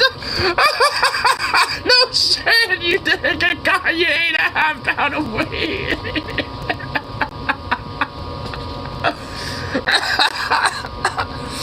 You literally... Oh my god. Jesus. Must have been a bad trip. Nah, I mean, if you have just regular flour, you know, just regular flour like this, right, and you eat that, like, that's not gonna get you high. Like, yeah, you probably had a mighty stomach ache, but, I mean, yeah, you're gonna be fine. I mean, the THC actually has to be activated, because you have to, you know, heat it up. And the internal body temperature of a human being is not anywhere close to activating THC. It would have to already be activated for it to work. And Dad was pissed because he just dropped $500 on it. Well, would you rather get caught? Or would you rather me eat it? In 2008. Well, yeah, so, you know, understandable thing. Still fucking eating the goddamn half pound of weed. shit, dude.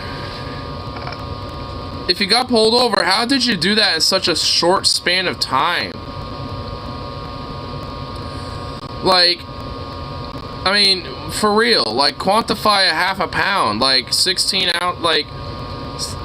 ounces, 1 pound, 8 ounces, half a pound. Like, I mean, we know how much an ounce is, right? Like, now quantify that by 8. Like, times 1, you know, by 8, you know, 1 ounce by 8. Like, that's a lot. Like, how did you get, like, I shoved him as 2 fat, just 2 fat nugs at a time. Oh my god, bro.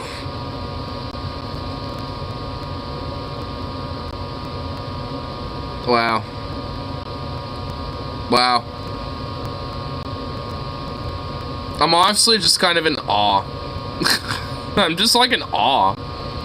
I'm speechless, but in a good way. I'm just letting you know, it's not in a bad way at all. It's all in a good way, because I'm just like, wow, bro. You look like a chipmunk. Just looking like a chipmunk.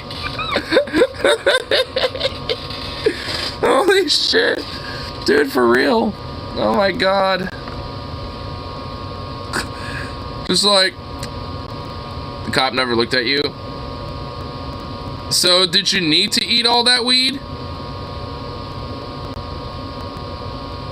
Oh man, dude, yeah, just like, here, let me just shove this weed up my ass. Get a plastic baggie. Had left foot like speed. Okay, well, honestly, the reason why y'all got fucking pulled over and shit was mainly because your dad was a lead foot and, you know, was being a little, like, dude, you, like, cross your eyes and dot your T, like, you dot your T's and cross your eye, like, you dot your I's and cross your T's, holy shit. Anyway, but, like, you know, when it comes to driving, if you're buying weed, especially back then, you know, no wait. Like, you drive, you know, you look both ways, you know, you drive according to the speed limit, you know, you do everything to the book. Like, I mean, that's the time, even if you are lead foot, where you don't do that. Like, don't bring extra attention to yourself. Oh, man. I mean, your pops should have learned that, considering he's the guy with the experience in the geezer, right? Well, I mean, well, hindsight's a bitch, and you can't really tell that, you know, to his corpse, right? He'd be like, hey, Dad, why didn't you learn this? You thought we were in the clear? Never think that. Never assume you're in the clear. Even if you think you're in the clear and, you know, you look around and it looks like you are legitimately in the clear, don't think you're in the clear. I mean, that's, well, you know, again, hindsight's a bitch. Can't exactly, you know, go to him and be like, yo, you know, should have thought about it this way. Well, I don't know, maybe there's a, maybe he went Tupac's ass. You know, maybe he's actually, like, living in the Caribbean or something. It's like, I'm sick of this shit, I'm gonna fake my death, go to Caribbean.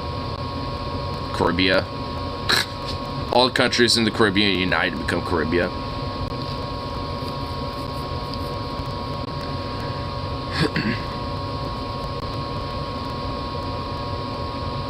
When you think you're in the clear, expect daddy officer to pop out of a sewer or bush or something. A sewer is probably the most accurate thing of where daddy officer will pop out of. The sewer sounds pretty accurate.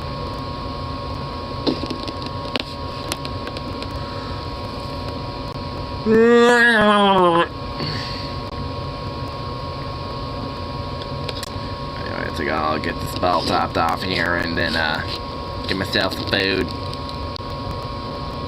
Think I'll go for this little fine evening, methinks.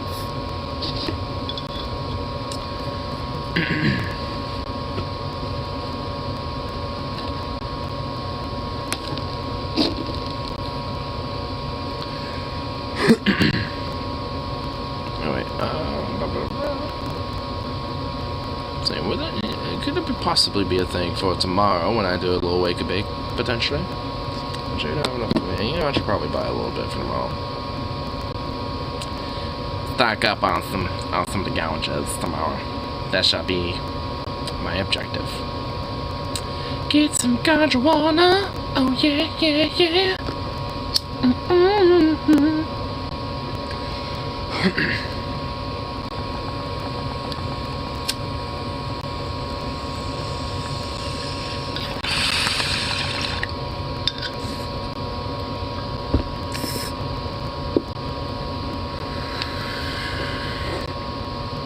Anyway, I'll call it good for the rest of the lovely evening, so peace out. And I shall see y'all in the next one, so